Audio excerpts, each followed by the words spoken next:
അസ്സലാമു അലൈക്കും വറഹ്മത്തുള്ളാഹി. നമ്മൾ ഇന്ന് ഇവിടെ കൂടിയിരിക്കുന്നത് പുതിയ ഒരു വീഡിയോയ്ക്ക് വേണ്ടിയാണ്. നമ്മൾ ഇന്ന് റിയാക്ട് ചെയ്യുന്നത് വൈശാഖൻ തമ്പിയുടെ ഒരു വീഡിയോ ആണ്. അദ്ദേഹം ദൈവവുമായിട്ട് ബന്ധപ്പെടുത്തി സയൻസിൻ്റെ ഒരു വീഡിയോ ഈ അടുത്ത് ചെയ്തിട്ടുണ്ടായിരുന്നു. അത് നമുക്ക് കുറച്ച് ആൾക്കാർ അയച്ചു തന്നിട്ട് പറയുന്നത് റിയാക്ട് ചെയ്യണം എന്നുള്ളത്. ശരിക്കും ഈ ദൈവം എന്നുള്ള കാര്യം സയൻസിനകത്ത് വരുമോ ഇല്ലയോ എന്നുള്ളതാണ് മെയിൻ അദ്ദേഹം അഡ്രസ്സ് ചെയ്യാൻ ശ്രമിക്കുന്നത്. അപ്പം അദ്ദേഹത്തിൻ്റെ ആ വീഡിയോയിലുള്ള അദ്ദേഹത്തിൻ്റെ ആർഗ്യുമെൻറ്റുകളും എന്താണ് അദ്ദേഹം അതിൽ പറയുന്നതും എന്നുള്ളതും നമുക്കൊന്ന് നോക്കാം. അതിൽ എന്തുമാത്രം വസ്തുതയുണ്ട് എന്നുള്ളതും നമുക്കൊന്ന് നോക്കാം. അപ്പം നമുക്ക് നേരിട്ട് വീഡിയോയിലോട്ട് പോകല്ലേ? തീർച്ചയായും. നമ്മളിന്ന് സംസാരിക്കാൻ പോകുന്നത് സയൻസിൻ്റെ ചരിത്രത്തിലെ ഏറ്റവും പഴക്കമുള്ള ഒരു ഡിബേറ്റിൻ്റെ അടിസ്ഥാനത്തിലാണ്. സയൻസിൽ ദൈവത്തിൻ്റെ സ്ഥാനം എന്താണ്, അല്ലെങ്കിൽ സയൻസ് ദൈവ അസ്തിത്വം, എക്സിസ്റ്റൻസ് ഓഫ് ഗോഡ് എന്ന് പറയുന്ന ആശയത്തെ എന്തെങ്കിലും രീതിയിൽ പ്രൂവ് ചെയ്യുകയോ ഡിസ്പ്രൂവ് ചെയ്യുകയോ ചെയ്യുന്നുണ്ടോ? ഇത് വളരെ ചൂട് പിടിച്ച ചർച്ചകൾക്കും വാഗ്വാദങ്ങൾക്കും ഒരുപക്ഷെ അധിക്ഷേപിക്കലുകൾക്കും പോലും കാരണമായിട്ടുള്ള ഒരു ചോദ്യമാണ്. ഇവിടെ നമ്മൾ സംസാരിക്കാൻ പോകുന്നത് അതിൻ്റെ സയൻറ്റിഫിക് ആയിട്ടുള്ള ഒരു സമീപനമാണ്. അപ്പോൾ നിങ്ങൾ ഒരു ദൈവവിശ്വാസി ആയിരിക്കാം, അല്ലെങ്കിൽ ഒരു നിരീശ്വരവാദി ആയിരിക്കാം, ഒരു സന്ദേഹവാദി ആയിരിക്കാം, പൊസിഷൻ എന്തു തന്നെ ആയാലും ഇതുമായിട്ട് എന്തെങ്കിലും തരത്തിലുള്ള വൈകാരിക ബന്ധമുള്ള ആളാണ്, അല്ലെങ്കിൽ ദൈവാസ്തിത്വം ചോദ്യം ചെയ്യപ്പെടുന്നതിൽ ഡിസ്കംഫർട്ട് തോന്നുന്ന ആളാണെന്നുണ്ടെങ്കിൽ ഇത് കാണാതിരിക്കുന്നതായിരിക്കും നല്ലത്. കാരണം നമ്മൾ യാഥാർത്ഥ്യത്തിന്റെ പിന്നാലുള്ള അന്വേഷണമാണ് ഇവിടെ നടത്താൻ പോകുന്നത്. തീർച്ചയായും നമ്മളും യാഥാർത്ഥ്യത്തിന്റെ പിന്നാലുള്ള അന്വേഷണമാണ് നമ്മൾ നടത്താൻ പോകുന്നത്. ഏതിസം വിമർശിക്കപ്പെടുമ്പോൾ ഏതെങ്കിലും രീതിയിൽ പ്രയാസപ്പെടുകയും അങ്ങനെ കമന്റ്സിൽ വന്ന് തെറി വിളിക്കാനൊക്കെ തോന്നുന്ന ആളുകളാണെങ്കിൽ വീഡിയോ തുടർന്ന് കാണാതിരിക്കുക. അതേപോലെ ഏതെങ്കിലും ഒരു വ്യക്തി പറയുന്നതെല്ലാം ശരിയായിരിക്കും, അവർ ഒരു രീതിയിലും വിമർശിക്കാൻ പാടില്ല, അവർ വിമർശനങ്ങൾക്ക് അതീതനാണ് എന്നൊക്കെ കരുതുന്ന ആരെങ്കിലും ഉണ്ട് എങ്കിൽ സ്വാഭാവികമായും ഈ വീഡിയോ തുടർന്ന് കാണാതിരിക്കുന്നതായിരിക്കും നിങ്ങൾക്ക് നല്ലത്, കൂടുതൽ ഫ്രസ്ട്രേഷൻ ഒഴിവാക്കാൻ വേണ്ടി. അതെ, തീർത്തും നിഷ്പക്ഷമായി ലോജിക്കലായി സയന്റിഫിക് ആയിട്ടുള്ള ലോകത്തെക്കുറിച്ചുള്ള ധാരണയുടെ അടിസ്ഥാനത്തിലുള്ള ഒരു സമീപനത്തിനാണ് നമ്മളിവിടെ ശ്രമിക്കുന്നത്. സയൻസ് ദൈവത്തെക്കുറിച്ച് എന്താണ് പറയുന്നത്? ഈ ചോദ്യമാണ് പ്രധാനമായിട്ടും നമ്മൾ ചർച്ച ചെയ്യുന്നത് പറഞ്ഞല്ലോ. അപ്പോൾ ഈ ചോദ്യത്തിലുള്ള രണ്ട് വാക്കുകളും പ്രത്യേകം എടുത്തിട്ട് വേണം നമുക്ക് ഇതിലേക്ക് കടക്കാൻ. അതായത് സയൻസ്, ദൈവം. സയൻസ് എന്താണെന്ന ചോദ്യത്തിന് 100% യൂണിവേഴ്സൽ എന്ന് വിളിക്കാവുന്ന ഒരു ഡെഫിനേഷൻ ഒന്നും ഇല്ലെങ്കിലും നമുക്ക് പറയാവുന്ന ഒരു കാര്യം, ലഭ്യമായ തെളിവുകളുടെ അടിസ്ഥാനത്തിൽ വസ്തുനിഷ്ഠമായ യാഥാർത്ഥ്യത്തിന്റെ രൂപത്തിൽ നാച്ചുറൽ ആയിട്ടുള്ള കാരണങ്ങളിൽ ഈ പ്രപഞ്ചത്തെ കുറിച്ചുള്ള അറിവ് സമാഹരിക്കുന്നതിനുള്ള ഒരു മാർഗമാണ്. അല്ലെങ്കിൽ സയൻസ് എന്നുകൊണ്ട് അടിസ്ഥാനമായിട്ട് ഉദ്ദേശിക്കുന്നത് കുറെ അറിവുകളെല്ലാം അറിവുണ്ടാക്കാനുള്ള മാർഗത്തെയാണ്. അതിനാണ് നമ്മൾ സയന്റിഫിക് മെത്തേഡ് എന്ന് വിളിക്കുന്നത്. അതെ, സയൻസിന്റെ അദ്ദേഹം പറഞ്ഞ ഡെഫിനേഷൻ വളരെ കറക്റ്റാണ്. നമ്മൾ എഗ്രി ചെയ്യുന്ന ഒരു കാര്യമാണ്. നാച്ചുറൽ ആയിട്ടുള്ള കാരണങ്ങൾ കൊണ്ട് നമ്മുടെ പ്രകൃതി പ്രതിഭാസങ്ങൾ അല്ലെങ്കിൽ പ്രപഞ്ചത്തെ എക്സ്പ്ലെയിൻ ചെയ്യാൻ ശ്രമിക്കുന്ന ഒരു ടൂളാണ് സയൻസ്. അപ്പോൾ അതിനുപയോഗിക്കുന്നതാണ് നമ്മൾ സയന്റിഫിക് മെത്തേഡ് എന്നുള്ള രീതിയിലൊക്കെ പറയുന്ന കാര്യങ്ങൾ. അദ്ദേഹം പറഞ്ഞ ആ ഒരു സയൻസിന്റെ ഡെഫിനേഷനോട് നമ്മൾ തീർച്ചയായിട്ടും യോജിക്കുന്നു. അപ്പോൾ ഇവിടുത്തെ തൽക്കാലത്തെ ഈ ചർച്ചയുടെ സൗകര്യത്തിന് വേണ്ടി പൊതുവിൽ ലോകത്ത് നിലനിൽക്കുന്ന ഏറ്റവും പ്രധാനപ്പെട്ട, ഏറ്റവും പോപ്പുലർ ആയിട്ടുള്ള 3 ദൈവസങ്കല്പങ്ങളെ നമുക്ക് എടുക്കാം. അതിൽ ഒന്നാമത്തേതിനെ നമുക്കൊരു പേഴ്സണൽ ഗോഡ് എന്ന് വിളിക്കാം. അതായത് ഒരു വ്യക്തിയുടെ സ്വഭാവ സവിശേഷതകളുള്ള ദൈവസങ്കല്പം. ഇതിനെ പൊതുവെ ക്ലാസിക്കൽ തീയിസം എന്നാണ് വിളിക്കുന്നത്. ലോകത്ത് ഏറ്റവും കൂടുതൽ സംഘടിത മതങ്ങൾ മുന്നോട്ട് വെക്കുന്ന ആശയമാണ് ഈ ക്ലാസിക്കൽ തീസത്തിൽ വരുന്ന പേഴ്സണൽ ഗോഡ്. പ്രത്യേകിച്ച് എബ്രഹാമിക് മതങ്ങളായിട്ടുള്ള ജൂതമതം, ക്രിസ്തുമതം, ഇസ്ലാം, ഈ മതങ്ങളെല്ലാം ഇത്തരത്തിലുള്ള ദൈവസങ്കല്പത്തെയാണ് മുമ്പോട്ട് വെക്കുന്നത്. അതായത് ഈ പേഴ്സണൽ ഗോഡ് എന്ന് പറയുന്നത് ഈ ലോകത്തെ സൃഷ്ടിച്ച, ഇപ്പോഴും പരിപാലിച്ചുകൊണ്ടിരിക്കുന്ന, ഇതിന്റെ ഡേ ടു ഡേ ആക്ടിവിറ്റീസിൽ ഇപ്പോഴും ഇടപെടുന്ന, എല്ലാ കാര്യങ്ങളും അറിയുന്ന, നമ്മളോട് ഇടപെടുന്ന, നമ്മുടെ പ്രാർത്ഥനകൾ കേൾക്കുന്ന, നമ്മളുടെ കുറ്റങ്ങൾക്ക് ശിക്ഷ തരുന്ന, നമ്മൾ ചെയ്യുന്ന നല്ല കാര്യങ്ങൾക്ക് നമുക്ക് പ്രതിഫലം തരുന്ന തരത്തിലുള്ള ഒരു പേഴ്സണൽ ഗോഡിനെയാണ് ഈ ക്ലാസിക്കൽ തീയിസം മുമ്പോട്ട് വെക്കുന്നത്. രണ്ടാമതൊരു തരം ദൈവസങ്കല്പം ഉള്ളത്, അതിനെ നമ്മൾ വിളിക്കുന്നത് ഡൈയിസ്റ്റിക് ഗോഡ് എന്നാണ്. ഈ ദൈവത്തിന്റെ പ്രത്യേകത, ഈ ദൈവം പ്രപഞ്ചത്തെ സൃഷ്ടിച്ചു. അതായത് ഈ പ്രപഞ്ചം എന്ന് നമ്മൾ വിളിക്കുന്ന യൂണിവേഴ്സിനെ തുടക്കമിടുന്നത് ദൈവമാണ്. പക്ഷെ അത് കഴിഞ്ഞിട്ട് ഈ ദൈവം പ്രപഞ്ചത്തിന്റെ കാര്യങ്ങളിലൊന്നും തന്നെ ഇടപെടുന്നില്ല. ദൈവത്തിന് ഒരു ക്രിയേറ്ററുടെ റോൾ, അല്ലെങ്കിൽ ഒരു ഇനിഷ്യേറ്ററുടെ റോൾ, ഈ കാണുന്ന പ്രപഞ്ചം എന്ന് പറയുന്ന അണ്ടകടാകത്തിന്റെ സകല കാര്യങ്ങളും തുടങ്ങി വെച്ചത് ഈ ദൈവമാണെങ്കിലും പുള്ളി അതിൽ ഇടപെടാതെ മാറി നിൽക്കുകയാണ് ചെയ്യുന്നത്. ഇതാണ് ഡൈയിസ്റ്റിക് സങ്കല്പം എന്നുകൊണ്ട് പൊതുവിൽ ഉദ്ദേശിക്കുന്നത്. ഇനി മൂന്നാമത്തെ ഒരെണ്ണമുണ്ട് ഇമ്മനന്റ് ഗോഡ് എന്ന് വിളിക്കുന്നത്. അതായത് ഈ പ്രപഞ്ചത്തിലുള്ളതെല്ലാം ഇതിന്റെ അസ്തിത്വം തന്നെയാണ്, അല്ലെങ്കിൽ ഈ യാഥാർത്ഥ്യം തന്നെയാണ് ദൈവം, അല്ലെങ്കിൽ നമ്മൾ ഈ കാണുന്നതെല്ലാം തന്നെയാണ് ദൈവം. ഇവിടെ നിൽക്കുന്ന ജീവിതങ്ങളും, ഇവിടെ നമ്മൾ കാണുന്ന തൊടുന്നതും തൊടാൻ പറ്റാത്തതുമായിട്ടുള്ള സകല വസ്തുക്കളും, സകല സംഗതികളും ചേർന്ന ആ എൻറ്റിറ്റിയാണ് ദൈവം എന്ന് വിളിക്കുന്നതെങ്കിൽ അതാണ് ഇമ്മനന്റ് ഗോഡ്. അപ്പോൾ ഈ 3 തരം ദൈവസങ്കല്പങ്ങളാണ് നമ്മൾ നിരവധി തരം ദൈവസങ്കല്പങ്ങളിൽ ഏറ്റവും പോപ്പുലറായിട്ട് നമുക്ക് കാണാൻ സാധ്യതയുള്ളത്. ഒന്നുകൂടെ ലിസ്റ്റ് ചെയ്താൽ personal God, deistic God, immanent God. ഇനി ഇന്നത്തെ modern scientific understanding of the universe, പ്രപഞ്ചത്തെക്കുറിച്ചുള്ള സയന്റിഫിക് ആയിട്ടുള്ള ധാരണകൾ പരിശോധിക്കുമ്പോൾ ഇതിലെവിടെയെങ്കിലും ഒരു ദൈവസങ്കല്പത്തിന് സ്കോപ്പ് ഉണ്ടോ എന്ന് നമ്മൾ പരിശോധിക്കണം. നമ്മൾ ചരിത്രം നോക്കി കഴിഞ്ഞാൽ സയന്റിഫിക് ആയിട്ടുള്ള അറിവ് എന്ന രീതിയിൽ, അല്ലെങ്കിൽ സയൻസിനെ ഒരു മാർഗമായിട്ടൊക്കെ തിരിച്ചറിഞ്ഞു തുടങ്ങിയിട്ട് 4-5 നൂറ്റാണ്ടുകളെ ആയിട്ടുള്ളൂ. അതിനു മുമ്പും നമുക്ക് പ്രപഞ്ചത്തെക്കുറിച്ചിട്ട് ഒരുപാട് ധാരണകൾ ഉണ്ടായിരുന്നു. സയൻസ് വന്നതിന് ശേഷം അതിൽ പല ധാരണകളും തിരുത്തപ്പെട്ടു, പല ധാരണകളും പാടെ ഒഴിവാക്കപ്പെട്ടു. എന്നാൽ നമ്മൾ ശരിയായി മനസ്സിലാക്കിയിട്ടുള്ള പല കാര്യങ്ങളും പിന്നീട് പിന്തുടർന്ന് ഫോളോ അപ്പ് ചെയ്യപ്പെട്ട് കൂടുതൽ അറിവുകൾ നമ്മൾ ഉണ്ടാക്കുകയും ചെയ്തിട്ടുണ്ട്. അപ്പോൾ തീർച്ചയായിട്ടും കഴിഞ്ഞ ഒരു 1-2 നൂറ്റാണ്ടിൽ തന്നെ മനുഷ്യരാശി ലോകത്തെക്കുറിച്ച് മനസ്സിലാക്കിയിരിക്കുന്ന കാര്യങ്ങളിൽ അഭൂതപൂർവ്വമായിട്ടുള്ള വിപ്ലവകരമായിട്ടുള്ള മാറ്റങ്ങൾ ഉണ്ടായിട്ടുണ്ട്. പ്രത്യേകിച്ച് പ്രപഞ്ച അസ്തിത്വത്തെക്കുറിച്ച് സംസാരിക്കുമ്പോൾ കോസ്മോളജിയിലൊക്കെ പ്രപഞ്ചം വികസിച്ചുകൊണ്ടിരിക്കുകയാണെന്നും പ്രപഞ്ച വികാസത്തിന്റെ നിരക്ക് കൂടിക്കൊണ്ടിരിക്കുകയാണെന്നൊക്കെയുള്ള അടിസ്ഥാനപരമായിട്ടുള്ള പ്രപഞ്ചത്തെ സംബന്ധിച്ച അടിസ്ഥാനപരമായിട്ടുള്ള ധാരണകൾ പോലും 10, 20, 30 വർഷങ്ങൾക്കിടയിലാണ് നമ്മൾ കണ്ടെത്തിയിട്ടുള്ളത്. വളരെ റീസെന്റ് ആയിട്ടുള്ള അറിവാണ്. അപ്പോൾ ഈ ഒരു പശ്ചാത്തലത്തിൽ നമ്മൾ നോക്കുമ്പോൾ നമ്മൾ ആ ചരിത്രത്തിൽ പണ്ട് നമുക്ക് അറിയില്ലാതിരുന്ന പല ചോദ്യങ്ങളുടെയും ഉത്തരങ്ങളായിട്ടാണ് ദൈവസങ്കല്പത്തെ ആളുകൾ പ്രതിഷ്ഠിച്ചിരുന്നത്. ഉദാഹരണത്തിന് ഗ്രഹങ്ങൾ സൂര്യന് ചുറ്റും പോകുന്നത് നമുക്കറിയാം. പണ്ട് കാലത്ത് അത് ഭൂമിക്ക് ചുറ്റുമാണ് പോയിക്കൊണ്ടിരിക്കുന്നത് മനുഷ്യൻ കരുതിയിരുന്നു. കാരണം മനുഷ്യനെ കേന്ദ്രമാക്കി ചിന്തിക്കുക എന്ന് പറയുന്നത് ഇന്നും മനുഷ്യനുള്ള ഒരു ബേസിക് ആയിട്ടുള്ള പ്രവണതയാണ്. അപ്പോൾ അതുകൊണ്ട് തന്നെ എല്ലാം ഭൂമിക്ക് ചുറ്റുമാണ് പോകുന്നത് കരുതിയിരുന്നു. ഇതിന് കാരണമായിട്ടുള്ളത് ഈ സെലസ്റ്റിയൽ ആയിട്ടുള്ള സ്വർഗ്ഗത്തിൽ നമ്മൾ കാണുന്ന ആകാശ വസ്തുക്കളൊക്കെ ചലിക്കുന്നതിന് കാരണം ദൈവം എന്ന് പറയുന്ന സങ്കല്പത്തിന്റെ അടിസ്ഥാനത്തിലുള്ള അല്ലെങ്കിൽ ദൈവ ഇച്ഛയാണ് എന്ന് കരുതിയിരുന്നു. അങ്ങനെ പ്രകൃതിയിൽ സംഭവിക്കുന്ന കാര്യങ്ങൾ, മഴ താഴേക്ക് വീഴുന്നത്, വസ്തുക്കളെല്ലാം താഴേക്ക് തന്നെ വീഴുന്നത്, മഴ പെയ്യുന്നത്, വെടിമിന്നൽ ഉണ്ടാകുന്നത്, ഭൂമികൾക്ക് ഉണ്ടാകുന്നത് ഒക്കെ ദൈവേച്ഛ കൊണ്ടാണ് എന്ന് കരുതിയിരുന്ന ഒരു കാലമുണ്ട്. പക്ഷേ ഇന്നത്തെ മോഡേൺ അണ്ടർസ്റ്റാൻഡിങ്ങിൽ ഇതെല്ലാം തീർത്തും നാച്ചുറൽ ആയിട്ടുള്ള കാരണങ്ങൾ കൊണ്ട് സംഭവിക്കുന്നതാണെന്നും ആ പ്രകൃതിക്ക് അതീതമായിട്ടുള്ള എന്തെങ്കിലും ശക്തിയുടെ അല്ലെങ്കിൽ ഒരു ബാഹ്യ ഇടപെടലിന്റെ ആവശ്യം ഇല്ല എന്ന് നമുക്കറിയാം. ഇവിടെ ആണ് അദ്ദേഹം പറഞ്ഞ സയൻസ് ഡെഫിനിഷൻ എന്താണെന്ന് മൂപ്പർക്ക് മനസ്സിലായിട്ടില്ല. സയൻസ് എന്താണ് എന്നതിനെക്കുറിച്ച് പ്രാഥമിക വിവരമില്ല എന്ന് നമ്മൾ മനസ്സിലാക്കുന്നത്. എഗെയിൻ ഇവിടെ നമ്മൾ മനസ്സിലാക്കണം, സയന്റിഫിക് നോളജും സയൻസ് എന്താണ് എന്ന് മനസ്സിലാക്കലും ഇത് രണ്ടാണ്. ഫിലോസഫി ഓഫ് സയൻസും സയന്റിഫിക് നോളജ് അല്ലെങ്കിൽ സയന്റിഫിക് മെത്തേഡ് അതുമായിട്ട് ബന്ധപ്പെട്ട അത് ഫിലോസഫി ഓഫ് സയൻസിന് മുകളിലുള്ള കാര്യങ്ങൾ അദ്ദേഹത്തിന് അത്യാവശ്യം ജ്ഞാനം ഉണ്ടായിരിക്കുമെന്ന് തന്നെയാണ് നമ്മൾ കരുതുന്നത്. പക്ഷേ ഫിലോസഫി ഓഫ് സയൻസിലോട്ട് അദ്ദേഹത്തിന് അധികം ഗ്രാഹ്യമുണ്ട് എന്ന് തോന്നുന്നില്ല എന്നതിന് കാരണം അദ്ദേഹം ഈ പറഞ്ഞ ഡയലോഗുകൾ തന്നെയാണ്. ഇവിടെ നമ്മൾ പലതവണ ആവർത്തിക്കുന്ന ഒരു കാര്യമാണ്, സയൻസ് പലപ്പോഴും എല്ലായ്പ്പോഴും വൈ എന്ന ചോദ്യത്തിനല്ല ഹൗ എന്ന ചോദ്യത്തിനാണ് മറുപടി പറയാൻ ശ്രമിക്കുന്നത്. എന്തുകൊണ്ട് സംഭവിക്കുന്നു എന്നതിനപ്പുറം എങ്ങനെ സംഭവിക്കുന്നു, എങ്ങനെയാണ് ഇവിടെയുള്ള നിയമങ്ങൾ സംഭവിക്കുന്നത്, എന്തൊക്കെയാണ് പ്രപഞ്ചത്തിലുള്ള പ്രതിഭാസങ്ങൾ എന്തൊക്കെയാണ് എന്നാണ് സയൻസ് ബേസിക്കലി അഡ്രസ്സ് ചെയ്യുന്ന പോയിന്റ് എന്നുള്ളത്. ഇവിടെ ബേസിക്കലി പറഞ്ഞു നമ്മൾ പണ്ട് വിചാരിച്ചിട്ടുണ്ടായിരുന്നത് ഈ പറയുന്ന പ്ലാനറ്റുകളുടെ അല്ലെങ്കിൽ ഗ്രഹങ്ങളുടെ ചലനമെല്ലാം ദൈവച്ഛയായിരുന്നു എന്നാണ് പണ്ട് വിചാരിച്ചിട്ടുണ്ടായിരുന്നത്. പിന്നീട് നമ്മൾ ഗ്രാവിറ്റി കണ്ടുപിടിച്ചതിന് ശേഷം അത് മാറി എന്നാണ് സാധു വിചാരിക്കുന്നത്. It's wrong. ഇത് മനസ്സിലാക്കാൻ എവിടെയും പോകേണ്ട ആവശ്യമില്ല. ന്യൂട്ടന് ഗ്രാവിറ്റി കണ്ടുപിടിച്ച ന്യൂട്ടനോടൊന്ന് ചോദിച്ചു നോക്കിയാൽ മതി. കാരണം ദൈവ ഇച്ഛ എന്ന് പറയുമ്പോൾ എന്താണ് എന്നല്ല, അല്ലെങ്കിൽ സയൻസിന്റെ മേഖല എന്താണ് എന്ന് മനസ്സിലാക്കുമ്പോൾ തീരുന്ന പ്രശ്നമേ ഉള്ളൂ. അത് ഓഫ്കോഴ്സ് ന്യൂട്ടൻ അറിയാമായിരുന്നു, വൈശാഖൻ തമ്പിക്ക് അത് ഇപ്പോഴും തിരിഞ്ഞിട്ടില്ല. ഇവിടെ നമ്മൾ ശ്രദ്ധിക്കേണ്ട വേറൊരു കാര്യമുണ്ട്. വൈശാഖൻ തമ്പി ഈ അബദ്ധം ഇന്ന് ആദ്യമായി ഈ വീഡിയോയിൽ പറയുന്നതല്ല. വർഷങ്ങൾക്ക് മുമ്പ് വൈശാഖൻ തമ്പി പറഞ്ഞ ഒരു അബദ്ധം വർഷങ്ങൾക്ക് ശേഷം ആവർത്തിക്കുക മാത്രമാണ് ചെയ്യുന്നത്. ആൻഡ് ഇതാണ് നമുക്ക് വളരെ ഫ്രസ്ട്രേറ്റിംഗ് ഉള്ളത്. മണ്ടത്തരം പലരും പറയാറുണ്ട്. പക്ഷെ നമ്മളൊരു 5 വർഷം മുമ്പ് പറഞ്ഞ മണ്ടത്തരം വീണ്ടും ആവർത്തിക്കുന്നു പറഞ്ഞാൽ നമ്മൾ ഒരു രീതിയിലും അപ്ഡേറ്റ് ആവുന്നില്ല, പുതിയ കാര്യങ്ങൾ പഠിക്കാൻ നമ്മൾ തയ്യാറാവുന്നില്ല എന്നതാണ് പ്രശ്നം. നമ്മളിത് പലപ്പോഴും ഉദാഹരണ സഹിതം വിശദീകരിക്കാറുണ്ട്. ഇപ്പോൾ ഒരു കമ്പ്യൂട്ടർ പ്രോഗ്രാം, ഇപ്പോൾ ജാവ എടുക്കാം. ജാവയുടെ കോഡിങ് എഴുതിയത് ജെയിംസ് ഗോസ്ലിംഗ് ആണ്.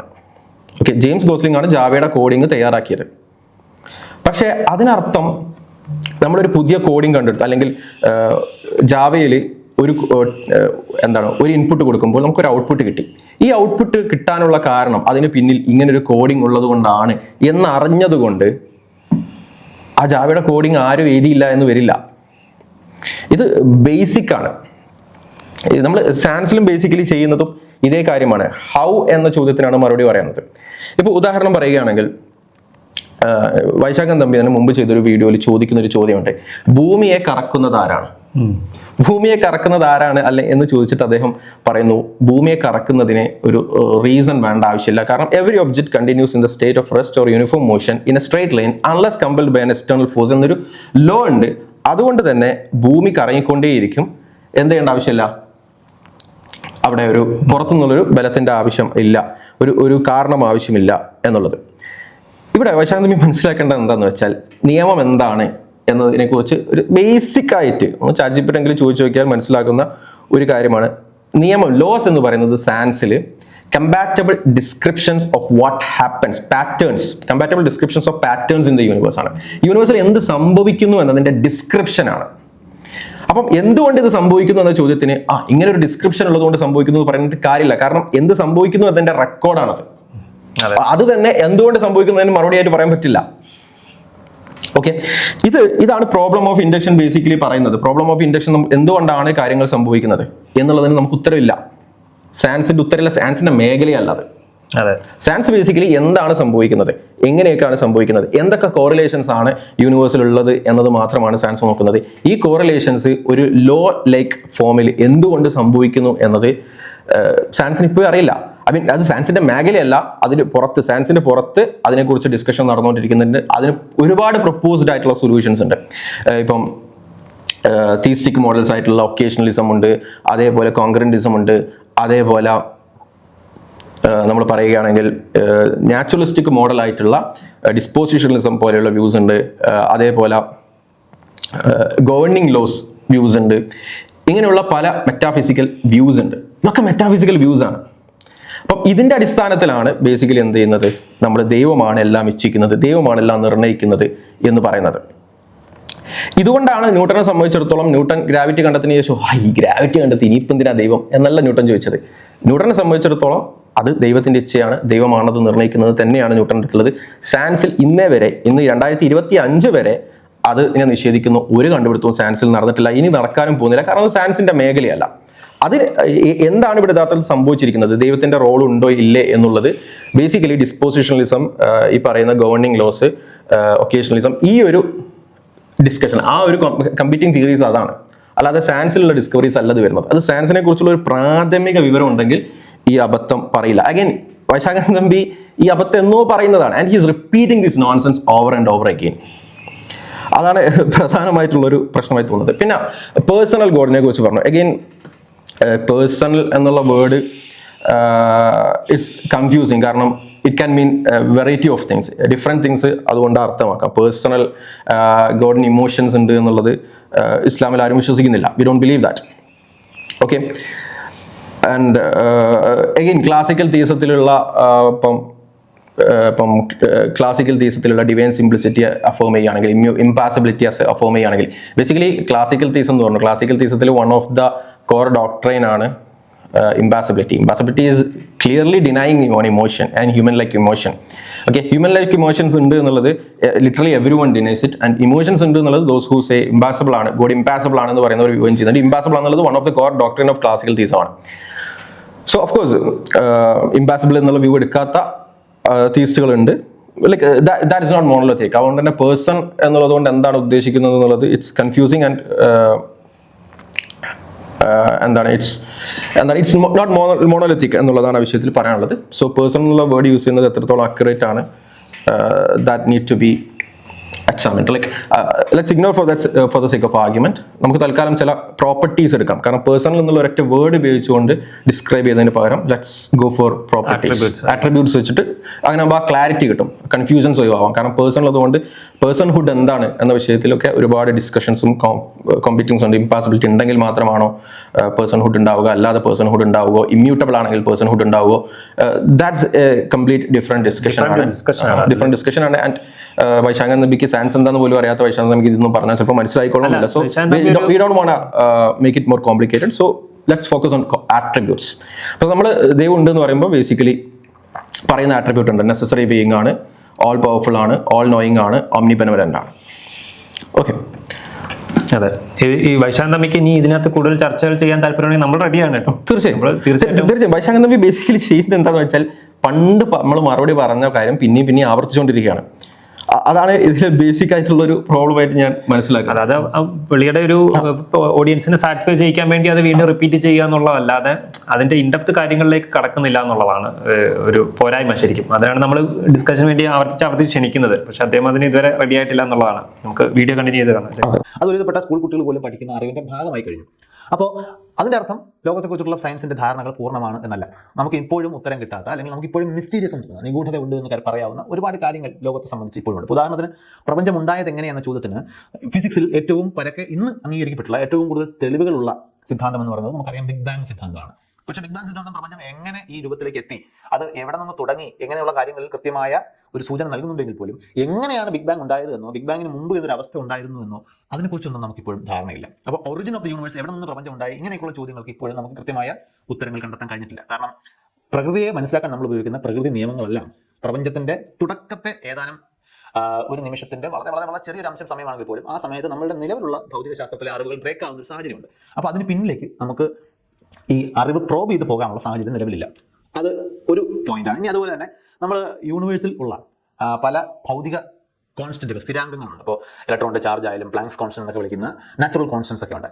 അല്ല, ആദ്യത്തെ അത് പറയണമെന്ന് തോന്നുന്നു. അപ്പം അദ്ദേഹം അവിടെ ബേസിക്കലി ഉദ്ദേശിക്കുന്നത് ഈ ഗോഡ് ഓഫ് ദ ഗ്യാപ്സ് എന്നുള്ള രീതിയിൽ നമ്മൾ ദൈവത്തെ കാണുന്നു എന്നുള്ള ഇത് വെച്ചിട്ടാണ് ഈ പ്രപഞ്ചത്തിന് മുന്നേ അല്ലെങ്കിൽ തുടക്കത്തിന് മുന്നേ എന്തായിരുന്നു എന്നുള്ളത് അറിയില്ല എന്നുള്ള രീതിയിൽ പറയുന്നത്. നമ്മളതിന് ഓൾറെഡി ഒരു വീഡിയോ ചെയ്തതാണ്, ഗോഡ് ഓഫ് ദി ഗ്യാപ്സ് എന്താണെന്നും അതാണോ നമ്മൾ ശരിക്കും ഉപയോഗിക്കുന്നത് എന്നുള്ളതൊക്കെ അത് വെച്ചിട്ട് നമ്മൾ ഓൾറെഡി വീഡിയോ ചെയ്തതാണ്. ഇനി കണ്ടിന്യൂ ചെയ്ത് വരുമ്പോഴത്തേക്ക് അത് വരുന്നുണ്ടെങ്കിൽ നമുക്ക് കൂടുതൽ സംസാരിക്കാനും പറ്റും. അപ്പോൾ അതിൻ്റെയൊക്കെ പല വാല്യൂസും ഒരു ചെറിയ റേഞ്ചിൽ മാറിയാൽ പോലും നമ്മൾ ഇന്ന് കാണുന്ന തരത്തിലുള്ള ഒരു യൂണിവേഴ്സ് സാധ്യമാകുമായിരുന്നില്ല. അപ്പോൾ നമ്മുടെ ഇതുപോലുള്ള കോംപ്ലക്സ് ആയിട്ടുള്ള ലൈഫ് ഫോംസിന് നിലനിൽക്കാൻ കഴിയുന്ന ഒരു യൂണിവേഴ്സിന് അനുകൂലമായ രീതിയിൽ എന്തുകൊണ്ടാണ് ഇങ്ങനെ ഒരു ഫൈൻ ട്യൂൺഡ് ആയിട്ട് പ്രപഞ്ചം നിലനിൽക്കുന്നത് എന്നുള്ള ചോദ്യം പലരും ഉന്നയിക്കാറുണ്ട്.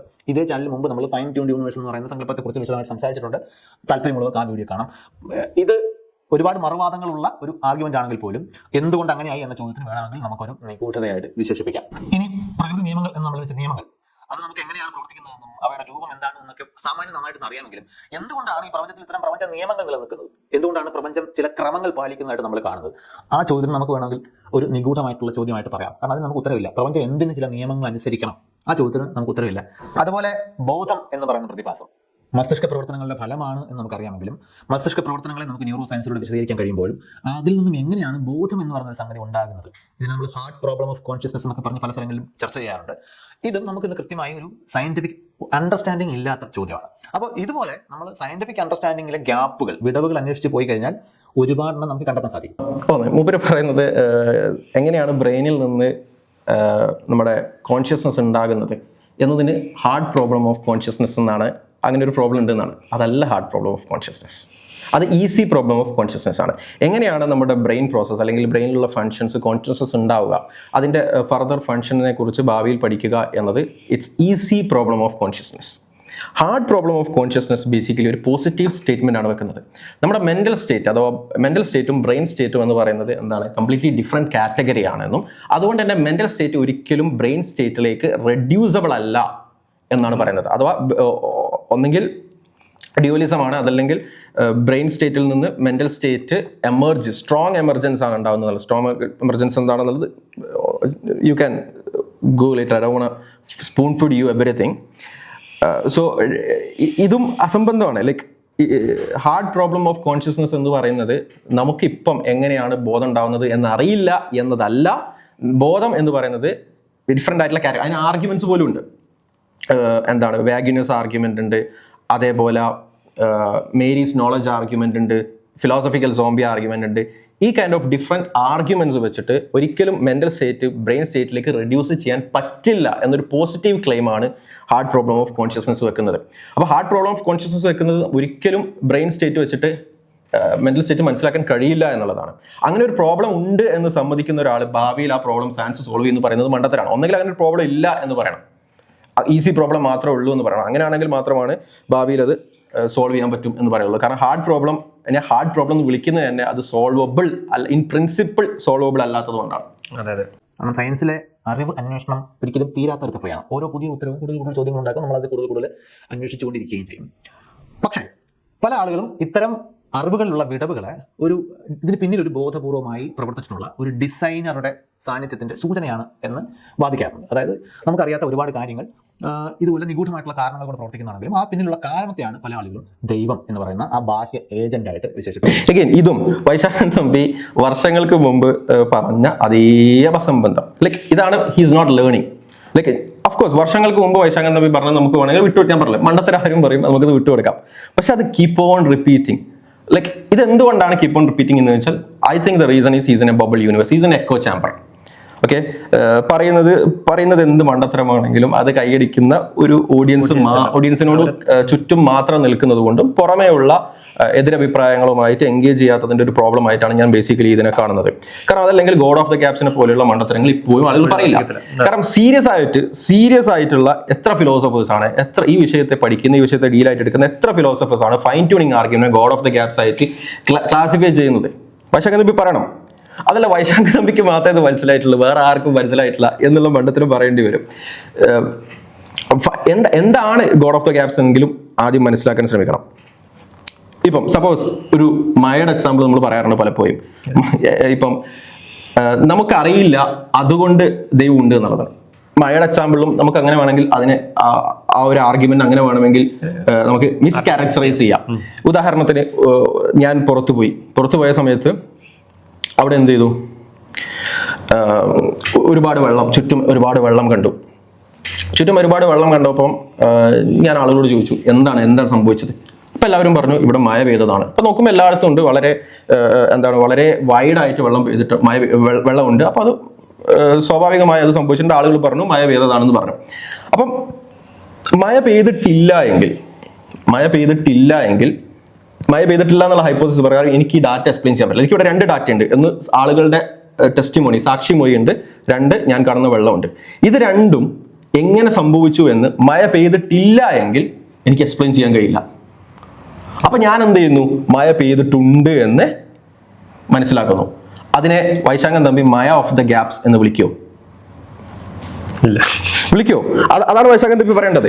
ഇനി വൈശാഖൻ തമ്പി എന്താണ് മനസ്സിലാക്കേണ്ടത്? വൈശാഖൻ തമ്പിയെ സംബന്ധിച്ചിടത്തോളം ഭാവിയിൽ നമുക്ക് എവിഡൻസ് കിട്ടും, ഭാവിയിൽ ചിലപ്പോൾ കണ്ടുപിടിക്കും. അപ്പൊ ഞാൻ എന്താ ചെയ്യേണ്ടത്? വൈശാഖൻ തമ്പിയോ മഴ എന്ന് പറയാൻ പാടില്ല, അത് മഴ ഓഫ് ദ ഗ്യാപ്സ് ആണ്. അതുകൊണ്ട് നമ്മൾ എന്ത് ചെയ്യണം, ഫ്യൂച്ചറിൽ നമ്മൾ എന്ത് ചെയ്യും, ഇവിടെ ഏലിയൻസ് വന്നിട്ട് എന്താണ് വെള്ളം നനച്ചതാണ്, അല്ലെങ്കിൽ എല്ലാ ആളുകളും വന്നിട്ട് വെള്ളം നനച്ചതാണ്, എന്നിട്ട് അവിടുത്തെ ഒരു പ്രത്യേക ഡിവൈസ് ഉപയോഗിച്ചുകൊണ്ട് ഏലിയൻസ് എന്ത് ചെയ്തു, അവരെയൊക്കെ ബ്രെയിൻ വാഷ് ചെയ്തിട്ട് കള്ളസാക്ഷി പറയിപ്പിച്ചതാണ്. അങ്ങനെ ഒരു എവിഡൻസ് ഫ്യൂച്ചറിൽ നമുക്ക് കിട്ടാൻ സാധ്യതയുണ്ട്, പോസിബിലിറ്റി ഉണ്ട്.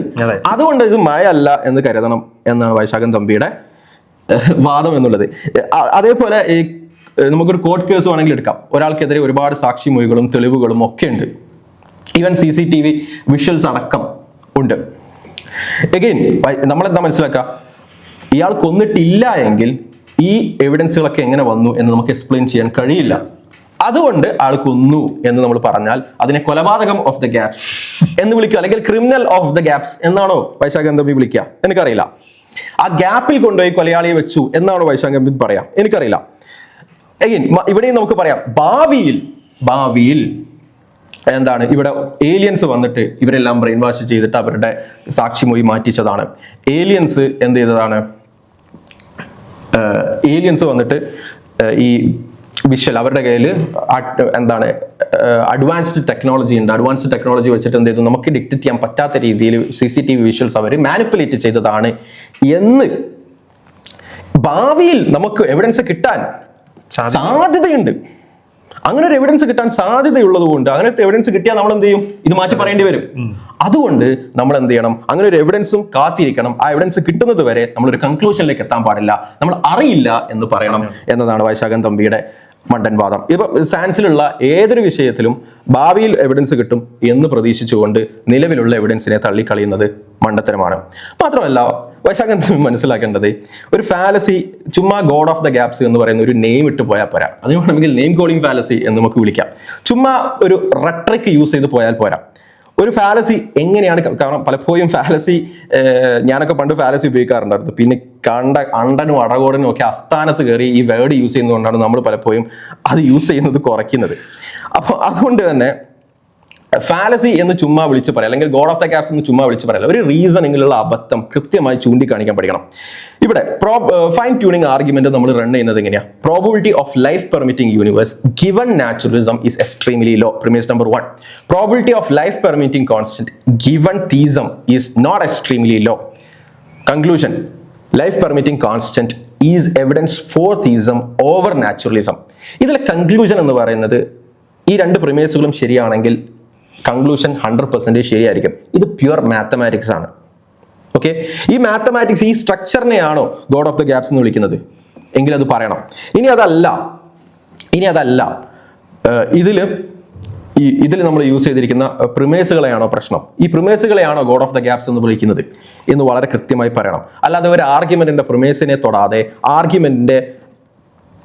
ആർഗ്യുമെന്റിന്റെ സ്ട്രക്ചറിനെ തൊടാതെ ഗോഡ് ഓഫ് ദ ഗ്യാപ്സ് എന്ന് ചുമ്മാ പേര് വിട്ടു പോകുന്ന ഈ പരിപാടി കുറെ കാലമായി തുടങ്ങിയതാണ്. അത് അവസാനിപ്പിക്കുന്നതാണ് നല്ലത്. എനിക്ക് ബേസിക്കലി ഇത് തോന്നുന്നത് എന്താണെന്ന് വെച്ചാൽ, ആർഗ്യുമെന്റിന് പ്രശ്നമില്ല, സ്ട്രക്ചറിന് പ്രശ്നമില്ല, പക്ഷെ കൺക്ലൂഷനിൽ ഗോഡോ അതല്ലെങ്കിൽ തനിക്ക് ഇഷ്ടപ്പെടാത്ത എന്തെങ്കിലും കൺക്ലൂഷനിലേക്ക് വരുന്ന സമയത്ത് ഈ ചെറിയ മക്കളൊക്കെ ഉണ്ടല്ലോ, ഈ കളി തോറ്റാല് കളിച്ച് തോൽറ്റ് കഴിഞ്ഞാൽ ഒരു കള്ളക്കളി എന്ന് പറയുന്നത് പോലെ ആർഗ്യുമെന്റിന് പ്രശ്നമല്ല, സ്ട്രക്ചറിന് പ്രശ്നമല്ല, പ്രിമേസുകൾക്ക് പ്രശ്നമല്ല, പിന്നെന്താ കൺക്ലൂഷനൊക്കെ ഇഷ്ടപ്പെട്ടിട്ടുള്ള അതുകൊണ്ട് ഗോഡ് ഓഫ് ദ ഗ്യാപ്സ് ഒരു മീനിങ്ലെസ് എന്താണ് മണ്ടൻ വാദം മാത്രമാണ്.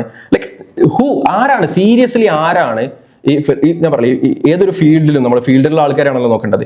ഫൈൻ ട്യൂണിങ് സ്വാഭാവികമായി ഫിലോസഫിക്കൽ ആർഗ്യുമെന്റ് ആണ്. ഇവൻ അത് സയന്റിഫിക് ഡാറ്റ യൂസ് ചെയ്യുന്നുണ്ടെങ്കിൽ ഇറ്റ്സ് എ ഫിലോസഫിക്കൽ ആർഗ്യുമെന്റ്. ഏത് ഫിലോസഫറാണ് ഇതിനെ ഗോഡ് ഓഫ് ദ ഗ്യാപ്സ് എന്ന് പറഞ്ഞിട്ട് ഏത് സീരിയസ് ഫിലോസഫറാണ് അറ്റാക്ക് ചെയ്യുന്നത്?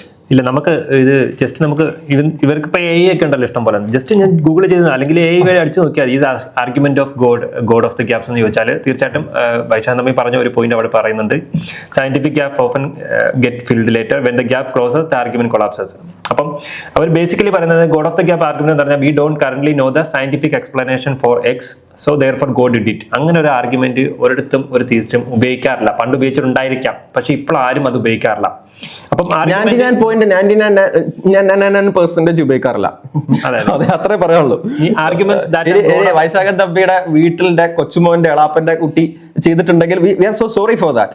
ഓക്കെ, അത് വെച്ചിട്ടല്ല ലൈക്ക് അങ്ങനെ ഏതോ ഒരു 0.001% ലാമാൻ യൂസ് ചെയ്തൊരു വേർഡ് വെച്ചിട്ടല്ല ഒരു സീരിയസ് ഐഡിയോളജിയെ ക്രിറ്റിക് ചെയ്യേണ്ടത്. അതെ, ഇനി arguments that are God of the gaps എന്ന് പറഞ്ഞിട്ട് ChatGPT തന്നെ പറയുന്നുണ്ട് എന്തൊക്കെയാണ് arguments God of the gaps argument വരുന്നത് എന്നുള്ളത്. Science can explain consciousness set so God must exist. അങ്ങനെ ഒരു ആർഗ്യുമെന്റ് നമ്മൾ ആരും ഉന്നയിക്കാറില്ല. We don't know how life started therefore God created it. അങ്ങനെയും നമ്മളൊരു ആർഗ്യുമെന്റ് ഉന്നയിക്കാറില്ല. Physics hasn't explain x oh divine intervention explain it. അങ്ങനെയും നമ്മളൊരു ആർഗ്യുമെന്റ് ഉന്നയിക്കാറില്ല. ഇനി അവർ ChatGPT തന്നെ പറയുന്നത് arguments that are not God of the gaps. God of the gaps അല്ലാത്ത ആർഗ്യുമെന്റ്സ് എന്തൊക്കെയാണെന്നുള്ളത്. Cosmological argument, cause of existence എന്നുള്ള this is a metaphysical argument not a scientific gap. Contingency argument, this is about why anything exists at all, not about missing science. Fine tuning argument, even critics admit this is not a simple gap of argument. വിമർശകർ പോലും അംഗീകരിക്കുന്നുണ്ട്. അപ്പം വൈശാഖൻ തമ്പി ആ വിമർശകരുടെ നിലവാരത്തിലേക്കെങ്കിലും ഉയരണമെന്നാണ് നമുക്ക് അഭ്യർത്ഥിക്കാനുള്ളത്. അത് ഇതൊക്കെ ഉള്ള സമയത്ത് നിങ്ങൾക്ക് ജസ്റ്റ് ഗൂഗിളോ അല്ലെങ്കിൽ AI ഒക്കെ വെച്ച് സെർച്ച് ചെയ്ത് നോക്കിക്കൂടെ? അറ്റ്ലീസ്റ്റ് നിങ്ങൾ എന്താണ് പറയുന്നത് എന്നുള്ളത് ശരിയാണോ എന്നെങ്കിലും അന്വേഷിക്കാനുള്ള മാന്യത വൈശാഖൻ തമ്പിയുടെ മേഖലയിൽ അല്ലാത്ത കാര്യങ്ങൾ സംസാരിക്കുമ്പോൾ ചെയ്യും എന്ന് തന്നെയാണ് നമ്മൾ പ്രതീക്ഷിക്കുന്നത് നിങ്ങളുടെ അടുത്ത് നിന്നൊക്കെ. അപ്പം നമുക്ക് കണ്ടിന്യൂ ചെയ്യാല്ലേ വീഡിയോ? ഫൈൻ ട്യൂണിങ്ങിന്റെ കാര്യത്തിലാണ് ക്രിട്ടിക് പോലും അംഗീകരിക്കുന്നു പറഞ്ഞത്. അതെ, ഓക്കെ, ഫൈൻ.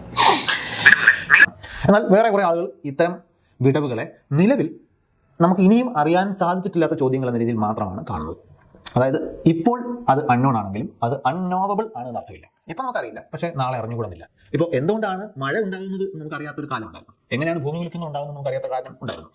മഴവിൽ ഉണ്ടാകുന്നതിനെ നമുക്കറിയില്ലായിരുന്നു.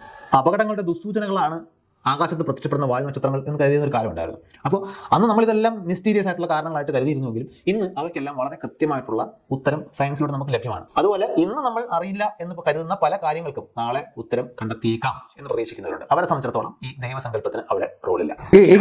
ദൈവസങ്കല്പത്തിന് അവിടെ റോളില്ല എന്ന് പറയണമെങ്കിൽ അഗെയിൻ സയൻസിന്റെ ലിമിറ്റേഷൻ അറിയാത്തതുകൊണ്ടുള്ള മണ്ടത്തരമാണ് ഇത് വീണ്ടും ആവർത്തിക്കുന്നത്. ഞാൻ വീണ്ടും പറഞ്ഞു, സയൻസിൽ ഈ പറയുന്ന പ്രപഞ്ചത്തിലെ ക്രമങ്ങളും ഇവിടുത്തെ ലോസും എല്ലാം മെയിൻറ്റെയിൻ ചെയ്യുന്നത് എന്തുകൊണ്ടാണെന്നുള്ളത് സയൻസ് വിശദീകരിക്കുന്നില്ല. ജസ്റ്റ് ഒന്ന് അഗെയിൻ ChatGPT എടുത്തു നോക്കിയാൽ മതി. യു ക്യാൻ ക്ലിയർലി സി സയൻസിൽ ലോസ് എന്ന് പറയുന്നത് കമ്പാറ്റബിൾ ഡിസ്ക്രിപ്ഷൻ ആണ്. അത് എന്ത് നടക്കുന്നു എന്നതിന്റെ ഡിസ്ക്രിപ്ഷൻ ആണ്, സമ്മറിയാണ്. അത് പ്രിസ്ക്രിപ്ഷൻ അല്ല. ഈ ലോ എന്ന് പറയുന്ന ഒരു സാധനം വന്നിട്ട് ഇവിടെ നടക്കുന്ന വസ്തുക്കളെ ഏതെങ്കിലും രീതിയിൽ ഇൻഫ്ലുവൻസ് ചെയ്ത് അതിനെ മൂവ് ചെയ്യുന്നു എന്ന രീതിയിലല്ല സയൻസ് ഡീൽ ചെയ്യുന്നത്. സയൻസ് അത് എന്ത് നടക്കുന്നു എന്നതിന്റെ ഡിസ്ക്രിപ്ഷൻ ആണ്. അത് ഇമ്പോസിഷൻ എഴുതി തന്നെ വൈശാഖ തമ്പി പഠിക്കണം. ഡിസ്ക്രിപ്ഷൻ ആണ്. ഈ ഡിസ്ക്രിപ്ഷനിൽ നിന്ന് എങ്ങനെയാണ് യൂണിവേഴ്സ് വർക്ക് ആവുന്നത്, അല്ലെങ്കിൽ ഈ ഡിസ്ക്രിപ്ഷൻ എങ്ങനെ വരുന്നു, അല്ലെങ്കിൽ ഈ ഡിസ്ക്രിപ്ഷനിൽ നമ്മൾ കാണുന്ന യൂണിഫോമിറ്റി എങ്ങനെ സംഭവിക്കുന്നു എന്നത് വിശദീകരിക്കുന്നത് സയൻസിന്റെ മേഖലയല്ല. അത് സയൻസ് അസ്യൂം ചെയ്യാണ് ചെയ്യുന്നത്. ഈ യൂണിഫോമിറ്റി ഉണ്ട് എന്ന് സയൻസ് അസ്യൂം ചെയ്യാണ് ചെയ്യുന്നത്. ഇതിൽ നിന്ന് എങ്ങനെയാണ് ഇത് വരുന്നത്, എന്താണ് ഈ പറയുന്ന കാര്യങ്ങൾ എന്തുകൊണ്ട് സംഭവിക്കുന്നു എന്നത് മെറ്റാഫിസിക്കൽ ഡിസ്കഷൻ ആണ്. ആ മെറ്റാഫിസിക്കൽ ഡിസ്കഷൻ എന്ന് പറയുമ്പോഴേക്കും ദൈവം നേർച്ച് പേടിക്കേണ്ട ആവശ്യമൊന്നുമില്ല. അവിടെ നോൺ തീസ്റ്റിക് ആയിട്ടുള്ള നാച്ചുറലിസ്റ്റിക് എക്സ്പ്ലനേഷൻസ് ഉണ്ട്. ഓക്കെ, അത് വയബിൾ അല്ല, അത് വേറെ വിഷയം. പക്ഷെ അറ്റ്ലീസ്റ്റ് അതിലേക്കെങ്കിലും അപ്ഗ്രേഡ് ചെയ്യാൻ വൈശാഖ തമ്പി ശ്രമിക്കണം.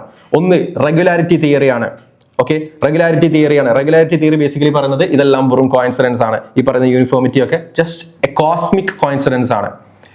ഓക്കെ, എന്താണ് ഇവിടെ നടക്കുന്ന എല്ലാ കാര്യങ്ങളും, ഇപ്പം ഞാൻ എന്തുകൊണ്ട് പെണ്ണ് താഴെടുമ്പോൾ അത് താഴേക്ക് പോകുന്നു, ഇന്ന് താഴെടുമ്പോൾ താഴേക്ക് പോകുന്നു, നാളെ താഴേക്ക് ഇടുമ്പോൾ എന്തുകൊണ്ട് മേലോട്ട് പോകുന്നതല്ല എന്നുള്ളത് വെറും ഒരു കോയിൻസിഡൻസ് മാത്രമാണ്. അതങ്ങനെ എന്തോ ഭാഗ്യത്തിനെല്ലാം യൂണിഫോം ആയിട്ട് സംഭവിക്കുകയാണ് ചെയ്യുന്നത്. അതാണ് റെഗുലാരിറ്റി തിയറി. ഇതൊരു നാച്ചുറലിസ്റ്റിക് തിയറിയാണ്.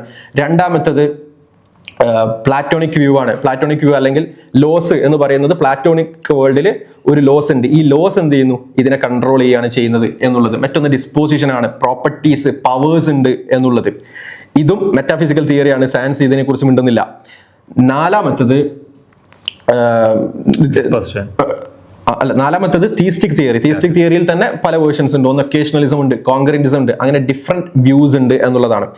എഗെയിൻ ഇതിൽ ആദ്യത്തെ മൂന്നെണ്ണം നാച്ചുറലിസം ആണ്. അറ്റ്ലീസ്റ്റ് ഈ മൂന്ന് വ്യൂസ് ആണോ, ഈ രണ്ട് വ്യൂസ് ആണോ, ഇതിൽ ഏത് വ്യൂ ആണ് കറക്റ്റ് എന്നതാണ് ഡിസ്കഷൻ.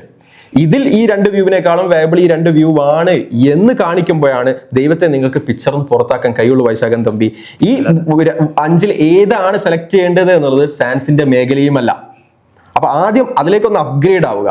എന്നിട്ട് ഈ 3 പൊസിഷനിൽ ആദ്യം മനസ്സിലാക്കുക, ഇവിടെ സയൻസിൽ നമ്മൾ എന്ത് കണ്ടുപിടിച്ചാലും അതൊക്കെ ഹൗ ആണ്, അതൊക്കെ കോറിലേഷൻസ് ആണ്. ഈ കോറിലേഷൻസ് നിന്ന് കോസേഷൻ ഇൻഫർ ചെയ്യുകയാണ് ചെയ്യുന്നത്. ഈ ഇൻഫറൻസ് ചെയ്യാൻ പാടില്ല, അത് അൺജസ്റ്റിഫൈഡ് ആണെന്നാണ് റെഗുലാരിറ്റി തിയറീസ് പറയുന്നത്. അതുകൊണ്ടാണ് അവർ കോസ്മിക് കോയിൻസിഡൻസിലേക്ക് പോകുന്നത്. അതല്ലാത്ത വ്യൂസ് നാച്ചുറലിസ്റ്റിൽ തന്നെ ഉണ്ട്. ഈ പറയുന്ന 5 വ്യൂസ് അല്ല കേട്ടോ, 5-ലധികം വ്യൂസ് ഉണ്ട്. ഓഫ്കോഴ്സ് ഞാൻ വളരെ പ്രോമിനന്റ് ആയിട്ടുള്ളത് പറഞ്ഞു എന്ന് മാത്രമേ ഉള്ളൂ. ഇതിൽ തീസ്റ്റിക് വേർഷൻ ആണോ നോൺ തീസ്റ്റിക് വേർഷൻ ആണോ ബെറ്റർ, വയബിൾ എന്നതാണ് നമ്മൾ നോക്കുന്നത്. അതിൽ തീസ്റ്റിക് വേർഷൻ വയബിൾ അല്ല എന്ന് കാണിച്ചാൽ മാത്രമാണ് എന്ത് ചെയ്യുന്നുള്ളൂ, ഗോഡ് പിക്ചറിന്ന് പോവുള്ളൂ. അല്ലാതെ സയൻസ് എത്ര ചേർന്ന് കളിച്ചാലും പുതിയ എന്ത് ഡിസ്കവറീസ് കണ്ടാലും ഗോഡ് പിക്ചറിന്ന് പോകില്ല. Vaishakhan Thampi, and this is ഇത് എല്ലാവർക്കും അറിയുന്ന കാര്യമാണ്. ബേസിക് ഫിലോസഫി അറിയുന്ന എല്ലാവർക്കും അറിയുന്ന കാര്യം. ഇറ്റ്സ് നോട്ട് അൺഡിസ്പ്യൂട്ടബിൾ ആയിട്ടൊരു കാര്യമല്ല. ഡിസ്പ്യൂട്ട് എന്താണ്, ഈ 3 ആണോ അതല്ല ഈ 5 തിയറിയിൽ ഏത് തിയറിയാണ്, അല്ലെങ്കിൽ ഞാൻ പറഞ്ഞില്ല 5 മെയിൻ ആയിട്ട് എടുത്തു എന്നുള്ളൂ. ഇതിൽ ഏത് തിയറിയാണ് ബെറ്റർ എന്നുള്ള കാര്യത്തിലാണ് ഡിസ്പ്യൂട്ട് ഉള്ളൂ. അതിലേ ഡിസ്പ്യൂട്ട് ഉള്ളൂ.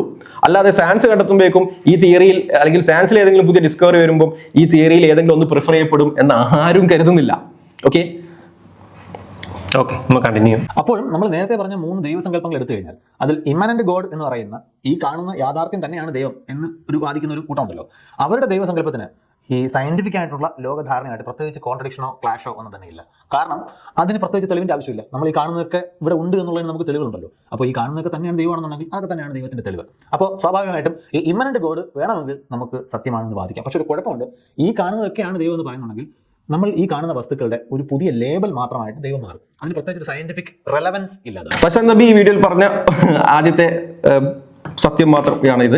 ഇമനന്റ് എന്നുള്ള ഗോഡ് ആ ഒരു ദൈവസങ്കല്പമാണെങ്കിൽ പിന്നെ പ്രത്യേകിച്ച് ദൈവം എന്ന് പറയുന്നതിൽ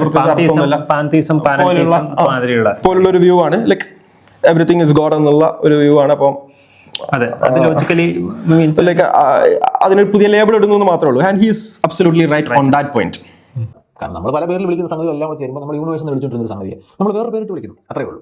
ഇനി നേരത്തെ പറഞ്ഞ രണ്ടാമത്തെ ദൈവസങ്കല്പം ഡയസ്റ്റിക് ഗോഡ്, അതായത് എല്ലാം ഫൈൻ ട്യൂൺഡ് ആയിട്ടുള്ള കുറെ പാരാമീറ്റേഴ്സ് ഒക്കെ സെറ്റ് ചെയ്യുന്ന ഒരു ദൈവം ഒരു ലോകത്തെ ഉണ്ടാക്കിയെടുക്കുന്നു, ഒരു പ്രപഞ്ചത്തെ ഉണ്ടാക്കിയിട്ട് അതിനെ ചലിപ്പിക്കുന്നത്. ഒരു ക്ലോക്ക് മേക്കർ ക്ലോക്ക് ഉണ്ടാക്കിയിട്ട് അതിന് കീ കൊടുത്ത് ചലിക്കാൻ അനുവദിക്കുന്ന പോലെ അതങ്ങ് ചലിച്ചുകൊണ്ടിരിക്കുകയാണ്. ഇനി ദൈവം ഇടപെടുന്നില്ല. അപ്പോഴും ഒരു പ്രശ്നമുള്ളത്, ഈ പറയുന്ന കാര്യങ്ങൾ സയന്റിഫിക്കായിട്ട് വിശദീകരിക്കുമ്പോൾ അതിനെ നമുക്ക് ഈ ദൈവസങ്കല്പമായിട്ട് മാച്ച് ചെയ്തിരുത്താൻ പറ്റും. പക്ഷേ ദൈവം ഇപ്പോഴുള്ള യൂണിവേഴ്സുമായിട്ട് യാതൊരു രീതിയിലും ഇടപെടുന്നില്ല എന്നുള്ളതുകൊണ്ട് തന്നെ നമുക്ക് അതിന് തെളിവുകളൊന്നും തന്നെ ഹാജരാക്കാൻ കഴിയില്ല. അഗെയിൻ തെളിവുകളൊന്നും ഹാജരാക്കാൻ സാധിക്കും. കാരണം ഈ പറയുന്ന ഡീസ്റ്റിക് ഗോഡിന്റെ വിഷയത്തിൽ അഫ്കോഴ്സ് തെളിവുകളൊന്നും ഹാജരാക്കാൻ സാധിക്കില്ല എന്നുള്ളത് തെറ്റാണ്. ഫൈൻ ട്യൂണിങ് ഡീസ്റ്റിക് ഗോഡിന്റെ തെളിവായിട്ട് ഉദ്ധരിക്കാൻ പറ്റും. അതേപോലെ പല വ്യൂസും ഡിസ്ട്രിക്ട് ഗോഡിന്റെ പല ആർഗ്യുമെന്റ്സും ഡിസ്ട്രിക്ട് ഗോഡിന്റെ തെളിവായിട്ട് ഉദ്ധരിക്കാൻ കഴിയും എന്നുള്ളതാണ്. സൈക്കോഫിസിക്കൽ ഹാർമണി ആണെങ്കിലും ഒറിജിൻ ഓഫ് ലൈഫ് ആണെങ്കിലും ഇത് ഏത് വിഷയമാണെങ്കിലും നമുക്ക് ഡീസത്തിന്റെ എവിഡൻസ് ആയിട്ട് ഉദ്ധരിക്കാൻ കഴിയും. അതുകൊണ്ട് അത് യാതൊരു ഡിഫറൻസ് ഉണ്ടാക്കുന്നില്ല എന്നുള്ളത് ഇറലവെന്റ് ആണ്. കാരണം ഡിസ്ട്രിക്ട് ഗോഡ് ഇല്ലായിരുന്നെങ്കിൽ നമുക്ക് ഫൈൻ ട്യൂൺഡ് ആയിട്ട് യൂണിവേഴ്സ് ഉണ്ടാവില്ലായിരുന്നു. ഡിസ്ട്രിക്ട് ഗോഡ് ഉള്ളതുകൊണ്ടാണ് നമുക്ക് ഫൈൻ ട്യൂൺഡ് ആയിട്ട് യൂണിവേഴ്സ് ഉണ്ടാകുന്നത്. So that's wrong. ഇടപെടുന്നില്ല എന്നുള്ളതുകൊണ്ട് തന്നെ അത്തരം ദൈവത്തോടുള്ള പ്രാർത്ഥനയോ അത്തരം ദൈവത്തിന്റെ പേടിയോ അത്തരം ദൈവത്തിന്റെ ക്രോധത്തെയോ ഒന്നും നമ്മൾ പേടിക്കേണ്ട ആവശ്യമില്ല. അപ്പോൾ അതും സയന്റിഫിക്കലി പ്രത്യേകിച്ചൊരു റെലവൻസ് ഇല്ലാത്ത സങ്കല്പമാണ്.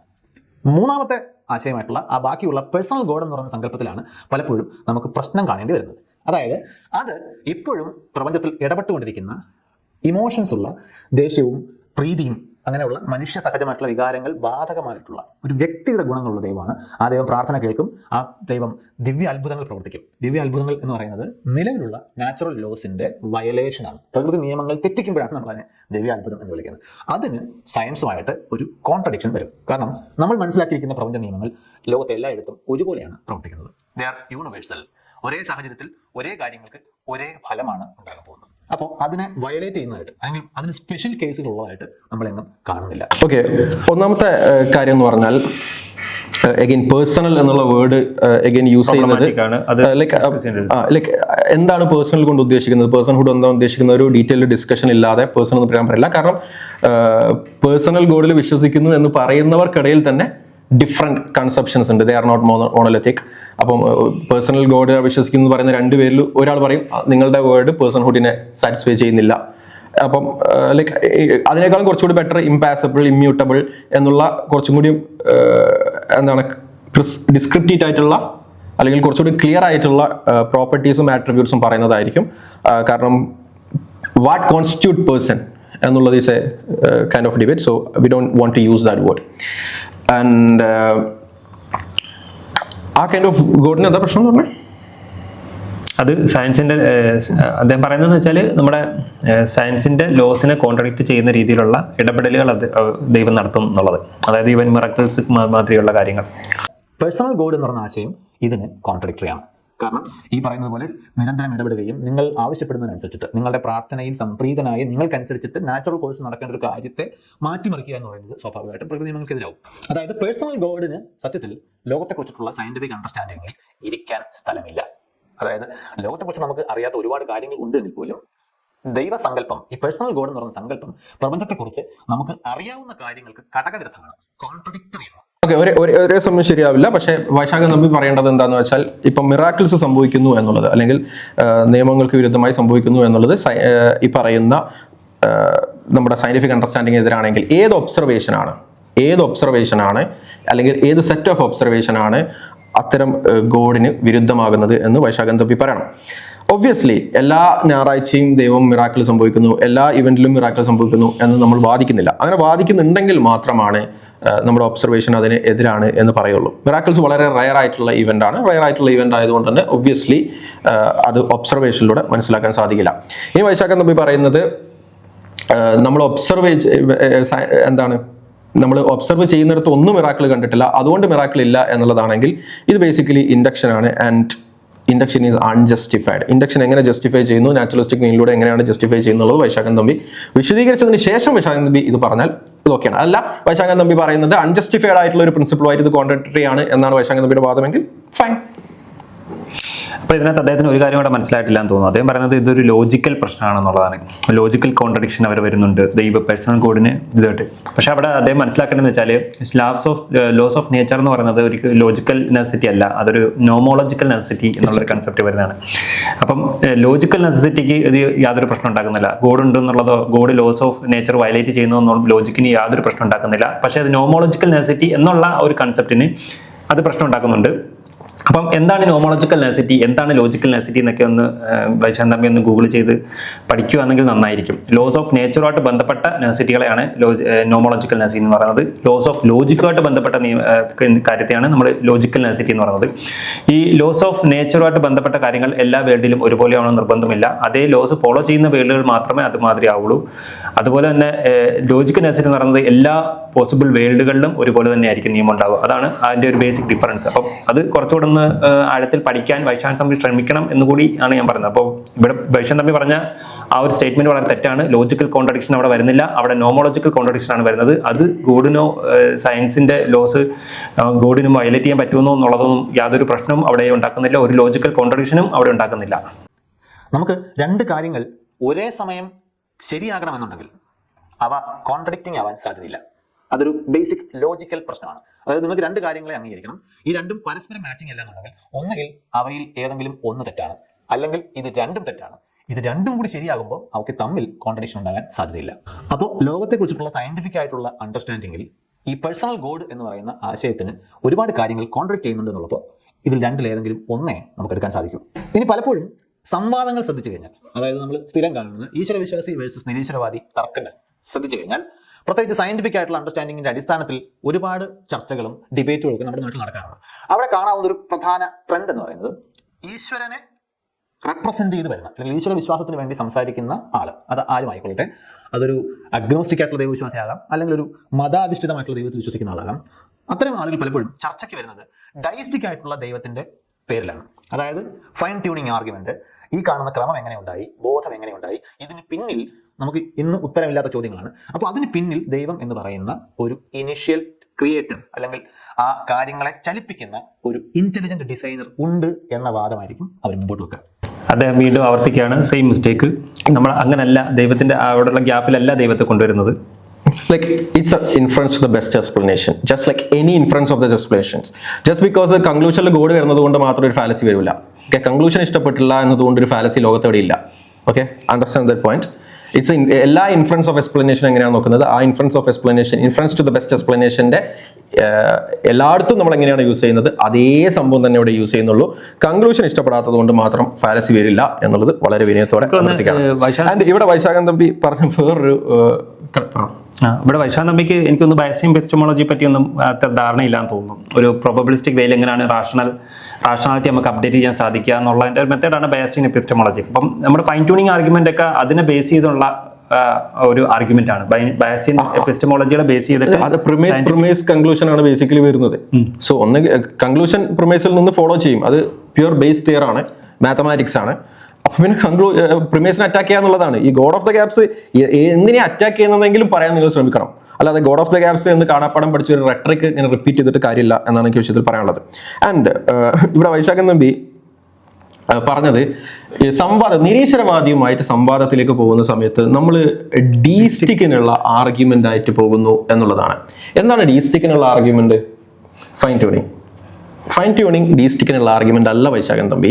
ഫൈൻ ട്യൂണിങ് ഡീസ്റ്റിക്കിനും തീസത്തിനും ഉള്ള കോമൺ എലമെന്റ്സിനുള്ള ആർഗ്യുമെന്റ് ആണ്.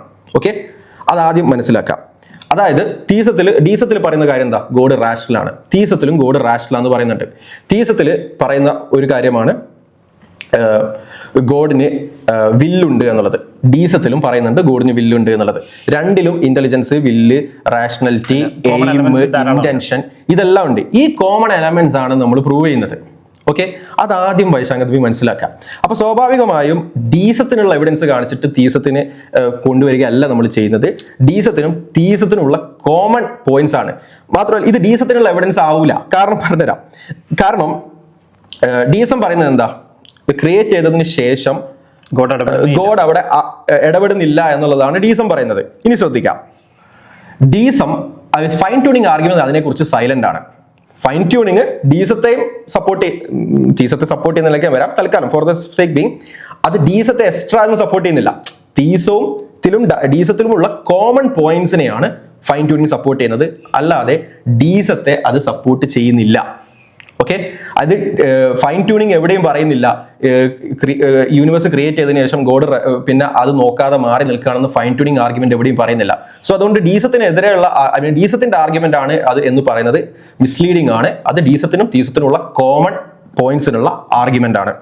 ആൻഡ് വൈശാഖൻ തമ്പി ഇവിടെ പറഞ്ഞു നിരീശ്വരവാദിയുമായി സംസാരിക്കുമ്പോഴാണ് നമ്മൾ എന്ത് ചെയ്യുന്നത്, ഈ ആർഗ്യുമെന്റ് ഫൈൻ ട്യൂണിങ് ആർഗ്യുമെന്റ് കൊണ്ടുവരുന്നത്. എന്റെ പൊന്നാര വൈശാഖൻ തമ്പി, അങ്ങനെയാണ് ആർഗ്യുമെന്റ് വർക്ക് ചെയ്യുക, അങ്ങനെയാണ് ആർഗ്യുമെന്റ് ചെയ്യാം. ഉദാഹരണത്തിന് ബോധവുമായി ബന്ധപ്പെട്ടുകൊണ്ട് വ്യത്യസ്ത തിയറീസ് ഉണ്ട്. ഇപ്പം ഫിസിക്കലിസം, സബ്സ്റ്റൻസ് ഡ്യൂലിസം, എപ്പിഫിനോമിലിസം, ഇന്ററാക്റ്റീവ് ഡ്യൂലിസം എന്ന് തുടങ്ങി വ്യത്യസ്ത തിയറീസ് ഉണ്ട്. ഇതിൽ ഫിസിക്കലിസം ബേസിക്കലി പറയുന്നത് എന്താണെന്ന് വെച്ചാൽ ഹാർഡ് പ്രോബ്ലം ഓഫ് കോൺഷ്യസ്നെസ് എന്നൊരു സംഭവമില്ല. അതായത് നമ്മുടെ ബ്രെയിൻ സ്റ്റേറ്റും മെന്റൽ സ്റ്റേറ്റ് ബ്രെയിൻ സ്റ്റേറ്റിലേക്ക് റെഡ്യൂസ് ചെയ്യാൻ പറ്റും. അത് മെന്റൽ സ്റ്റേറ്റും ബ്രെയിൻ സ്റ്റേറ്റും ഒന്നാണ്, അതെന്ത് ചെയ്യാൻ പറ്റും, റെഡ്യൂസ് ചെയ്യാൻ പറ്റും എന്നാണ് ബേസിക്കലി ഫിസിക്കലിസം പറയുന്നത്. എന്നാൽ ഡ്യുവലിസം പറയുന്നത് അങ്ങനെ റെഡ്യൂസ് ചെയ്യാൻ കഴിയില്ല എന്നാണ്. ഡ്യുവലിസത്തിന്റെ അണ്ടറിൽ വരുന്ന സബ്സെറ്റുകളാണ് ഈ പറയുന്ന ഇന്ററാക്റ്റീവ് പ്രോപ്പർട്ടി ഡ്യുവലിസം, എപ്പിഫിനോമിനലിസം, അതേപോലെ സബ്സ്റ്റൻസ് ഡ്യുവലിസം പോലെയുള്ള മറ്റു 3 തിയറികൾ. ഇവിടെ ഞാനൊരു ഫിസിക്കലിസ്റ്റിന്റെ അടുത്ത് പോയി സംസാരിക്കുമ്പോൾ ഞാൻ ആളെടുത്ത് പോയിട്ട് സബ്സ്റ്റൻസ് ഡ്യുവലിസം അല്ല സംസാരിക്കാം. കാരണം സ്വാഭാവികമായും ഒരു ഫിസിക്കലിസ്റ്റിന്റെ അടുത്ത് ഞാൻ സംസാരിക്കുമ്പോൾ ഞാൻ ആളെടുത്ത് വാഗിനസ് ആർഗ്യുമെന്റ്, മേരീസ് റൂം ആർഗ്യുമെന്റ്, അതേപോലെ സോംബി ആർഗ്യുമെന്റ് പോലെയുള്ള ആർഗ്യുമെന്റുകളാണ് ഉപയോഗിക്കുക. അത് ഡ്യുവലിസത്തിനുള്ള ആർഗ്യുമെന്റ് ആയിരിക്കും. അത് പ്രോപ്പർട്ടി ഡ്യുവലിസത്തിനുള്ള ആർഗ്യുമെന്റോ അതല്ലെങ്കിൽ സബ്സ്റ്റൻസ് ഡ്യുവലിസത്തിനുള്ള ആർഗ്യുമെന്റോ എപ്പിഫെനോമിസത്തിനുള്ള ആർഗ്യുമെന്റോ ആയിരിക്കില്ല. വൺസ് ആ ഫിസിക്കലിസ്റ്റിന്റെ ഞാൻ ഡ്യുവലിസം കൺവിൻസ് ചെയ്തതിന് ശേഷമാണ് പ്രോപ്പർട്ടി ഡ്യുവലിസത്തിനെതിരെയുള്ള കിംസ് എക്സ്ക്ലൂഷൻ ആർഗ്യുമെന്റ് യൂസ് ചെയ്യും. പിന്നീട് ഞാൻ എപ്പിഫെനോമിലിസത്തിനെതിരെയുള്ള സൈക്കോഫിസിക്കൽ ഹാർമണി യൂസ് ചെയ്യും. പിന്നീടാണ് ഞാൻ എന്ത് ചെയ്യുക, അത് വെച്ചിട്ട് ഇത് രണ്ടും എലിമിനേറ്റ് ചെയ്തിട്ടായിരിക്കും ഞാൻ സബ്സ്റ്റൻസ് ഡ്യുവലിസം പ്രൂവ് ചെയ്യുക. അപ്പൊ സ്വാഭാവികമായും ഇവിടെ വൈശാഖൻ തമ്പി പറയുന്നത് നിരീശ്വരവാദികളുടെ അടുത്തേക്ക് വരുമ്പോൾ വിശ്വാസികൾ സംസാരിക്കുന്നത് എന്താണ്? ഡയസ്റ്റിക് ഗോഡിന്റെ ആർഗ്യുമെന്റ്. ഡയസ്റ്റിക് ഗോഡ് ഒന്നാമത് തെറ്റാണ്. ഡയസ്റ്റിക് ഗോഡിന്റെ ആർഗ്യുമെന്റ് അല്ല. ഡയസ്റ്റിക് ഗോഡിന്റെയും തീസ്റ്റിക് ഗോഡിന്റെയും കോമൺ ആയിട്ടുള്ള എലമെന്റ്സിനെയാണ് നമ്മൾ അറ്റാക്ക് ചെയ്യുന്നത്, അല്ലെങ്കിൽ അതാണ് നമ്മൾ പ്രൂവ് ചെയ്യാൻ ശ്രമിക്കുന്നത്. അല്ലാതെ ഡീസ്റ്റിക് ഗോഡിന് ഫൈൻ ട്യൂണിങ് ഡീസ്റ്റിക് ഗോഡിന്റെ ആർഗ്യുമെന്റ് അല്ല. കാരണം യൂണിവേഴ്സ് കൺസർവ് ചെയ്യുന്നു, അല്ലെങ്കിൽ യൂണിവേഴ്സ് ഉണ്ടാക്കിയതിന് ശേഷം ദൈവം അത് കൺസർവ് ചെയ്യുന്നുണ്ടോ ഇല്ലേ എന്നുള്ള വിഷയത്തിൽ ഫൈൻ ട്യൂണിങ് ഒരക്ഷരവും പറയുന്നില്ല. ചെയ്യുന്നു പറയുന്നില്ല, ചെയ്യുന്നില്ല എന്നും പറയുന്നില്ല. അപ്പൊ ഇത് രണ്ടിന്റെയും കോമൺ ആയിട്ട് യൂസ് ചെയ്യാൻ പറ്റുന്ന ആർഗ്യുമെന്റ് ആണ്. വൺസ് നിരീശ്വരവാദി ഈ പ്രോപ്പർട്ടീസ് ഒക്കെ അംഗീകരിച്ചതിന് ശേഷം വില്ലുള്ള, റാഷണൽ ഉള്ള, ഇന്റലിജന്റ് ആയിട്ടുള്ള ഒരു ബീയിങ് ഉണ്ട് എന്ന് അംഗീകരിച്ചതിന് ശേഷമായിരിക്കും അവരെടുത്ത് ഈ ദൈവം നമ്മുടെ കമ്മ്യൂണിക്കേറ്റ് ചെയ്തിട്ടുണ്ടോ എന്നുള്ള വിഷയം, അതേപോലെ സൃഷ്ടിച്ചതിന് ശേഷം പിന്നീട് യൂണിവേഴ്സ് സ്വന്തമായിട്ടാണോ അതല്ല ആ ദൈവം കൺസർവ് ചെയ്യുന്നുണ്ടോ എന്ന വിഷയങ്ങളൊക്കെ നമ്മൾ പിന്നീടായിരിക്കും അവരുമായിട്ട് ഡിസ്കസ് ചെയ്യുന്നത്. ഇത് ഫിസിക്കലിസത്തിന്റെ വിഷയത്തിലും അങ്ങനെ തന്നെയാണ്. അല്ലാതെ ഒരു ഫിസിക്കലിസ്റ്റിന്റെ അടുത്ത് പോയിട്ട് നമ്മൾ ഡയറക്റ്റ് ആയിട്ട് പ്രോപ്പർട്ടി ഡ്യൂവലിസം അല്ലെങ്കിൽ സബ്സ്റ്റൻസ് ഡ്യൂവലിസം പറയാൻ കഴിയില്ല. നമ്മളൊരു ഫിസിക്കലിസ്റ്റിന്റെ അടുത്ത് നമ്മൾ യൂസ് ചെയ്യുക ഡ്യുവലിസത്തിനുള്ള ആർഗ്യുമെന്റ് ആയിരിക്കും. ഡ്യുവലിസം കൺവിൻസ് ചെയ്തതിന് ശേഷമായിരിക്കും ഡ്യുവലിസത്തിന്റെ സബ്സെറ്റ് ആയിട്ടുള്ള സബ്സ്റ്റൻസ് ഡ്യുവലിസത്തിന്. ഡ്യുവലിസത്തിന് വ്യത്യസ്ത രൂപങ്ങളുണ്ട്. അതിൽ പ്രധാനമായും ഞാൻ പറഞ്ഞ ഈ 3 രൂപങ്ങളാണുള്ളത്: പ്രോപ്പർട്ടി ഡ്യുവലിസം, അതേപോലെ എപ്പിഫെനോമിലിസം, അതേപോലെ സബ്സ്റ്റൻസ് ഡ്യുവലിസം. അപ്പൊ ഡ്യുവലിസം കൺവിൻസ് ആയ ഒരാളെടുത്തായിരിക്കും നമ്മൾ എന്ത് ചെയ്യുന്നത്, മുന്നോട്ട് വെക്കുന്നത്. ഇതാണ് നമ്മൾ ആദ്യം മനസ്സിലാക്കേണ്ടത്. ഇത് ഡ്യുവലിസത്തിന്റെ വിഷയത്തിൽ മാത്രമല്ല, നെസസറി ബീയിങ്ങിന്റെ വിഷയത്തിലും അങ്ങനെ തന്നെയാണ്. നമ്മൾ ആദ്യം ഒരു കണ്ടിജൻസി ആർഗ്യുമെന്റിൽ നമ്മൾ ഫസ്റ്റ് സ്റ്റേജ്, സെക്കൻഡ് സ്റ്റേജ് എന്ന് പറഞ്ഞ 2 സ്റ്റേജുകൾ തന്നെയുണ്ട്. അതിൽ ഫസ്റ്റ് സ്റ്റേജിൽ നമ്മൾ സ്വാഭാവികമായും എന്തായിരിക്കും, നെസസറി ബീയിങ് ഉണ്ട് എന്നാണ് കാണിക്കുക. അത് കാണിച്ചതിന് ശേഷമാണ് ആ നെസസറി ബീയിങ് ഓംനിപൊട്ടന്റ് ആണെന്നും ആ നെസസറി ബീയിങ് ഓൾ നോയിങ് ആണെന്നുള്ള ഫർദർ കാര്യങ്ങൾ തെളിയിക്കാം. ഇത് ഏതൊരു വിഷയത്തിലും അങ്ങനെ തന്നെയാണ്. ഇവിടെ വൈശാഖൻ തമ്പിക്ക് വേണമെങ്കിൽ പറയാം, ഇപ്പൊ ഞങ്ങൾ കൊണ്ടുവരുന്ന ആർഗ്യുമെന്റ് ഒരു തീസ്റ്റിക് ഗോഡിനെയാണ് തെളിയിക്കുന്നത് വിചാരിച്ചോ. അപ്പൊ വൈശാഖൻ തമ്പിക്ക് ചോദിക്കാം, പക്ഷെ ഇത് ഇസ്ലാമിനെ തെളിയിക്കില്ലല്ലോ. അഫ്കോഴ്സ് തെളിയിക്കില്ല, കാരണം ആർഗ്യുമെന്റ് അതിനുള്ളതല്ല. സ്വാഭാവികമായും തീസത്തെ പ്രൂവ് ചെയ്യാനുള്ളതായിരിക്കും ആർഗ്യുമെന്റ്. വൺസ് തീസം പ്രൂവ് ചെയ്ത ആളെടുത്തായിരിക്കും നമ്മൾ എന്ത് ചെയ്യുന്നത്, ഇസ്ലാമിനെ കുറിച്ച് സംസാരിക്കാം. ഇനി ഞാൻ ഇസ്ലാമിനുള്ള ആർഗ്യുമെന്റ് വന്നു, അപ്പൊ പക്ഷെ ഇത് സുന്നി ഇസ്ലാമിനുള്ള എവിഡൻസ് അല്ല എന്ന് പറയാം. ഇതൊക്കെ മണ്ടത്തരങ്ങളാണ്. കാരണം ഇസ്ലാം തെളിയിച്ചതിന് ശേഷമായിരിക്കും നമ്മൾ അടുത്തത് സുന്നി ഇസ്ലാമാണ് ശരി, ഷിയ ഇസ്ലാം അല്ല എന്ന് മനസ്സിലാക്കുന്നത്. തീസം ശരിയായതിനു ശേഷമായിരിക്കും നമ്മൾ ക്രിസ്ത്യാനിറ്റിക്ക് എതിരെയുള്ള ആർഗ്യുമെന്റ് വരുന്നത്. സോ ഇതൊക്കെ ആരോടാണ് സംസാരിക്കുന്നത് എന്നുള്ളത് വളരെ കൃത്യമായി നോക്കണം. നമ്മൾ ഓൾറെഡി ഒരു ഇന്റലിജന്റ് ആയിട്ടുള്ള, റാഷണൽ ആയിട്ടുള്ള ഒരു ബീയിങ് ആണ് ഇതിന്റെ പിന്നിലുള്ളത് എന്ന് വിശ്വസിക്കുന്ന ഒരു ഡീസ്റ്റുമായിട്ടാണ് നമ്മൾ സംവാദത്തിന് പോകുന്നതെങ്കിൽ അവിടെ ആയിരിക്കും നമ്മൾ സ്വാഭാവികമായും തീസത്തിന് വേണ്ടിയുള്ള ആർഗ്യുമെന്റും ഡീസത്തിനെതിരെയുള്ള ആർഗ്യുമെന്റും ഉന്നയിക്കുന്നത്. അല്ലാതെ ഇതുപോലും അംഗീകരിക്കാത്ത ഒരു നാച്ചുറലിസ്റ്റിന്റെ അടുത്ത് പോയിട്ട് ആദ്യമേ തീസത്തിനുള്ള ആർഗ്യുമെന്റ് അല്ല കൊണ്ടുവരിക. ഏതുപോലെ ഒരു ഫിസിക്കലിസ്റ്റിന്റെ അടുത്ത് നമ്മൾ സബ്സ്റ്റൻസ് ഡ്യുവലിസത്തിനുള്ള ആർഗ്യുമെന്റ് അല്ല കൊണ്ടുവരിക, ഡ്യുവലിസത്തിനുള്ള ആർഗ്യുമെന്റ് ആണ്. വൺസ് അത് സക്സസ്ഫുള്ളി അയാൾ കൺവിൻസ് ആയതിനു ശേഷമാണ് സബ്സ്റ്റൻസ് ഡ്യുവലിസം യൂസ് ആവുള്ളൂ. അല്ലാതെ ആർഗ്യുമെന്റ് അവിടെ വർക്ക് ആവുന്നില്ല. കാരണം സബ്സ്റ്റൻസ് ഡ്യുവലിസത്തിനുള്ള ആർഗ്യുമെന്റ് എന്ന് പറഞ്ഞാൽ സ്വാഭാവികമായും പ്രോപ്പർട്ടി ഡ്യുവലിസത്തിനെതിരെയുള്ള ആർഗ്യുമെന്റ് ആയിരിക്കും. പ്രോപ്പർട്ടി ഡ്യുവലിസ്റ്റ് അല്ലാത്ത ഒരാൾക്ക് പ്രോപ്പർട്ടി ഡ്യുവലിസത്തിനെതിരെയുള്ള ആർഗ്യുമെന്റ് കൊണ്ടുവരുന്നതിൽ തന്നെ അർത്ഥമില്ല എന്നുള്ളതാണ്. പിന്നെ വൈശാഖൻ തമ്പി ഉദ്ദേശിക്കുന്നത് എന്താണ്? വൈശാഖൻ തമ്പി പറയണം. വൈശാഖൻ തമ്പി പറയുന്നത് എല്ലാത്തിനും ഒരു ആർഗ്യുമെന്റ് വേണം എന്നാണോ? എല്ലാത്തിനും, അതായത് തീസത്തിനും ഡീസത്തിനും എല്ലാത്തിനും ഒരു ആർഗ്യുമെന്റ് വേണം. നമ്മൾ സബ്സ്റ്റൻസ് ഡ്യുവലിസം തെളിയിക്കണം, അല്ലെങ്കിൽ ഞാനൊരു സബ്സ്റ്റൻസ് ഡ്യുവലിസ്റ്റ് ആണെങ്കിൽ ഞാൻ അതിന് ഒരൊറ്റ ആർഗ്യുമെന്റേ കൊണ്ടുവരാൻ പാടുള്ളൂ, മൾട്ടിപ്പിൾ ആർഗ്യുമെന്റ് കൊണ്ടുവരാൻ പാടില്ല എന്നാണോ? അങ്ങനെയാണെങ്കിൽ വൈശാഖൻ തമ്പി പറയണം, ഏതൊരു പൊസിഷനും പ്രൂവ് ചെയ്യാൻ ഒറ്റ ആർഗ്യുമെന്റേ യൂസ് ചെയ്യാൻ പാടുള്ളൂ. അങ്ങനെ ഒരു നിയമം ലോജിക്കൽ ഉണ്ട്, അങ്ങനെ ഒരു നിയമം ഫിലോസഫിയിലുണ്ട്, അങ്ങനെ ഒരു നിയമം സയൻസിലുണ്ട് എന്ന് വൈശാഖൻ തമ്പി പറയണം. അങ്ങനെ ഒരു വാദം ഉണ്ടെങ്കിൽ അത് പറയണം. അത് പറയുന്നില്ലാത്തടത്തോളം കാലം സ്വാഭാവികമായും ഞങ്ങൾക്ക് ഒരു ആർഗ്യുമെന്റ് കൊണ്ടുവന്ന് സ്റ്റെപ്പ് ബൈ സ്റ്റെപ്പ് ഫസ്റ്റ് സ്റ്റെപ്പിൽ നമ്മൾ സ്വാഭാവികമായും കാണിക്കുന്നത് എന്തായിരിക്കും? ദൈവമുണ്ട്, ഈ പറയുന്ന റാഷണാലിറ്റി, ഇന്റലിജൻസ് കാര്യങ്ങളൊക്കെ ഉണ്ടെന്നിരിക്കും. അത് കഴിഞ്ഞിട്ടായിരിക്കും നമ്മൾ ഇവർ കൺസർവ് ചെയ്യുന്നുള്ള കാര്യം കാണിക്കുക. അത് കഴിഞ്ഞിട്ടായിരിക്കും നമ്മൾ ഇസ്ലാമിനുള്ള തെളിവ് കൊണ്ടുവരിക. ശരിക്കും അത് കഴിഞ്ഞിട്ട് നമ്മൾ റവല്യൂഷനുള്ള തെളിവ് കൊണ്ടുവരും. എന്നിട്ടായിരിക്കും ആ റവല്യൂഷൻ ഇസ്ലാമാണെന്ന് കൊണ്ടുവരിക. എന്നിട്ടായിരിക്കും അത് സുന്നി ഇസ്ലാമാണെന്ന് കൊണ്ടുവരിക. ആ സ്റ്റെപ്പിലാണ് നമ്മൾ പറയുക. അതിന് ഓരോന്നിനും ഓരോ ആർഗ്യുമെന്റ് ആണ് യൂസ് ചെയ്യുക. ഒറ്റ ആർഗ്യുമെന്റിൽ തന്നെ നമ്മുടെ ഫൈനൽ കംപ്ലീറ്റ് പൊസിഷൻ വേണം എന്നുള്ള മണ്ടൻ അവകാശവാദം ഉണ്ടെങ്കിൽ അത് താങ്കൾ പറയണം. അതുകൊണ്ട് തന്നെ എന്തടിസ്ഥാനത്തിലാണ് നിരീശ്വരവാദികളുമായി സംവദിക്കുമ്പോൾ ഫൈൻ ട്യൂണിംഗ് ഉപയോഗിക്കുന്നു, തീസത്തെ ഡയറക്റ്റ് പ്രൂവ് ചെയ്യാത്ത കാര്യങ്ങൾ ഉപയോഗിക്കുന്നു എന്ന ചോദ്യം അസംബന്ധമാണ്. ലോകത്തെ എല്ലാ ആർഗ്യുമെന്റുകളും അങ്ങനെ തന്നെയാണ് വർക്ക് ചെയ്യുന്നത്. നമ്മുടെ പ്രതിയോഗിയെ നമ്മൾ ആദ്യം ഒരു ആർഗ്യുമെന്റ് ഉപയോഗിച്ച് ഒരു പോയിന്റിലേക്ക് കൊണ്ടുവന്നിട്ട് അവിടെ നിന്നാണ് നമ്മൾ അടുത്ത പോയിന്റിലേക്ക് കൊണ്ടുവരിക എന്നുള്ളതാണ്. ഇവിടെ നമ്മൾ അഡീഷണൽ ആയിട്ട് ഒരു സ്റ്റെപ്പ് കൂടെ ആദ്യം ചെയ്യേണ്ടി വരുന്നുണ്ട്.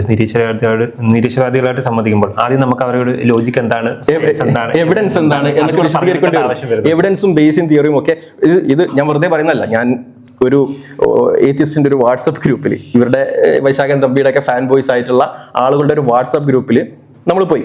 അവിടെ പോയിട്ട് ഞാൻ എന്ത് ചെയ്തു, ഫസ്റ്റ് പ്രൊമൈസ് ഫൈൻ ട്യൂണിംഗ് ആർഗ്യുമെന്റിന്റെ ഫസ്റ്റ് പ്രൊമൈസ് പറഞ്ഞു. എന്താണ്, probability of life permitting constant given naturalism extremely low ആണെന്നും probability of life permitting constant given theism extremely low അല്ല എന്നും അതുകൊണ്ട് ഈ ഒരു ഡാറ്റ തീസത്തിനുള്ള എവിഡൻസ് ആണ് എന്നും. അപ്പം എനിക്ക് അവിടെ നിന്ന് ആ ഗ്രൂപ്പിൽ ഒരാളെങ്കിലും ബുദ്ധിയുണ്ടാവുമെന്ന് വിചാരിച്ചു. പക്ഷേ 150 ആളുകളുള്ള ആ ഗ്രൂപ്പിൽ നിന്ന് എനിക്ക് കിട്ടിയ റെസ്പോൺസ്, നമ്പർ കാണിച്ചിട്ട് കാര്യമില്ല, എവിഡൻസ് വേണം. അത് ഇതാണ് എവിഡൻസ് എന്ന് മനസ്സിലാക്കാൻ. അതായത് ഈ ബേസിൻ എപ്പിസ്റ്റമോളജിയിൽ ഈ പ്രോബബിലിറ്റി കാണിക്കലാണ് എവിഡൻസ് എന്ന്, അല്ല മാത്തമാറ്റിക്സ് കാണിച്ചിട്ട് കാര്യമില്ല, എവിഡൻസ് വേണം എന്ന് പറയുന്ന ആളുകൾ, എന്താണ് എവിഡൻസ് എന്ന് പോലും അറിയാത്ത ഒരാളുകളെയാണ് ഇവിടുത്തെ കേരളത്തിലെ യുക്തിവാദികൾ ഉള്ളത്. അവരുടെ നേതാവായി ആവുന്നതിന്റെ കാരണം താങ്കൾ ഈ വിഷയത്തിൽ, താങ്കളെ പോലുള്ള ആളുകൾ ഈ വിഷയത്തിൽ അപ്ഡേറ്റഡ് ആവാത്തത് കൊണ്ടാണ് എന്നുള്ളതാണ് ഞാൻ മനസ്സിലാക്കുന്നത്. ഈ വൈശാഖൻ തന്നെ ഈ വിഷയത്തിൽ പറയുന്ന അഭിപ്രായങ്ങൾ നോക്കിക്കഴിഞ്ഞാൽ വൈശാഖൻ നമ്പിയുടെ പഴയ അവതരണത്തിൽ പുള്ളി തന്നെ ഈ കേസ് പറയുന്നുണ്ട്, ഗോഡ് ഇല്ല എന്ന് പ്രൂവ് ചെയ്യേണ്ട ആവശ്യമുണ്ടോ എന്ന് വെച്ചിട്ട് പുള്ളി പറയുന്നത് absence of the evidence is the evidence of absence. ഒരു കാര്യത്തിന്റെ ആബ്സെൻസ് ആണ് അതില്ല എന്നതിന്റെ എവിഡൻസ് എന്ന വിഷയം പറയുന്നത്. അപ്പോൾ അത് പറയണമെന്നുണ്ടെങ്കിൽ ആ വ്യക്തിക്ക് എന്തറിയില്ലായിരിക്കണം, എന്താണ് എവിഡൻസ് എന്ന് അറിയില്ലായിരിക്കണം. സോ വൈശാഖൻ തമ്പി ഹിംസെൽഫ് ഈ പറഞ്ഞ വിഷയത്തിൽ അറിവില്ലാത്തതാണ്. അപ്പൊ പിന്നെ ഇതുപോലുള്ള വാട്സ്ആപ്പ് ഗ്രൂപ്പിലെ അണികളെ കുറ്റം പറഞ്ഞിട്ട് അവർക്ക് അത്രേ കാണുള്ളൂ. ഇതിൽ തീർച്ചയായും നമ്മൾ നോക്കേണ്ട അടുത്ത കാര്യം എന്ന് വെച്ചാൽ, മൂപ്പര് പറയുന്നുണ്ട് നമ്മൾ ഈ തീസത്തിനുള്ള ഗോഡിനുള്ള എവിഡൻസ് കാണിയിട്ട് പിന്നെ ടീസത്തിലേക്ക് ഒരു ജമ്പാണ്. എഗെയിൻ വൈശാഖൻ തമ്പിക്ക് ഈ കാര്യങ്ങളെ കുറിച്ച് കൃത്യമായി അറിയാത്തത് കൊണ്ടാണ്. ദർ ആർ എവിഡൻസസ് ലൈക്ക് തീസത്തിന് അല്ലെങ്കിൽ ഡീസത്തെ തെറ്റാണെന്ന് കാണിക്കുന്ന എവിഡൻസുകൾ ഉണ്ട്.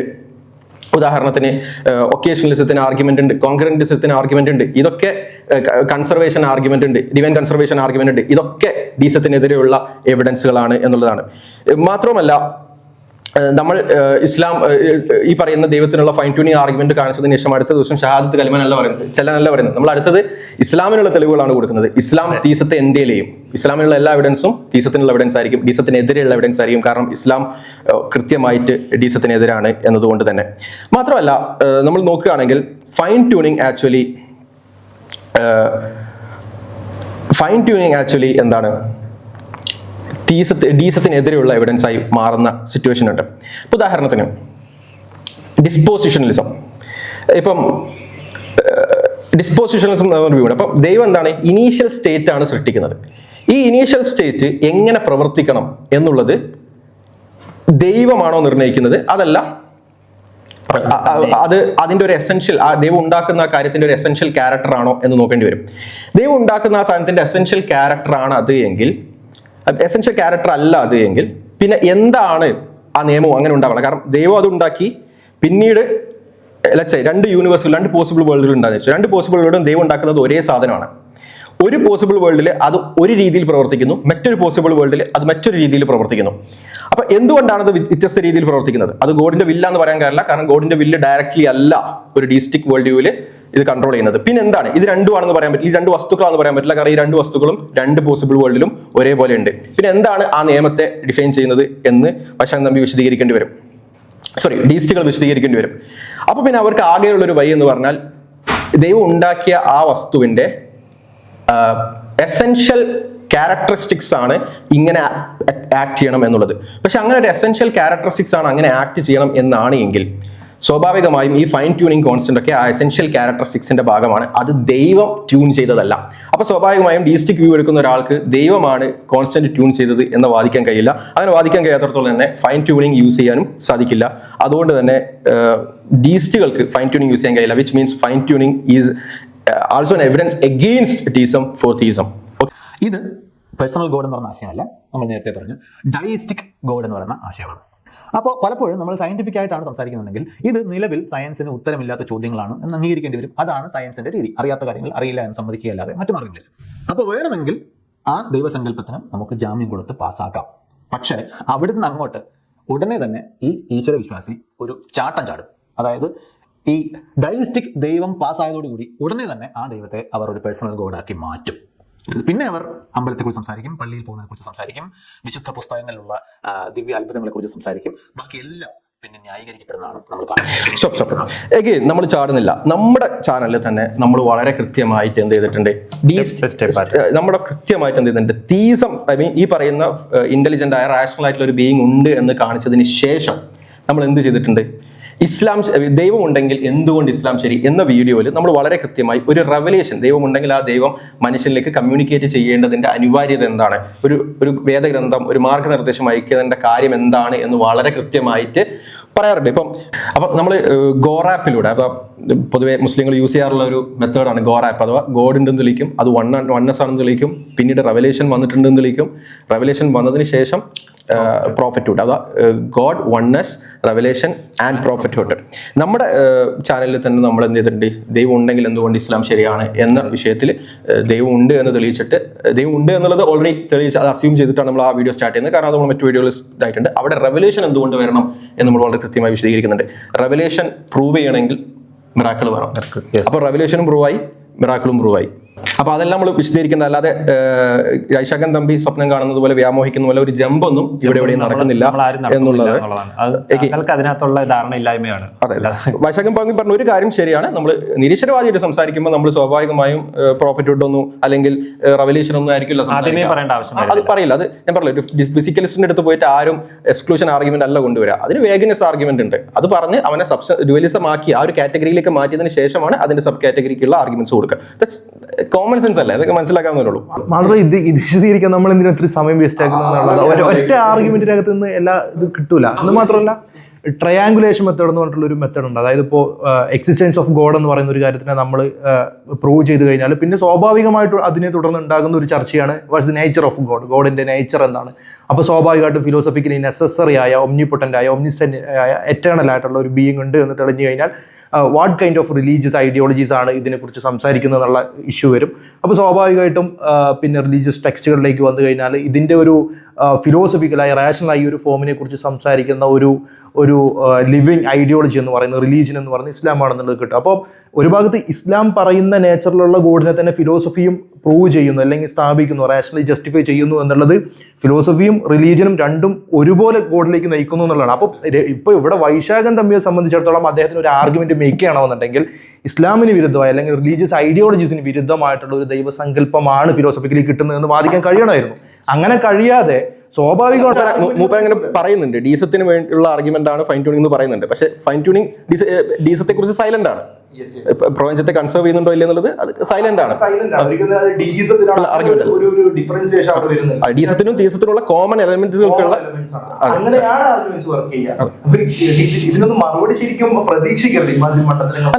മണ്ടത്തരം പറയാൻ നമുക്ക് പ്രശ്നമല്ല. പക്ഷെ വൈശാഖൻ തമ്പി ഇതേ കാര്യം വർഷങ്ങൾക്ക് മുമ്പ് പറഞ്ഞിട്ടുണ്ട്. നമ്മൾ എക്സ്പെക്ട് ചെയ്യുന്നുണ്ട് അല്ലേ? ഓക്കെ, നമ്മൾ ആദ്യം വൈശാഖൻ തമ്പിയുടെ പ്രസംഗം കേൾക്കുമ്പോൾ ഓക്കെ, വിവരമില്ലാത്തതുകൊണ്ടാണ്, നമ്മൾ ഈ ഒരു വിഷയത്തെക്കുറിച്ച് പഠിക്കാത്തതുകൊണ്ടാണ്. എന്നാൽ വർഷം കഴിയുന്നതിന് നമ്മൾ പഠിക്കണ്ടേ, നമ്മൾ പുതിയ പുതിയ കാര്യങ്ങൾ പഠിക്കണ്ടേ. എനിക്ക് തോന്നുന്നത് വൈശാഖൻ തമ്പി ഒരു ഒരു ബ്ലാക്ക് ഹോളിൽ പെട്ടതായിരിക്കും, അല്ലെങ്കിൽ ഒരു ബബിൾ യൂണിവേഴ്സിലാണ്, ഒരു എക്കോ ചാമ്പറിലാണ് ഉള്ളത് എന്നാണ് ഞാൻ മനസ്സിലാക്കുന്നത്. കാരണം അല്ലാണ്ട് ഇത് ഞാൻ വൈശാഖൻ തമ്പിയോട് നമ്മളിവിടെ പറയുന്നത് നാളെ തീസ്റ്റ് ആവണമെന്നല്ല. അറ്റ്ലീസ്റ്റ് എന്താണ് ഈ പറയുന്ന ലോസിന്റെ വിഷയത്തിൽ അല്ലെങ്കിൽ പ്രോബ്ലം ഓഫ് ഇൻഡക്ഷന് നാച്ചുറലിസ്റ്റിക് ആയിട്ടുള്ള സൊല്യൂഷൻ ഉണ്ട്. ഓക്കെ, ആ സൊല്യൂഷനുകളെ കുറിച്ച് ബോധവാനെങ്കിലും ആയിരിക്കണം. എനിക്ക് തോന്നുന്നത് ഈ നേരത്തെ പറഞ്ഞ പോലെ ഇദ്ദേഹം കിടക്കുന്ന ആ ഒരു സർക്കിൾ ഉണ്ട്, ആ ഒരു എക്കോ ചേംബർ ഉണ്ട്. അതിനകത്ത് ഉള്ള ആളുകളെ സംബന്ധിച്ചിടത്തോളം നേരത്തെ പറഞ്ഞതുപോലെ എവിഡൻസ് എന്ന് പറഞ്ഞു കഴിഞ്ഞാൽ അത് എന്തോ ഈ സയന്റിസം പോലുള്ള സാധനത്താൽ സ്ഥാപിക്കപ്പെടുന്നതല്ല. അത് ഈ പ്രോബബിലിറ്റി തിയറിയും ബേസ് തിയറും ഒക്കെ അനുസരിച്ചിട്ടുള്ള എവിഡൻസുകളെ കുറിച്ചുള്ള സംസാരം ഒരുത്തനും ഈ സി രവിചന്ദ്രനും ഇ എ ജബ്ബാറിനെ കുറിച്ച് പിന്നെ പറയുന്നില്ല. അങ്ങേർക്ക് അറിയില്ല എന്നുള്ളത് എല്ലാവർക്കും അറിയാം. അപ്പൊ ഈ ഒരു ടീമിന് ഒരാൾക്കും അറിയുന്നില്ല എന്നുള്ളതാണ്. അപ്പൊ ഇങ്ങനെ ഒന്നും അറിയാത്ത ഒരു കൂട്ടം ആളുകൾ ഇവർ പറയുന്നതിനെല്ലാം കൈയടിച്ചു കൊടുക്കുന്ന ഒരു കൂട്ടരുണ്ട് എന്നുണ്ടെങ്കിൽ സ്വാഭാവികമായിട്ടും ആ വ്യക്തി പറയുന്ന മണ്ടത്തരം അതിങ്ങനെ ആവർത്തിച്ച് പറയലുണ്ടാവുള്ളൂ. അതുകൊണ്ടാണ് ഇടയ്ക്കിടയ്ക്ക് അൺമാസ്കിംഗ് പോലുള്ള ചാനലുകൾ കാണുക, ഇതിലുള്ള ആർഗ്യുമെന്റുകൾ കേട്ട് അതിന് റെഫ്യൂട്ടേഷൻ. നിങ്ങൾ എൻഗേജ് ചെയ്യാൻ ശ്രമിക്കുക, അപ്പൊ നമുക്ക് കുറച്ചുകൂടെ ആവാൻ സാധിക്കും. അതാണ് പ്രധാന പ്രശ്നം, നമ്മളെ ഫ്രസ്ട്രേറ്റ് ആക്കുന്നത് അതാണ്. Repeating the same thing. അതിലേക്ക് പോവാം.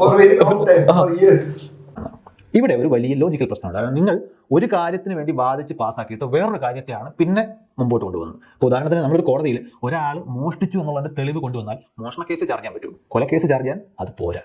ഇപ്പോൾ പലപ്പോഴും സംഭവിക്കുന്നത് ഡയസ്റ്റിക് ആയിട്ടുള്ള ദൈവത്തെ വാദിച്ച് ജയിച്ച ശേഷം അത് പേഴ്സണൽ ദൈവത്തിനുള്ള ജയമായിട്ട് മാറ്റി വ്യാഖ്യാനിച്ചു കളയും.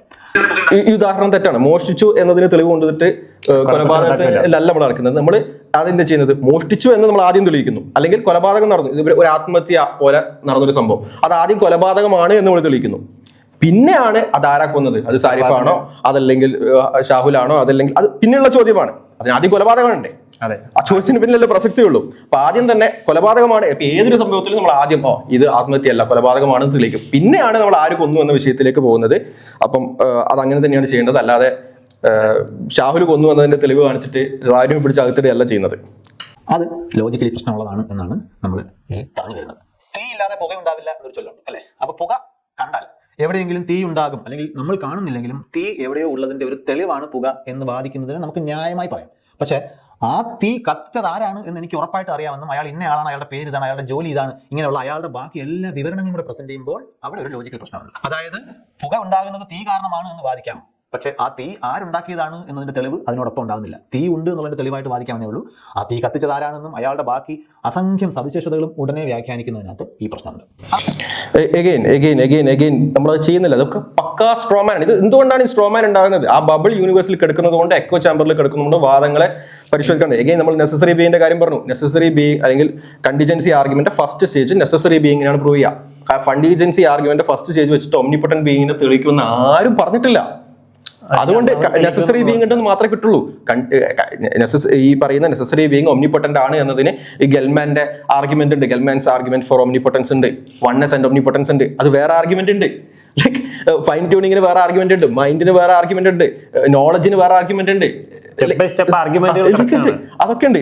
ഇവിടെ ആരും പറയാത്തൊരു കാര്യം വൈശാഖൻ തമ്പി ലൈക്ക് സ്ട്രോമാൻ എന്ന് like I don't know like അവിടെ നിൽക്കട്ടെ. ഇനി നമുക്ക് ആ നേരത്തെ പറഞ്ഞ ഡയസ്റ്റിക് ദൈവം എന്ന് പറയുന്ന ഒരു വാദമുണ്ടല്ലോ. അതായത് നിലവിൽ നമുക്ക് അറിയാത്ത, പ്രത്യേകിച്ച് പ്രപഞ്ച ഉൽപ്പത്തി പോലുള്ള കാര്യങ്ങളിൽ നമുക്ക് അറിയാത്ത ഒരുപാട് വശങ്ങൾ ഇപ്പോഴും കിടപ്പുണ്ട്.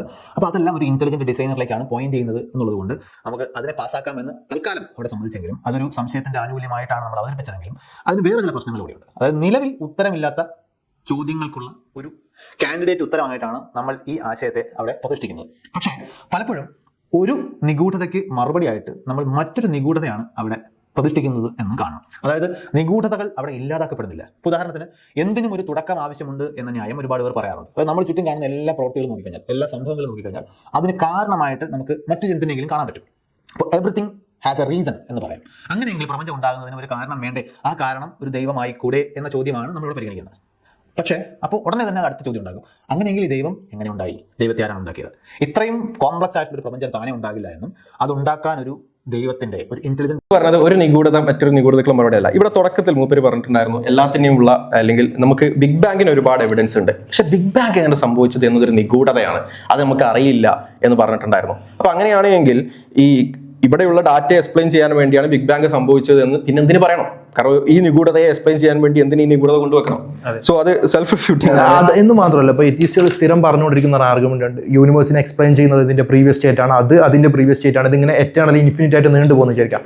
അങ്ങനെ ഒരു ഇൻഫിനിറ്റ് റിഗ്രഷൻ അല്ലെങ്കിൽ ഒരു ഇൻഫിനിറ്റ് പാസ്റ്റ് യൂണിവേഴ്സിന് എക്സിസ്റ്റ് ചെയ്യുന്നു, പാസ്റ്റ് ചെയിൻ ആണ് ഇതിനെ എക്സ്പ്ലെയിൻ ചെയ്യുന്നത് എന്ന് വാദിച്ചു കഴിഞ്ഞാൽ അതിൽ ഒരു ഇവന്റും അൾട്ടിമേറ്റ്ലി യൂണിവേഴ്സിനെ എക്സ്പ്ലെയിൻ ചെയ്യുന്നില്ല. കാരണം എന്താ?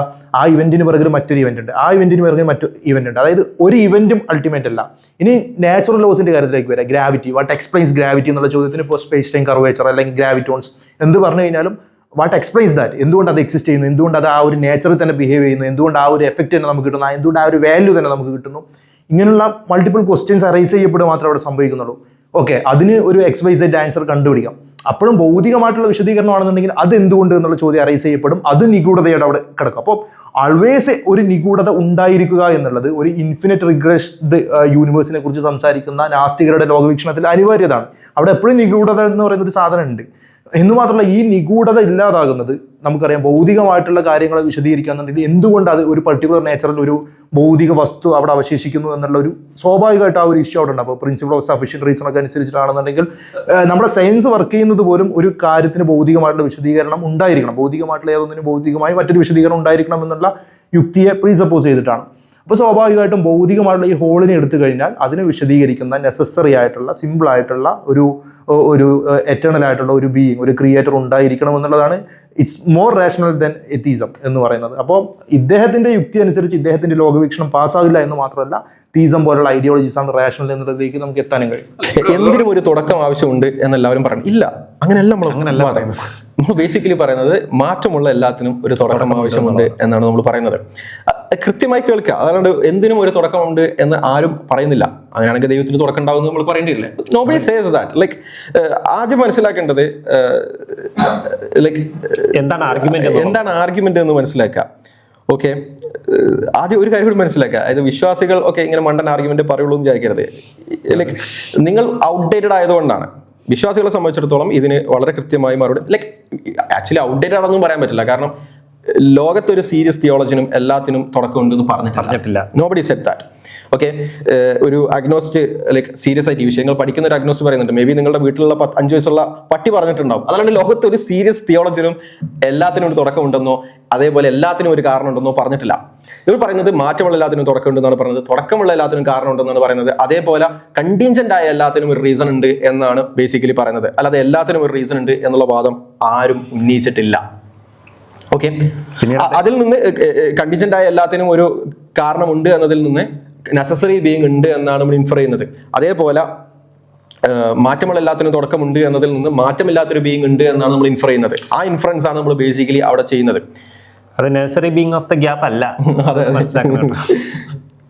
ഡിസൈനറുടെ ആവശ്യമുണ്ട് എന്ന് നമ്മൾ വാദിക്കുമ്പോൾ സ്വാഭാവികമായിട്ടും ഇത്രയും കോംപ്ലക്സ് ആയിട്ട് ഒരു പ്രപഞ്ചം ഉണ്ടാക്കണമെന്നുണ്ടെങ്കിൽ അത് ഉണ്ടാക്കിയ ഇന്റലിജന്റ് ഡിസൈനർ ആയിട്ടുള്ള ദൈവവും ഒരു കോംപ്ലക്സ് സങ്കല്പമായി പറ്റും. അപ്പോൾ കോംപ്ലക്സ് ആയിട്ടുള്ള യൂണിവേഴ്സ് ഉണ്ടാകാൻ ഒരു കാരണത്തിന്റെ ആവശ്യമുണ്ടെങ്കിൽ കോംപ്ലക്സ് ആയിട്ടുള്ള ക്രിയേറ്റർ ഉണ്ടാകാൻ മറ്റൊരു ക്രിയേറ്റർ വേണം. ഇതാണ് പ്രശ്നം. ഇത് എന്താണെന്ന് വെച്ചാൽ ഇത് വർഷങ്ങൾക്ക് മുമ്പ് പറഞ്ഞ പോയിന്റ് ആണ്. ഇത് 1980 എനിക്ക് തോന്നുന്നു മറ്റേ കാൾ സാഗൻ പുസ്തകത്തിൽ എഴുതിയ ഒരു കാര്യമാണ്. കാൾ സാഗൻ അത് എഴുതിക്കോട്ടെ, വിഷയമല്ല. ഇതാണ് ഇവരെടുത്തിട്ട് പറയുന്നത്. അത് പറഞ്ഞോട്ടെ. ഇത് വർഷങ്ങൾക്ക് മുമ്പ് ഇതേ കാര്യം പറയുന്ന ഒരു യൂട്യൂബ് വീഡിയോ ഞാൻ കണ്ടിട്ടുണ്ട്, വൈശാഖൻ നബി പറയുന്നത്. അതിന് മറുപടികൾ വന്നിട്ടുണ്ട്. മൂപ്പർ അതിനെ കുറിച്ച് അറിയില്ല. മൂപ്പരത് പറയുന്നതിന് മുമ്പ് തന്നെ അതിന് മറുപടി ഉണ്ട്. അത് പോട്ടെ, മൂപ്പര് പറഞ്ഞതിന് ശേഷമെങ്കിലും ഇത്ര വർഷമായില്ലേ, ഒരു കാര്യത്തിലെങ്കിലും അപ്ഡേറ്റ് ആയിക്കൂടെ? എന്തിന് അടുത്ത് റീസെന്റ്ലി നമ്മൾ എന്ത് ചെയ്തിട്ടുണ്ട്? അതെ, നമ്മൾ ഒരു വീഡിയോയിൽ റിപ്ലൈ കൊടുത്തിട്ടുണ്ട്. അതെ, എനിക്ക് തോന്നുന്നു മൂപ്പരുടെ വീഡിയോയിലും നമ്മൾ കൊടുത്തിട്ടുണ്ട് എന്ന് തോന്നുന്നു. ഓക്കെ, എന്താണെങ്കിലും കൊടുത്തിട്ടുണ്ട്. അപ്പൊ ഇതിനെ കുറിച്ച് അപ്ഡേറ്റ് ആവാൻ ശ്രമിക്കുക. കോംപ്ലക്സ് ആയ ഒരു കാര്യത്തിന് അതിനേക്കാൾ കോംപ്ലക്സ് ആയ ഒരു ക്രിയേറ്റർ വേണം എന്നത് എന്ത് ജസ്റ്റിഫിക്കേഷൻ ആണ് നിങ്ങൾ മുന്നോട്ട് വെക്കുന്നത്? ഒരു കാര്യം മനസ്സിലാക്കണം. ഓക്കെ, ഒന്നാമത്തെ കാര്യം ഞങ്ങൾ പറയുന്നില്ല കോംപ്ലക്സ് ആയ ഒരു കാര്യത്തെ ക്രിയേറ്റ് ചെയ്യാൻ അതിനേക്കാൾ കോംപ്ലക്സ് ആയ കാര്യം വേണം എന്ന വാദം ഞങ്ങൾക്കില്ല. അപ്പൊ നിങ്ങളുടെ വാദമാണത്. അപ്പൊ നിങ്ങൾ അത് ജസ്റ്റിഫൈ ചെയ്യണം. ആക്ച്വലി വൈശാഖൻ നബി ഇത് ജസ്റ്റിഫൈ ചെയ്യേണ്ട ആവശ്യമില്ലായിരുന്നു. പക്ഷേ ഓൾറെഡി ഇത് പറഞ്ഞിട്ടുണ്ട്, നമ്മൾ ജസ്റ്റിഫിക്കേഷൻ ചോദിച്ചിട്ടുണ്ട്. അപ്പൊ സാധാരണ നമ്മൾ എന്താ ചെയ്യാം? നമ്മൾ പിന്നെ രണ്ടാമതൊരു വീഡിയോ ചെയ്യുമ്പോൾ നമ്മൾ എന്താ ചെയ്യാം? ആ ജസ്റ്റിഫിക്കേഷൻ കൊടുക്കാം. നമ്മളൊരു വാദം പറഞ്ഞു, ഒരാൾ അതിന് ജസ്റ്റിഫിക്കേഷൻ ഇല്ല എന്ന് പറഞ്ഞു. പിന്നെ നമ്മൾ അടുത്ത വീഡിയോ ചെയ്യുമ്പോൾ നമ്മൾ വീണ്ടും എന്താ ചെയ്യും? നമ്മൾ ആ ജസ്റ്റിഫിക്കേഷൻ ചോദിച്ചതിന് മറുപടി ആയിട്ട് ജസ്റ്റിഫിക്കേഷൻ കൊടുക്കുക ചെയ്യാം. വൈശാഖൻ തമ്പി ആദ്യം പറഞ്ഞത് പിന്നെ റിപ്പീറ്റ് ചെയ്യാം. ഇതാണ് പ്രശ്നം. ഇതാണ് യു ആർ നോട്ട് എൻഗേജിങ് എന്ന് നമ്മൾ പറയുന്നത്. ഓക്കെ, ഒരു ആശയം പറഞ്ഞ് അതിന് റെസ്പോൺസ്, ഓക്കെ, ഞങ്ങളുടെ റെസ്പോൺസ് മോശമായിക്കോട്ടെ, ഞങ്ങളുടെ റെസ്പോൺസ് ശരിയല്ലാത്ത റെസ്പോൺസ് ആയിക്കോട്ടെ, ഡീൽ വിത്ത് ഇറ്റ്. അതുമായിട്ട് എൻഗേജ് ചെയ്യും. അല്ലാതെ just repeating the same nonsense ഇവിടെ വർക്ക് ആവില്ല എന്നുള്ളത്. ആർഗ്യുമെന്റ് ഫ്രം റെപ്പറ്റേഷൻ എന്നുള്ളൊരു ഫാലസി ആയിട്ട് വേണേ കൂട്ടാല്. ഇനി നമുക്ക് നോക്കാം. ഈ മൂപ്പര് തന്നെ പറഞ്ഞൊരു കാര്യമാണ് എന്ത്, അതായത് ബിഗ് ബാങ്ങിന്റെ വിഷയത്തിൽ എന്താണ് മൂപ്പർ ഈ പറയുന്ന കാര്യങ്ങളൊക്കെ എക്സ്പ്ലെയിൻ ചെയ്യാൻ വേണ്ടി, ഈ എവിഡൻസുകൾ എക്സ്പ്ലെയിൻ ചെയ്യാൻ വേണ്ടിയാണ് മൂപ്പര് ബിഗ് ബാങ്കിനെ എന്ത് ചെയ്യുന്നത്, പോസിറ്റ് ചെയ്യുന്നത്. ഓക്കെ, ബിഗ് ബാങ്ക് അതിനേക്കാളും കോംപ്ലക്സ് ആണല്ലോ. അപ്പൊ പിന്നെ എന്തിനാ ബിഗ് ബാങ്കിനെ പോസിറ്റ് ചെയ്യുന്നത്? ഇതൊക്കെ യാദൃശികമായി വന്നെന്ന് പറഞ്ഞ പോലെ. സോ അതവിടെ യൂസ് ചെയ്യാം. മാത്രമല്ല നമ്മൾ ഇന്നറിയാം സെറ്റി അഥവാ search for extra terrestrial intelligence. ഇത് ബേസിക്കലി എന്താന്ന് വെച്ചാൽ ഏതെങ്കിലും രീതിയിലുള്ള സിഗ്നലുകൾ ഏലിയൻസിൽ നിന്നോ അതല്ലെങ്കിൽ ഏതെങ്കിലും രീതിയിലുള്ള എക്സ്ട്രാ ടെറസ്ട്രിയൽ ഇന്റലിജൻസിൽ നിന്ന് ഏതെങ്കിലും സിഗ്നൽസ് നമുക്ക് കിട്ടുന്നുണ്ടോ എന്നുള്ളതാണ്. നമ്മൾ അങ്ങനെ ഒരു സിഗ്നൽ കിട്ടിയാൽ നമ്മൾ എന്താ മനസ്സിലാക്കാം? ഈ സിഗ്നൽ അയക്കുന്ന ഒരു ഇന്റലിജന്റ് ഉള്ള ബീയിങ് അവിടെ ഉണ്ട് എന്നാണ് മനസ്സിലാക്കുക. വൈശാഖൻ തമ്പി എന്തായിരിക്കും മനസ്സിലാക്കുക? ഈ കോംപ്ലക്സ് ആയിട്ടുള്ള സിഗ്നൽ, ഈ സിഗ്നലിന് പിന്നിൽ ഒരു കാരണക്കാരൻ ഉണ്ടെങ്കിൽ, അല്ലെങ്കിൽ അത് അയച്ച ഏതെങ്കിലും ഒരു ബീയിങ് ഉണ്ട് എങ്കിൽ ആ ബീയിങ് അതിനേക്കാൾ കോംപ്ലക്സ് ആയിരിക്കും. ആ ബീയിങ്ങിന് യാദർശികമായി ഉണ്ടാകാമെങ്കിൽ സ്വാഭാവികമായും ഈ സിഗ്നലിനും യാദർശികമായി ഉണ്ടാകാം. അപ്പൊ സ്വാഭാവികമായും എല്ലാ ശാസ്ത്രജ്ഞന്മാരും ഈ പറയുന്ന സിഗ്നൽ കാണുമ്പോൾ അതിന്റെ പിന്നിൽ ഒരു ഏലിയൻ ഉണ്ട് എന്ന് മനസ്സിലാക്കും. അല്ലെങ്കിൽ കോംപ്ലക്സ് ആയിട്ടുള്ള ഈ ലാംഗ്വേജ് സിഗ്നൽസ് നമുക്ക് കിട്ടുന്ന സമയത്ത് അതിന്റെ പിന്നിൽ ഒരു ഏലിയൻ ഉണ്ടെന്ന് മനസ്സിലാക്കുമ്പോൾ വൈശാഖൻ തമ്പി മാത്രം അവിടെ മാറി നിന്നിട്ട് എന്ത് പറയും, ഇതിനൊരു എക്സ്പ്ലനേഷന്റെ ആവശ്യമില്ല. കാരണം ഇത് അയച്ചൊരു ബീയിങ് ഉണ്ടെങ്കിൽ അത് അതിനേക്കാൾ കോംപ്ലക്സ് ആയിരിക്കും, അതിന് യാദർശികമായി ഉണ്ടാവാമെങ്കിൽ ഈ സിഗ്നലിലും യാദർശികമായി ഉണ്ടാകാം എന്ന മണ്ടൻ വാദമായിരിക്കും പറയുക. മാത്രമല്ല ഇത് സെൽഫ് റിഫ്യൂട്ടിംഗ് ആണ്. ഓക്കെ, ഇത് അൺജസ്റ്റിഫൈഡ് ആണെന്നുള്ളത് പോട്ടെ, ഇത് സെൽഫ് റിഫ്യൂട്ടിംഗ് ആണ്. കാരണം വൈശാഖൻ തമ്പി എന്താ വിശ്വസിക്കുന്നത്, ഈ കോംപ്ലക്സ് ആയ ഒരു കാര്യം ഉണ്ടാവാൻ ഒരു കാര്യവും വേണ്ട, ഇത് യാദർശികമായി ഉണ്ടാകുമെന്നും, അത് ഒന്നുമില്ലായ്മയിൽ നിന്ന് ഈ കോംപ്ലക്സ് ആയ കാര്യം ഉണ്ടാവുമെന്നാണ് വിശ്വസിക്കുന്നത്. ഒരു കാരണമില്ലാതെ ഈ കോംപ്ലക്സ് ആയ കാര്യം ഉണ്ടാവുമെന്നാണ് വിശ്വസിക്കുന്നത്. അങ്ങനെ വിശ്വസിക്കുന്ന വൈശാഖൻ തമ്പിയെ സംബന്ധിച്ചിടത്തോളം കോംപ്ലക്സിറ്റി കുറഞ്ഞ കാര്യം ഉണ്ടാവുമെന്ന് വിശ്വസിക്കാൻ എന്തെങ്കിലും പ്രയാസം ഉണ്ടാവും. അതായത് വൈശാഖൻ തമ്പി യഥാർത്ഥത്തിൽ വിശ്വസിക്കുന്നത് ഈ കോംപ്ലക്സ് ആയ കാര്യം ഉണ്ടാവാൻ ഒരു കാരണവും വേണ്ട എന്നാണ്. പക്ഷെ നമ്മളടുത്ത് വന്നിട്ട് പറയുന്നതോ, നമ്മളടുത്ത് വന്നിട്ട് ഈ ആർഗ്യുമെന്റ് റൺ ചെയ്യാൻ വേണ്ടി പറയുന്നത് കോംപ്ലക്സ് ആയ കാര്യം ഉണ്ടാവാൻ ഒന്നുമില്ല എന്ന് വിശ്വസിക്കുന്ന വൈശാഖൻ തമ്പി എന്തെങ്കിലും ഉണ്ടാവും എന്ന് മാത്രമല്ല, അത് അതിനേക്കാൾ കോംപ്ലക്സ് ആയിരിക്കണം എന്നുള്ള വാദവുമാണ് എടുക്കുന്നത്. Which is self refuting. Vaisakhan തമ്പിയെ തന്നെ, കാരണം ഈ വൈശാഖൻ തമ്പി ഇത് പറയുന്നത് എന്തിനാ, കോംപ്ലക്സ് ആയ ഒരു കാര്യം ഉണ്ടാവാൻ അതിനേക്കാൾ കോംപ്ലക്സ് ആയ കാര്യം വേണം, ഈ കോംപ്ലക്സ് ആയ കാര്യത്തിന് ഒന്നും വേണ്ടാമെങ്കിൽ അതുണ്ടാക്കി ഈ സാധനം, അതിൽ ഇത് പ്രപഞ്ചം കോംപ്ലക്സ് ആണെങ്കിൽ അതുണ്ടാക്കാൻ അതിനേക്കാൾ കോംപ്ലക്സ് ആയ ദൈവം വേണം, ദൈവത്തിന് ഒരു കാരണം വേണ്ടെങ്കിൽ അതിനേക്കാൾ കോംപ്ലക്സിറ്റി കുറഞ്ഞ പ്രപഞ്ചത്തിന് ഒരു കാരണം വേണ്ട. അപ്പൊ ഈ കോംപ്ലക്സ് ആയ പ്രപഞ്ചം ഒരു കാരണം ഇല്ലാതെ ഉണ്ടാകും എന്ന് പറയുന്ന അതേ വൈശാഖൻ തമ്പിയാണ് അതിനേക്കാൾ കോംപ്ലക്സ് ആയ കാര്യം വേണമെന്ന് വാശി പിടിക്കുന്നത്. രണ്ടും കൂടി ഒരുമിച്ച് നടക്കില്ല. മാത്രമല്ല ഈ വിഷയത്തിൽ നമ്മൾ എഗെയിൻ എൻഗേജ് ചെയ്യാം. ഈ വിഷയത്തിൽ റീ എക്സാമിനിങ് ഡിസൈൻ ആർഗ്യുമെന്റ് എന്ന വിഷയത്തിൽ എന്തുകൊണ്ടാണ് ഇത് ദൈവത്തിന്റെ കോംപ്ലക്സിറ്റി കൂടാത്തത് എന്നത് വളരെ കൃത്യമായി പ്രോബബിലിറ്റി ഉപയോഗിച്ചുകൊണ്ട് നമ്മൾ തെളിയിച്ചിട്ടുണ്ട്. ആ വിഷയത്തിൽ എന്തുകൊണ്ടാണ് ഗോഡിന്റെ പ്രയർ പ്രോബബിലിറ്റി ഹൈ ആവുന്നത് എന്നും നമ്മൾ വിശദീകരിച്ചിട്ടുണ്ട്. അതായത് ക്രിയേറ്ററിന് താനെ ഉണ്ടാകാമെന്നുണ്ടെങ്കിൽ പ്രപഞ്ചത്തിന് താനെ ഉണ്ടായിക്കൂടെ? ഈ പറയുന്ന ക്രിയേറ്ററിന് മറ്റ് തെളിവുകളൊന്നുമില്ല, താനെ ഉണ്ടായി എന്ന് പറയുന്ന ഒരു ആർഗ്യുമെന്റിലുള്ള പ്രശ്നം കൊണ്ടാണ് നമ്മൾ ക്രിയേറ്ററിനെ കൊണ്ടുവരുന്നുണ്ടെങ്കിൽ ആ പ്രശ്നത്തിൽ നിന്നും ഈ ക്രിയേറ്ററും ഫ്രീ അല്ല എന്നതാണ് നമ്മൾ കാണേണ്ടത്. ഇനി മറ്റൊരു കാര്യം ആലോചിച്ച് നോക്കും. ഇത്രയും വലിയ പ്രപഞ്ചം, പലപ്പോഴും ഇത്രയും വലിയ എന്ന് പറയുമ്പോൾ അത് എത്രയും വലുതാണ് എന്ന് നമ്മളെല്ലാവരും ഒരുപോലെയല്ല മനസ്സിലാക്കുന്നത്. അതായത് ഈ പ്രപഞ്ചം എന്ന് സിമ്പിളായിട്ട് പറയുമ്പോൾ തീരുന്ന അത്ര സിമ്പിൾ അല്ല അതിന്റെ ഉള്ളുകളിൽ. അതിനകത്ത് ഒരുപാട് മിസ്റ്ററീസ് വേറെയും ഉണ്ട്, ഒരുപാട് ഫൈൻ ഡീറ്റെയിൽസ് ഉണ്ട്. അപ്പോൾ അതിനകത്തേക്കൊക്കെ ഇന്ന് ലോകത്തെക്കുറിച്ചുള്ള ധാരണ ഒരുപാട് കടന്നു നിന്നിട്ടുണ്ട്. ആ അണ്ടർസ്റ്റാൻഡിംഗ് ഒക്കെ ചേർത്ത് വേണം നമ്മൾ ഇത്രയും വലിയ പ്രപഞ്ചം എന്ന് പറയാം.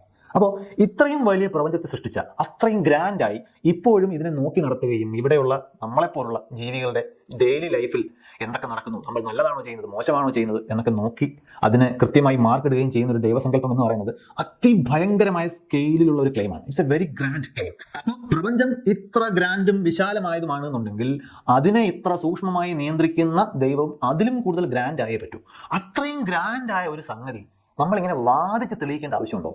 അതായത് ഇത്ര വലിയൊരു സംഗതിക്ക് തെളിവ് അന്വേഷിക്കുകയും ഡിബേറ്റ് ചെയ്യുകയും ചെയ്യേണ്ട ആവശ്യം ഉണ്ടോ? അത് എല്ലാവർക്കും സെൽഫ് എക്സ്പ്ലനേറ്ററി ആയിട്ടോ സെൽഫ് എവിഡന്റ് ആയിട്ടോ ഫീൽ ചെയ്യേണ്ടതല്ലേ? അതായത് ഈ പ്രപഞ്ചം എത്ര വലുതാണ് എന്നുള്ളത് നമുക്ക് വേറെ തെളിവിന്റെ ആവശ്യമില്ലല്ലോ, നമ്മൾ നോക്കിയാൽ കാണാമല്ലോ.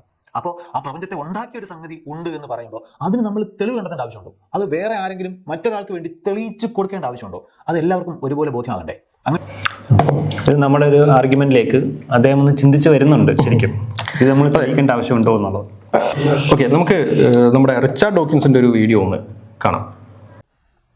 I think that when you consider the beauty of the world and you wonder how it came to be what it is, you're naturally overwhelmed with a feeling of awe, a feeling of admiration, and you almost feel a desire to worship something. I feel this.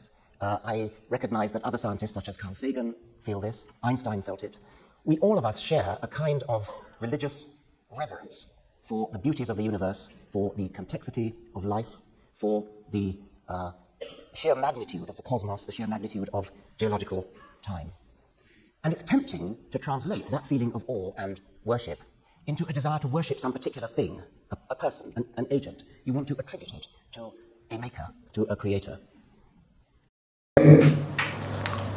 ഇതിൽ വളരെ കൃത്യമായിട്ട് നമുക്ക് കാണാൻ കഴിയും Richard Dawkins പറയുന്നത് എന്താ, ഈ പ്രപഞ്ചത്തെക്കുറിച്ച് നമ്മൾ നോക്കുമ്പോൾ നമ്മൾ എന്ത് ചെയ്യും, ഡയറക്റ്റ്ലി ഇതിന്റെ പിന്നിൽ ഒരു സൃഷ്ടാവുണ്ട് എന്നുള്ളത് ഏതൊരു സാധാരണക്കാരും. ഇത് റിച്ചാർഡ് ഡോക്കിൻസ് പറയുന്നുണ്ട്. റിച്ചാർഡ് ഡോക്കിൻസിന്റെ മാത്രം വ്യൂ അല്ല, മറിച്ച് ഒരുപാട് സയന്റിസ്റ്റുകൾക്ക് ഈ വ്യൂ ഉണ്ട്. ഇത് മനുഷ്യർക്ക് സ്വാഭാവികമായി ഉണ്ടാകുന്ന കാര്യമാണ്. വളരെ ശക്തമായ യുക്തിവാദിയായ റിച്ചാർഡ് ഡോക്കിൻസിന് പോലും എന്ത് ചെയ്യുന്നുണ്ട്, ഈ പ്രപഞ്ചത്തെ കാണുമ്പോൾ ഇതിന്റെ പിന്നിൽ ഒരു സൃഷ്ടാവുണ്ട് എന്നുള്ളത് ബോധ്യപ്പെടുന്നുണ്ട്. ഇവൻ വൈശാഖൻ തമ്പി ഒരു വീഡിയോയിൽ പറഞ്ഞിട്ടുണ്ട്, ഈ രവിചന്ദ്രനൊക്കെ ഇങ്ങനെ പറയുന്ന സമയത്ത് ഇല്ല അങ്ങനല്ല, ഞാൻ ബോൺ തീസ്റ്റ് ആണെന്നുള്ളത്. അതെ, മേ ബി വൈശാഖൻ തമ്പി പറഞ്ഞേക്കാം ഇതൊരു ഏജന്റ് സീക്കിംഗ് ആണ് എന്നുള്ളത്. അങ്ങനെ നമ്മൾ മനുഷ്യർ അങ്ങനെ എവല്യൂഷണറി ഉണ്ടായി വന്ന ഒരു പ്രശ്നമാണ്. ചെറിയൊരു പ്രശ്നമുണ്ട് വൈശാഖൻ തമ്പി. അങ്ങനെയാണ് എങ്കിൽ സ്വാഭാവികമായും വൈശാഖൻ തമ്പിക്ക് ഒരുപാട് പ്രശ്നം ഉണ്ടാവും. കാരണം നമ്മുടെ മോറൽ നോളജ് അത് എവല്യൂഷനിലൂടെ വരുന്നതാണ്. വൈശാഖൻ തമ്പിക്ക് അക്സെപ്റ്റ് ചെയ്യാൻ കഴിയില്ല. മാത്തമാറ്റിക്കൽ നോളജ് എവല്യൂഷനിലൂടെ വരുന്നതാണ്. നമ്മുടെ റാഷണൽ ഫാക്കൽറ്റി എവല്യൂഷനിലൂടെ വരുന്നതാണ്. പെർസെപ്ഷൻ എവല്യൂഷനിലൂടെ വരുന്നതാണ്. മെന്റൽ സ്റ്റേറ്റ്സ് എവല്യൂഷനിൽ വരുന്നതാണ്. ഇതിലൊന്നും വൈശാഖൻ തമ്പിക്ക് എന്ത് ചെയ്യാൻ പറ്റില്ല, റിലേ ചെയ്യാനോ ട്രസ്റ്റ് ചെയ്യാനോ പറ്റില്ല. കാരണം അതൊന്നും ട്രൂത്ത് ട്രാക്കിംഗ് അല്ല, അതൊക്കെ സർവൈവലിന് വേണ്ടിയുള്ളതാണ്. സോ സ്വാഭാവികമായും അതൊന്നും ട്രൂത്തിനെ റിഫ്ലക്ട് ചെയ്യണമെന്ന് യാതൊരു നിർബന്ധവുമില്ല. സോ അതല്ല, അതൊക്കെ ട്രൂത്തിനെ റിഫ്ലക്ട് ചെയ്യും. ദൈവത്തെക്കുറിച്ചുള്ള നോളജ് അല്ലെങ്കിൽ ദൈവത്തെക്കുറിച്ച് അറിയാനുള്ള ഈ ഇൻബിൽട്ട് ആയിട്ടുള്ള നോളജ് മാത്രം അങ്ങനെയല്ല എന്ന് പറയുന്നത്, ആ ഒരു സെൽഫ് എവിഡൻസ് മാത്രം അല്ലെങ്കിൽ ആ ഒരു സീമിംഗ് മാത്രം റിലേ ചെയ്യില്ല എന്ന് പറയുന്നത് ഡബിൾ സ്റ്റാൻഡേർഡ്സ് ആണ്. എഗെയിൻ നമ്മൾ മനസ്സിലാക്കേണ്ട ഒരു കാര്യം എന്താണെന്ന് വെച്ചാൽ, വൈശാഖൻ തമ്പി ഒരു പക്ഷേ പറഞ്ഞേക്കാം എന്താണ്, ദൈവത്തിന് പക്ഷേ വേറെ എവിഡൻസുകളൊന്നും ഇല്ല എന്നുള്ളത്. പക്ഷെ അങ്ങനെയാണെങ്കിൽ സ്വാഭാവികമായും ഇപ്പം വൈശാഖൻ തമ്പി ഇവിടെ പറഞ്ഞതുപോലെ എക്സ്റ്റേണൽ വേൾഡ്, ഇവിടെ വേൾഡ് ഉണ്ട്, എക്സ്റ്റേണൽ ഉണ്ട് എന്നതിനെ നിഷേധിച്ച് അതിന് എവിഡൻസ് ഇല്ല എന്ന് പറയുന്നവരുണ്ട്. അതേപോലെ ഫ്രീ വിൽ ഇല്ല എന്ന് പറയുന്നവരുണ്ട്. അതേപോലെ 5 മിനിറ്റ് മുമ്പാണ് ഈ പ്രപഞ്ചം ഉണ്ടായത്, അല്ലെങ്കിൽ നമ്മളൊരു വാറ്റിലെ ബ്രെയിനാണ്, ഒരു പെട്ടിക്കകത്തുള്ള ഒരു ബ്രെയിനാണ്, അല്ലെങ്കിൽ നമ്മളിങ്ങനെ പോപ്പ് ചെയ്ത ഒരു ബോൾസ്പാൻ ബ്രെയിനാണ് എന്നൊക്കെ വാദിക്കുന്ന സ്കെപ്റ്റിക്കൽ ആളുകളുണ്ട്. അവർക്കും ഇതേ വാദം തിരിച്ചുന്നയിക്കാൻ കഴിയും. അപ്പോൾ സ്വാഭാവികമായും വൈശാഖൻ തമ്പി പറഞ്ഞേക്കാം അതിന് എൻ്റെ അടുത്ത് റെസ്പോൺസുകൾ ഉണ്ട് എന്നുള്ളത്. അപ്പോൾ വൈശാഖൻ തമ്പി പറഞ്ഞ ആദ്യം പ്രശ്നത്തിലേക്ക് തന്നെ വന്നു. കാരണം വൈശാഖൻ തമ്പി പറഞ്ഞു ഇത്ര എവിഡന്റ് ആയിട്ടുള്ള കാര്യമാണെങ്കിൽ പിന്നെ അത് തെളിയിക്കേണ്ടി വരുന്നു. ഇതേ അവസ്ഥ തന്നെയാണ് ഞങ്ങൾക്കും ഉള്ളത്. കാരണം ഇവിടെ ഈ വളരെ എവിഡന്റ് ആയിട്ടുള്ള വളരെ വ്യക്തമായിട്ടുള്ള കാര്യങ്ങൾ എങ്ങനെയെങ്കിലുമൊക്കെ ഹൈപ്പർ സ്കെപ്റ്റിക് ആയിട്ട് അതിനെയൊക്കെ നിഷേധിക്കുകയാണെങ്കിൽ സ്വാഭാവികമായും ഞങ്ങൾക്കും ഇങ്ങനെയുള്ള സൊഫിസ്റ്റിക്കേറ്റഡ് ആയിട്ടുള്ള ആർഗ്യുമെന്റ് പറഞ്ഞു തരും. അപ്പം സ്വാഭാവികം ഇപ്പം ലെറ്റ്സ് ഒരു സാധാരണക്കാരനെ സംബന്ധിച്ചിടത്തോളം അവനെ വളരെ കൃത്യമായി പ്രപഞ്ചത്തിലേക്ക് നോക്കുമ്പോൾ അതിൻ്റെ പിന്നിൽ ഒരു സെട്ടാവുണ്ട് എന്ന് ബോധ്യപ്പെടും. അവനും ഈ പറയുന്ന യൂണിവേഴ്സ് 5 മിനിറ്റ് മുമ്പ് ഉണ്ടായതല്ല എന്ന് വിശ്വസിക്കുന്നത് പോലെ തന്നെ അവൻ അതിൽ വിശ്വസിക്കാവുന്നതേ ഉള്ളൂ. അവിടെ ഒരാൾ ഹൈപ്പർ സ്കെപ്റ്റിക്കായി ഭയങ്കര കോംപ്ലിക്കേറ്റഡ് ആയി ഇതിൽ നിന്നൊക്കെ എങ്ങനെയെങ്കിലൊക്കെ ന്യായീകരിച്ച് രക്ഷപ്പെടാൻ വേണ്ടി ശ്രമിക്കുമ്പോൾ ഇത് എവിഡൻസ് അല്ല അല്ലെങ്കിൽ ഇത് തെളിവല്ല എന്ന രീതിയിൽ ഭയങ്കര കോംപ്ലിക്കേഷൻ ആക്കുമ്പോൾ സ്വാഭാവികമായും തിരിച്ചും കോംപ്ലിക്കേഷൻ നമുക്ക് ഉണ്ടാക്കേണ്ടി വരും എന്നുള്ളതാണ്. ധാരാളം സോഷ്യൽ സ്റ്റഡീസുകൾ ഇതിനകത്ത് കാണാൻ പറ്റുമല്ലോ. അതെ, ജസ്റ്റിൻ ബാരറ്റിന്റെയും മറ്റുള്ള സ്റ്റഡി. പിന്നെ ഈവൻ നമ്മൾ തന്നെ അതിനെപ്പറ്റി ഒരു വ്യക്തമായ വീഡിയോ ചെയ്തിട്ടുണ്ട്, ദൈവം സെൽഫ് എവിഡന്റ് ആണോ എന്നുള്ളത്. അത് നമുക്ക് ലിങ്കിനകത്ത് കൊടുത്തേക്ക് നിങ്ങൾക്ക് കണ്ടാൽ മതി. നിങ്ങൾ ഇതൊക്കെ കണ്ടിട്ട് നമ്മളോട് എൻഗേജ് ചെയ്യണം കേട്ടോ. അല്ല ചുമ്മാ നിങ്ങൾ ഇതൊക്കെ വീണ്ടും മാറ്റി വെച്ചിട്ട് വീണ്ടും റിപ്പീറ്റ് ചെയ്തിട്ട് കാര്യമില്ല. അതുപോലെ നിരീശ്വരവാദികൾ ശരിക്കും ഉണ്ടോ എന്ന് പറഞ്ഞിട്ട് നമ്മൾ വീണ്ടും ഒരു വീഡിയോ ചെയ്തിട്ടുണ്ടായിരുന്നു.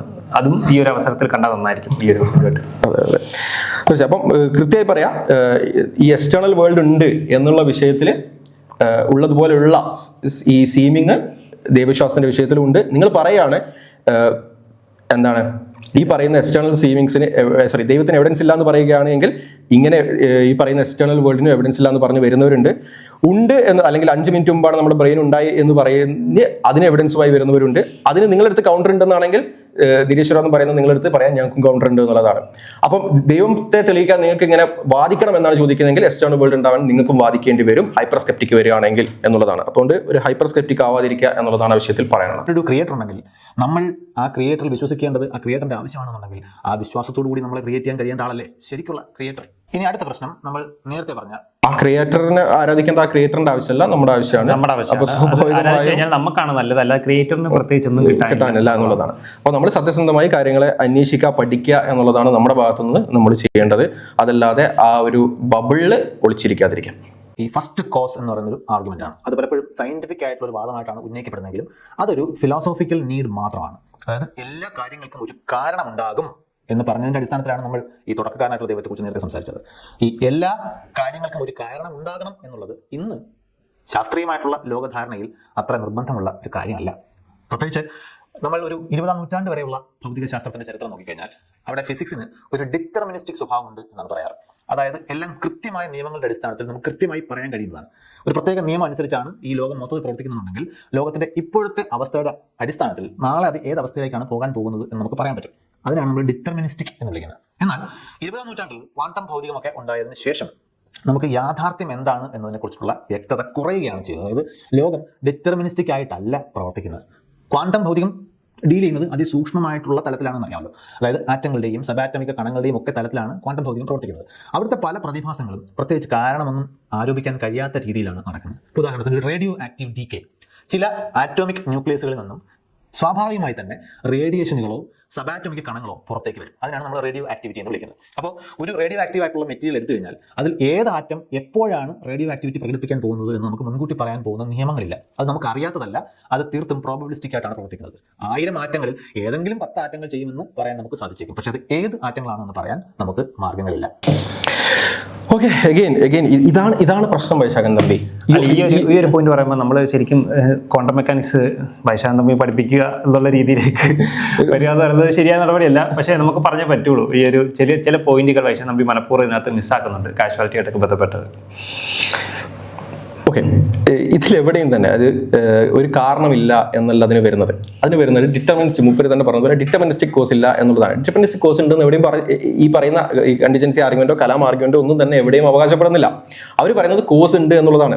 കോസ് ഉണ്ട്, അകാരണമായി ഒന്നും സംഭവിക്കുന്നില്ല, കാരണത്തോടെ തന്നെയാണ് സംഭവിക്കുന്നത്. അതുകൊണ്ടാണ് എന്ത് അകാരണമായി എന്തെങ്കിലും സംഭവിക്കുന്നില്ലെങ്കിൽ ഫോം പെട്ടെന്നൊരു ഫുട്ബോളായി മാറണം, അങ്ങനെ മാറുന്നില്ല, അങ്ങനെ സംഭവിക്കുന്നില്ല. ഓക്കെ, ഈ പറയുന്ന ഇത് വളരെ ബാലിശമായ വാദമാണ്. അഗെയിൻ ഇത് ഞാൻ പറഞ്ഞില്ല, ആദ്യമായിട്ടാണ് വൈശാഖൻ തമ്പി മണ്ടത്തരം പറയുന്നത്, എനിക്ക് പ്രശ്നമില്ല. പക്ഷെ ഇത് പറഞ്ഞിട്ട് മൂപ്പരെ തിരുത്താൻ മൂപ്പരുടെ മൂപ്പരുടെ കൂട്ടത്തിൽ ഒരാൾ പോലും ഇല്ല എന്നുള്ളതാണ് അതിൽ തന്നെ രസമുള്ളൊരു കാര്യം. ഇപ്പോൾ where the conflict really lies എന്ന് പറഞ്ഞിട്ടൊരു ഫിലോസഫറിൻ്റെ ഒരു പ്രധാനപ്പെട്ട ഏറ്റവും റീസെൻ്റ് ആയിട്ട് ഇറങ്ങിയിട്ടുള്ളൊരു വർക്ക് ഉണ്ട്. അതിൽ മിറാക്കിൾസിനെ എക്സ്പ്ലെയിൻ ചെയ്യാൻ വേണ്ടിയിട്ട് ഉള്ള ഒരു ചാപ്റ്ററിൽ പുള്ളി യൂസ് ചെയ്യുന്ന ആർഗ്യുമെൻ്റ് തന്നെ ക്വാണ്ടം മെക്കാനിക്സിൽ കാണുന്ന ഈ ഇൻഡിറ്റർമിനിസ്റ്റിക് നേച്ചറാണ്. എന്ന് പറഞ്ഞു കഴിഞ്ഞാൽ എല്ലാം ഭൗതികമായി മുൻനിശ്ചയത്തിൽ മാത്രമല്ല വർക്ക് ചെയ്യുന്നത്. ഇപ്പോൾ ഒരു അവസ്ഥയിൽ XYZ എന്ന് പറഞ്ഞുള്ള പല പോസിബിലിറ്റീസ് ഉണ്ടാവും. ഇതിലേതാണ് ആക്ച്വലൈസ്ഡ് ആകുന്നത് എന്നുള്ളത് ഭൗതികമായി നമുക്ക് വിശദീകരിക്കാൻ കഴിയില്ല എന്ന് പറയുന്നത് ശരിക്കും ഭൗതികവാദത്തിലുള്ള ഒരു ലിമിറ്റാണ്. അതായത് എന്തുകൊണ്ട് എക്സ് ആക്ച്വലൈസ് ആയി ഓവർ വൈ, അതല്ലെങ്കിൽ എന്തുകൊണ്ട് Z ആക്ച്വലൈസ് ആയി എന്നുള്ളതിന്റെ ഭൗതികമായിട്ടുള്ള എക്സ്പ്ലനേഷൻ കാണാൻ കഴിയില്ല. അപ്പൊ സ്വാഭാവികമായിട്ടും ഇതെല്ലാം ഡിപ്പെൻഡ് ചെയ്തിരിക്കുന്ന ഒരു കോൺഷ്യസ് മൈൻഡിന്റെ ഒരു ഇന്റർവെൻഷനുള്ള പോസിബിലിറ്റിയാണ് അത് സമ്മതിക്കുന്നത്, അല്ലെങ്കിൽ അതിനുള്ള ഒരു പോസിബിലിറ്റി അവിടെ തുറന്നു കിടക്കുകയാണ്. സോ ഗോഡിന്റെ ഡയറക്റ്റ് ഇന്റർവെൻഷൻ എന്ന് പറയുന്നത്, സ്പെഷ്യൽ ഇന്റർവെൻഷൻ എന്ന് പറയുന്നതിനെ അനുകൂലിക്കുന്ന ഒരു ലോകവീക്ഷണമാണ് ക്വാണ്ടം മെക്കാനിക്സിലൂടെ ഡെവലപ്പ് ചെയ്ത് വന്നിട്ടുള്ളത് എന്നുള്ളതാണ് ഇത്തരം ആർഗ്യുമെന്റിലൂടെ മോഡേൺ തിയോളജിയൻസ് എല്ലാം വാദിച്ചുകൊണ്ടിരിക്കുന്നത് തന്നെ. അപ്പൊ ഇതൊന്നും തീസത്തിന് ഒരു രൂപത്തിലും ബാധിക്കുന്ന ഒരു ആർഗ്യുമെന്റ് തന്നെ അല്ല എന്ന് മാത്രമല്ല, ദൈവത്തിന്റെ നേരിട്ടുള്ള ഇടപെടലുകൾക്കുള്ള സാധ്യതകളെ ക്വാണ്ടം മെക്കാനിക്സ് അംഗീകരിക്കുന്നതായിട്ടാണ് പുതിയ കാലത്ത് മനസ്സിലാക്കുന്നത്. അല്ല, ഇതിനകത്ത് നമുക്ക് മനസ്സിലാക്കേണ്ട കാര്യം എന്ന് വെച്ചാൽ നമ്മൾ സയൻസിന്റെ ബേസിക് അസംഷൻ തന്നെ എല്ലാം നമുക്കൊരു നാച്ചുറൽ ആയിട്ടുള്ള റീസൺ അല്ലെങ്കിൽ നാച്ചുറൽ ആയിട്ടുള്ള ലോസ് കൊണ്ട് എക്സ്പ്ലെയിൻ ചെയ്യാൻ സാധിക്കും എന്നുള്ളതാണ്. അങ്ങനെ ഒരു പാറ്റേൺ ഉണ്ട്, അതുകൊണ്ട് എക്സ്പ്ലെയിൻ ചെയ്യാൻ കഴിയും. ഇപ്പോൾ നമ്മൾ ക്വാണ്ടം മെക്കാനിക്സിലോട്ട് വരുമ്പോഴത്തേക്കും അതൊരു ഡിറ്റർമിനിസ്റ്റിക് ആയിട്ടുള്ളതല്ല വരുന്നത്, മറിച്ചൊരു പ്രോബബിലിസ്റ്റിക് ആയിട്ടുള്ള ലോസ് ആണ് അവിടെ ഉള്ളത്. അവിടെ ലോസ് സ്റ്റിൽ ഉണ്ട്, അവിടെ എക്സ്പ്ലെയിൻ ചെയ്യാൻ നമുക്ക് സാധിക്കും. പക്ഷേ അതൊരു പ്രോബബിലിസ്റ്റിക് ആണ്. ഇപ്പോൾ എന്തുകൊണ്ടാണ് പ്രോബബിലിസ്റ്റിക് എന്ന് പറയുന്ന ഒരു സിംഗിൾ എക്സാമ്പിൾ പറഞ്ഞാൽ, ഇപ്പം അദ്ദേഹം പറഞ്ഞ ഉദാഹരണം തന്നെ എടുത്താൽ നമ്മളൊരു ആറ്റത്തിന്റെ റേഡിയോ ആക്റ്റീവ് നമുക്ക് ആ ആറ്റം എപ്പോൾ ചെയ്യും എന്നുള്ളത് നമുക്ക് പറയാൻ സാധിക്കില്ല. പക്ഷെ നമ്മളൊരു കൂട്ടം മാറ്റങ്ങൾ എടുത്തു കഴിഞ്ഞാൽ അതിൻ്റെ ഒരു സ്റ്റാറ്റിസ്റ്റിക്കൽ പ്രോബബിലിറ്റി നമുക്ക് പറയാൻ പറ്റും, എത്ര ഏകദേശം ആ രീതിയിലാവാൻ പറ്റും എന്നുള്ളത്. ഈവൻ നമുക്ക് ഡബിൾ സ്ലിറ്റ് എക്സ്പെരിമെന്റ് ഒക്കെ പറഞ്ഞ് നോക്കുകയാണെന്നുണ്ടെങ്കിൽ നമുക്ക് ഒരു ഇലക്ട്രോൺ എവിടെ ചെല്ലും എന്നുള്ളത് നമുക്ക് പറയാൻ സാധിക്കില്ലായിരിക്കും, ആ ഒരു പാറ്റേൺ ഇന്റർഫറൻസ് പാറ്റേൺസ് എന്നുള്ള സാധനം. പക്ഷേ നമുക്കൊരു കൂട്ടം ഇലക്ട്രോണുകൾ ഏത് രീതിയിൽ ആ ഒരു പാറ്റേൺ ഉണ്ടാക്കിയെടുക്കും എന്നുള്ളത് നമുക്ക് എക്സ്പ്ലെയിൻ ചെയ്യാൻ സാധിക്കും. അതൊരു പ്രോബബിലിസ്റ്റിക് ലോ അവിടെ സ്റ്റിൽ ഉണ്ട്.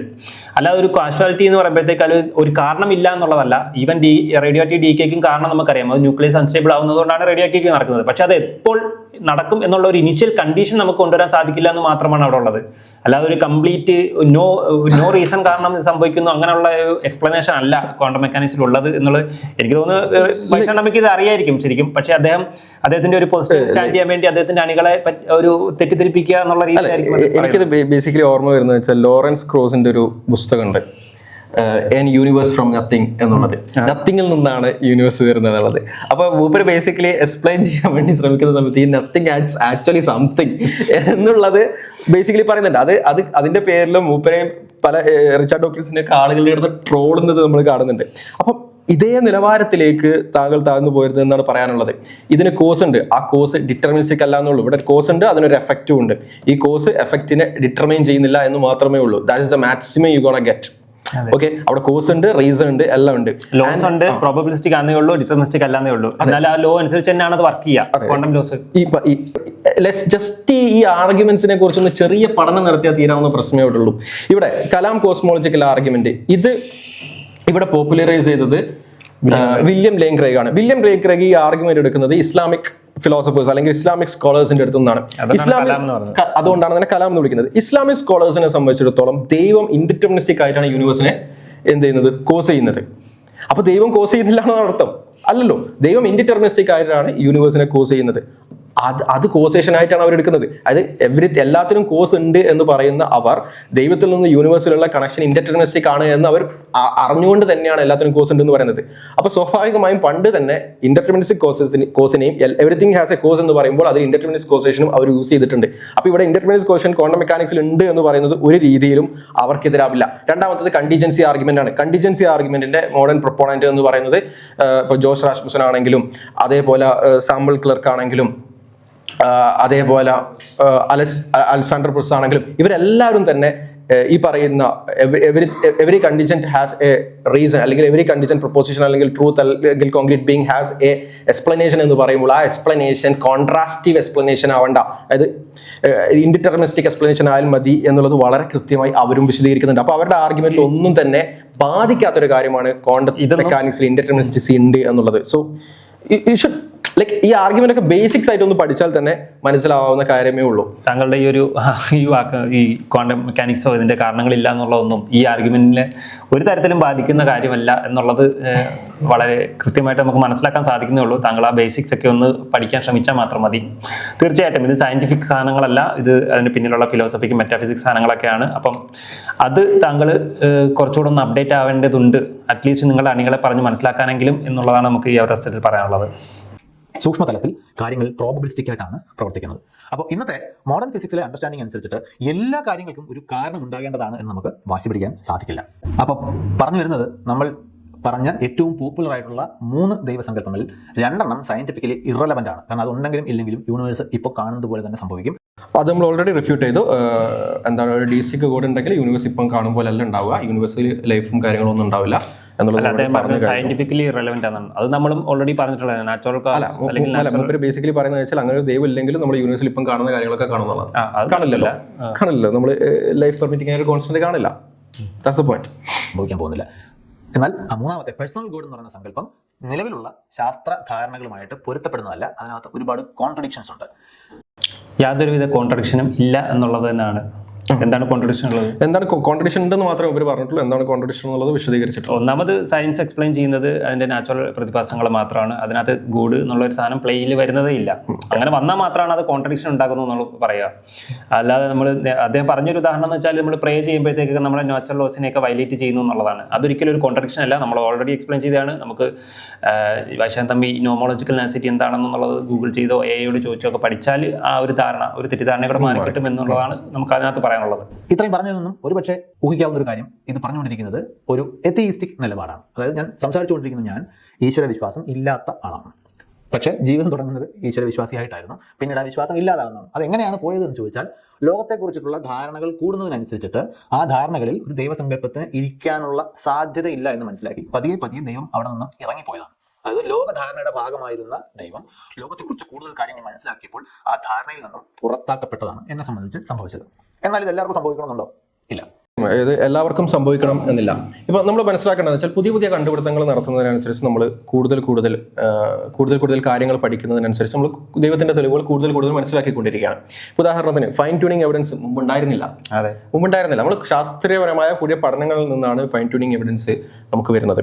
അതേപോലെ ഒറിജിൻ ഓഫ് ലൈഫ് നമ്മൾ പണ്ട് വിചാരിച്ചിട്ടുണ്ടായിരുന്നത് അരിച്ചാക്കിൽ നിന്ന് എന്തായിരുന്നു ഈ പറയുന്ന ജീവൻ വരും എന്നായിരുന്നു നമ്മൾ വിശ്വസിച്ചിട്ടുണ്ടായിരുന്നത്. ഇപ്പം നമുക്ക് മനസ്സിലായി അതല്ല, അത് അത്ര എളുപ്പമുള്ള പരിപാടിയല്ല എന്ന് നമുക്ക് മനസ്സിലായി. അപ്പം അതുമായി ബന്ധപ്പെട്ടിട്ടുള്ള എവിഡൻസ്, അതേപോലെ സൈക്കോ ഫിസിക്കൽ ഹാർമണിയെ കുറിച്ച് നമ്മൾ ഈ കൂടുതൽ പഠിക്കുന്നതിനെക്കുറിച്ചും കൂടുതൽ ചിന്തിക്കുന്നതിനനുസരിച്ചുമാണ് നമുക്ക് അതിനെക്കുറിച്ച് മനസ്സിലാവുന്നത്. നോമോളജിക്കൽ ആർഗ്യുമെന്റ് വളരെ റീസെൻ്റ്ലി വന്നുകൊണ്ടിരിക്കുന്ന ആർഗ്യുമെന്റ്, അതും നമ്മൾ കൂടുതൽ ചിന്തിക്കുകയും പഠിക്കുകയും ചെയ്യുമ്പോഴാണ് നമുക്ക് മനസ്സിലാവുന്നത് എന്നുള്ളതാണ്. അപ്പം വൈശാഖൻ തമ്പി കൂടുതൽ പഠിക്കണം, അതല്ലാതെ ഒരു കൺഫർമേഷൻ ബയാസ്. കാരണം കൺഫർമേഷൻ ബയാസ് എന്ന് പറയുമ്പോൾ ബേസിക്കലി സംഭവിക്കുന്നത് വെച്ചാൽ സൂപ്പർ നാച്ചുറൽ ബീയിങ് എന്ന് പറയുമ്പോൾ ഭയങ്കര പെറ്റിയാണ്, ഭയങ്കര സില്ലിയാണ്. എന്ന് ആദ്യം അസ്യൂം ചെയ്യുക. അപ്പോൾ പിന്നെ ആ ഒരു കൺക്ലൂഷൻ വരുമ്പോൾ ഭയങ്കരമായിട്ട് ഡെസ്പറേറ്റ് ആവുകയും അതിനെ എങ്ങനെയെങ്കിലും എക്സ്പ്ലെയിൻ ചെയ്യാനുള്ള ഒരു തിട്ടക്കം ഉണ്ടാവുകയും ചെയ്യുന്നതാണ് ഒന്നാമത്തെ പ്രശ്നമായി ഞാൻ കാണുന്നത്. പഠിക്കാതിരിക്കുകയും ചെയ്യുക, അങ്ങനെയുള്ള സാധനങ്ങളിലോട്ട് നേരെ എൻഗേജ് ചെയ്യാതിരിക്കുക. രണ്ടാമത് റെട്രിക്കുകൾ യൂസ് ചെയ്യുക. ഒരു ഇന്റലക്ച്വലി ആർഗ്യുമെന്റിനെ മനസ്സിലാക്കുന്നതിന് പകരം റെട്രിക്കുകൾ യൂസ് ചെയ്യുക. ഇവർ സ്ഥിരമായിട്ട് യൂസ് ചെയ്യുന്ന റെട്രിക്കാണ് ഒന്ന് ഗോഡ് ഓഫ് ദ ഗ്യാപ്സ്. അതൊരു റെട്രിക്കാണ്, സബ്സ്റ്റൻസ് ഇല്ലാത്ത സംഭവമാണ്. അതേപോലെ 99% എത്തിസ്റ്റുകളാണ് നമ്മൾ സ്ഥിരമായി കേൾക്കുന്ന ഒരു റെട്രിക്കാണ്. അതേപോലെ സ്റ്റാമ്പ് കളക്ഷൻ ഹോബി അല്ല, ഇങ്ങനെയുള്ള കുറെ റെട്രിക്കുകൾ ഒഴിവാക്കിയിട്ട് ആർഗ്യുമെന്റിനെ സബ്സ്റ്റാൻഷ്യൽ ആയിട്ടുള്ള റെസ്പോൺസുകൾ പഠിക്കാം, അൺലേൺ ചെയ്യാം. ഓക്കെ, 10 വർഷം മുമ്പ് പറഞ്ഞ കാര്യം റിപ്പീറ്റ് ചെയ്യാതിരിക്കാം. ഒരു ആർഗ്യുമെന്റ് പറഞ്ഞ് അതിന് കൗണ്ടർ ഉണ്ടെങ്കിൽ ആ കൗണ്ടറിന് കൗണ്ടർ പറയാം, അല്ല don't repeat the argument. Okay, ആ ഒരു ഇങ്ങനെ റേഡിയോ പോലെ ഇങ്ങനെ ആവർത്തിച്ച് പോവാതെ അൺലേൺ ചെയ്യാൻ പഠിക്കുക എന്നുള്ളതും വളരെ ഇമ്പോർട്ടൻ്റ് ആണ്. പിന്നെ സാൻസ് എന്താണെന്ന് പഠിക്കാം, ഇത് വളരെ ഇമ്പോർട്ടൻ്റ് ആണ്. സാൻസ് എന്താണ് എന്ന് പഠിച്ചാൽ തീരാവുന്ന പ്രശ്നമേ വൈശാഖൻ തമ്പിക്കുള്ളൂ എന്നാണ് ഞാൻ മനസ്സിലാക്കുന്നത്. വീണ്ടും ഫിലോസഫി ഓഫ് സയൻസ് അല്ലെങ്കിൽ സയൻസിന്റെ മെക്കാനിസം എന്താണ്, സയൻസ് എന്താണ് അച്ചീവ് ചെയ്യാൻ ശ്രമിക്കുന്നത് എന്നതിനെ കുറിച്ച് പഠിക്കാം. ഞാൻ വീണ്ടും ആവർത്തിക്കുന്നു, സയൻസിൽ അൾട്ടിമേറ്റ് സെൻസിൽ വൈ ക്വസ്റ്റ്യൻസ് ഇല്ല, ഹൗ ക്വസ്റ്റ്യൻസ് ആണുള്ളത്. ഞാൻ പറഞ്ഞതുപോലെ ജെയിംസ് ഗോസ്ലിംഗ് ആണ് ജാവയുടെ കോഡിങ് എഴുതിയത്. ഓക്കെ, ഒരു ജാവയുടെ കോഡിങ് എന്തൊക്കെയാണ്, ഏതൊക്കെ കോഡ് അടിച്ചാലാണ് എന്തൊക്കെ എഫക്റ്റുകൾ ഉണ്ടാവുക എന്നതാണ് നമ്മൾ പഠിക്കുന്നത്. ഇതേപോലെ സയൻസിൽ നമ്മൾ പഠിക്കുന്നത് പാറ്റേൺസ് കണ്ടുപിടിക്കുക, അതിൽ നിന്ന് ഒരു കമ്പാറ്റബിൾ ഡിസ്ക്രിപ്ഷൻ, അതാണ് ലോസ് എന്ന് പറയുന്നത്. ഓക്കെ, നമ്മൾ പ്രപഞ്ചത്തിലേക്ക് നോക്കുന്നു, പ്രപഞ്ചത്തിൽ നമ്മൾ ചില കാര്യങ്ങൾ റിപ്പീറ്റഡ് ആയിട്ട് സംഭവിക്കുന്നത് കാണുന്നു, അതിൽ നിന്ന് നമ്മളൊരു ലോസ് ഇൻഫർ ചെയ്യുന്നു. ആ ലോസ് എന്ന് പറയുന്നത് ഡിസ്ക്രിപ്ഷൻ ആണ്. ഓക്കെ, അതാണ് സയൻസിന്റെ മേഖല. ഇതെന്തുകൊണ്ട് സംഭവിക്കുന്നു, എന്തുകൊണ്ട് ഈ കാര്യങ്ങൾ ഇങ്ങനെ ആവർത്തിക്കുന്നു എന്നുള്ളത് സയൻസിന്റെ മേഖലയല്ല വൈശാഖൻ തമ്പി. എഗെയിൻ, അതുകൊണ്ട് ദൈവം ഉണ്ട് എന്നല്ല പറയുന്നത്, ശ്രദ്ധിക്കുക, അതുകൊണ്ട് ദൈവം ഉണ്ട് എന്നല്ല പറയുന്നത്. ഈ പറയുന്ന ഈ യൂണിഫോമിറ്റി എക്സ്പ്ലെയിൻ എങ്ങനെ ചെയ്യും എന്നുള്ളൊരു ഫിലോസഫിക്കൽ ക്വസ്റ്റ്യൻ ആണ്. ഓക്കെ, അത് എക്സ്പ്ലെയിൻ ചെയ്യണ്ട എന്നാണ് വൈശാഖൻ തമ്പി പറയുന്നതെങ്കിൽ എൻ്റെ പൊന്നാര സുഹൃത്തെ, ഇത് ഇൻഡക്ഷൻ എന്ന് പറയുന്നത്, പ്രോബ്ലം ഓഫ് ഇൻഡക്ഷൻ എന്ന് പറഞ്ഞ കാര്യം സയൻസിലുണ്ട്. പ്രോബ്ലം ഓഫ് ഇൻഡക്ഷൻ എന്ന് പറഞ്ഞാൽ ഇൻഡക്റ്റീവ് റീസണിങ് അല്ലെങ്കിൽ ഇൻഡക്ഷൻ ജസ്റ്റിഫൈഡ് അല്ല എന്നാണ്. ഇൻഡക്ഷൻ ജസ്റ്റിഫൈഡ് അല്ലെങ്കിൽ സയൻസ് ജസ്റ്റിഫൈഡ് അല്ല. അപ്പം വൈശാഖൻ തമ്പിക്ക് ഓരോ ഓപ്ഷനാണുള്ളത്.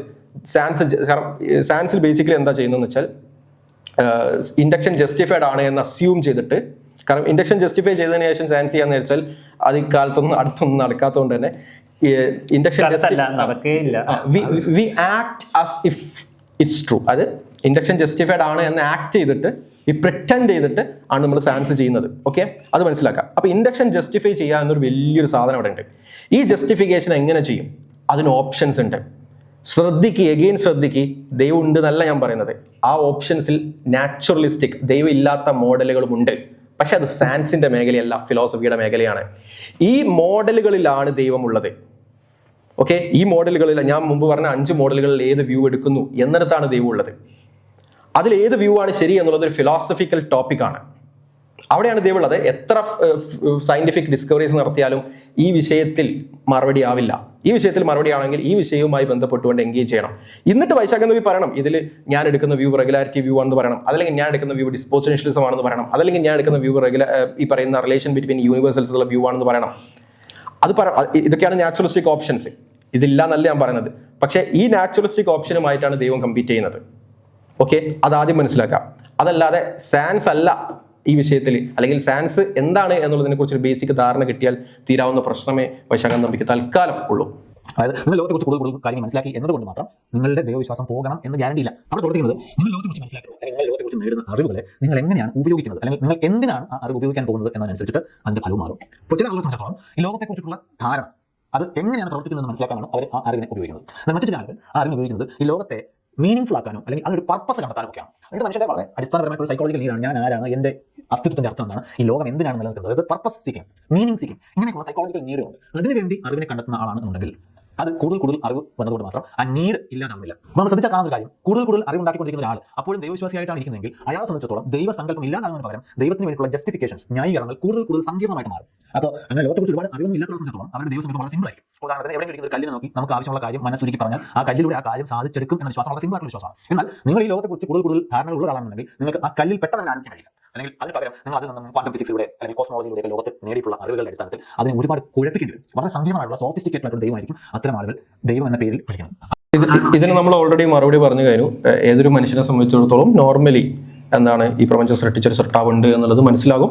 പക്ഷേ ഈ പ്രപഞ്ചം 5 മിനിറ്റ് മുമ്പുണ്ടായതല്ല എന്ന് മനസ്സിലാവും, ഞാനൊരു ബ്രെയിൻ വാറ്റ് അല്ല എന്ന് മനസ്സിലാവും. പക്ഷേ അതിന് ഒരു ഹൈപ്പർ സ്കെപ്റ്റിക് വന്നിട്ട് അതിനെ ചോദ്യം ചെയ്താൽ പിന്നെ നമുക്ക് സോഫിസ്റ്റിക്കേറ്റഡ് കുഴപ്പിക്കുന്ന ആർഗ്യുമെന്റ് ഒക്കെ മുന്നോട്ട് വെക്കേണ്ടി വരും എന്ന് മാത്രമേ ഉള്ളൂ. അതുപോലെ പിന്നെ വൈശാഖൻ തമ്പി റിപ്പീറ്റ് ചെയ്ത് പറയാൻ ശ്രമിക്കുന്ന ഒരു കാര്യം, പുള്ളിക്ക് കുറച്ച് ലോകബോധവും ലോകവിവരവും ഉണ്ടായ സമയത്ത് അവിശ്വാസത്തിലേക്ക് പോയി എന്നുള്ളതാണ്. സ്വാഭാവികമായിട്ടും ഒരു വ്യക്തിയിൽ ആദ്യമേ ഉണ്ടാകുന്ന ദൈവവിശ്വാസം എന്ന് പറയുന്നൊരു സാധനമുണ്ട്. അദ്ദേഹത്തിന് ലോകവിവരം കൂടിയത് കൊണ്ട് അങ്ങനെ ഒരു വിശ്വാസം നഷ്ടപ്പെട്ടു, അല്ലെങ്കിൽ അത് തെറ്റാണെന്ന് ബോധ്യപ്പെട്ടു എന്ന് പറഞ്ഞു കഴിഞ്ഞാൽ സ്വാഭാവികമായിട്ടും അദ്ദേഹത്തിന്റെ ആ ഒരു ധാരണയുടെ പ്രശ്നമാണെന്ന് മാത്രമേ അതിനകത്ത് വരുള്ളൂ. ഇനി ക്രിയേറ്റർ ഗോഡ് എന്ന് പറയുന്ന ഒരു കോൺസെപ്റ്റിനോട് അദ്ദേഹത്തിന് പ്രശ്നം ഉണ്ടായി എന്നാണ് അദ്ദേഹം പറയുന്നത് എന്നുണ്ടെങ്കിൽ, അങ്ങനെ ദർ ഇസ് നോ ക്രിയേറ്റർ എന്നതിലേക്ക് നയിക്കുന്ന ഒരു ശാസ്ത്ര വിവരവും ഒരു തിയറിയും ഒരു ഐഡിയയും ഇതുവരെ ശാസ്ത്രലോകത്തില്ല. അങ്ങനെ ഒരു കാര്യം സ്ഥാപിക്കപ്പെട്ടിട്ടുണ്ട്. അദ്ദേഹത്തിന്റെ പ്രശ്നം ഇതാണ്, അദ്ദേഹം ഒരു കുട്ടി ദൈവത്തെ സങ്കല്പിച്ചിട്ടുണ്ട്,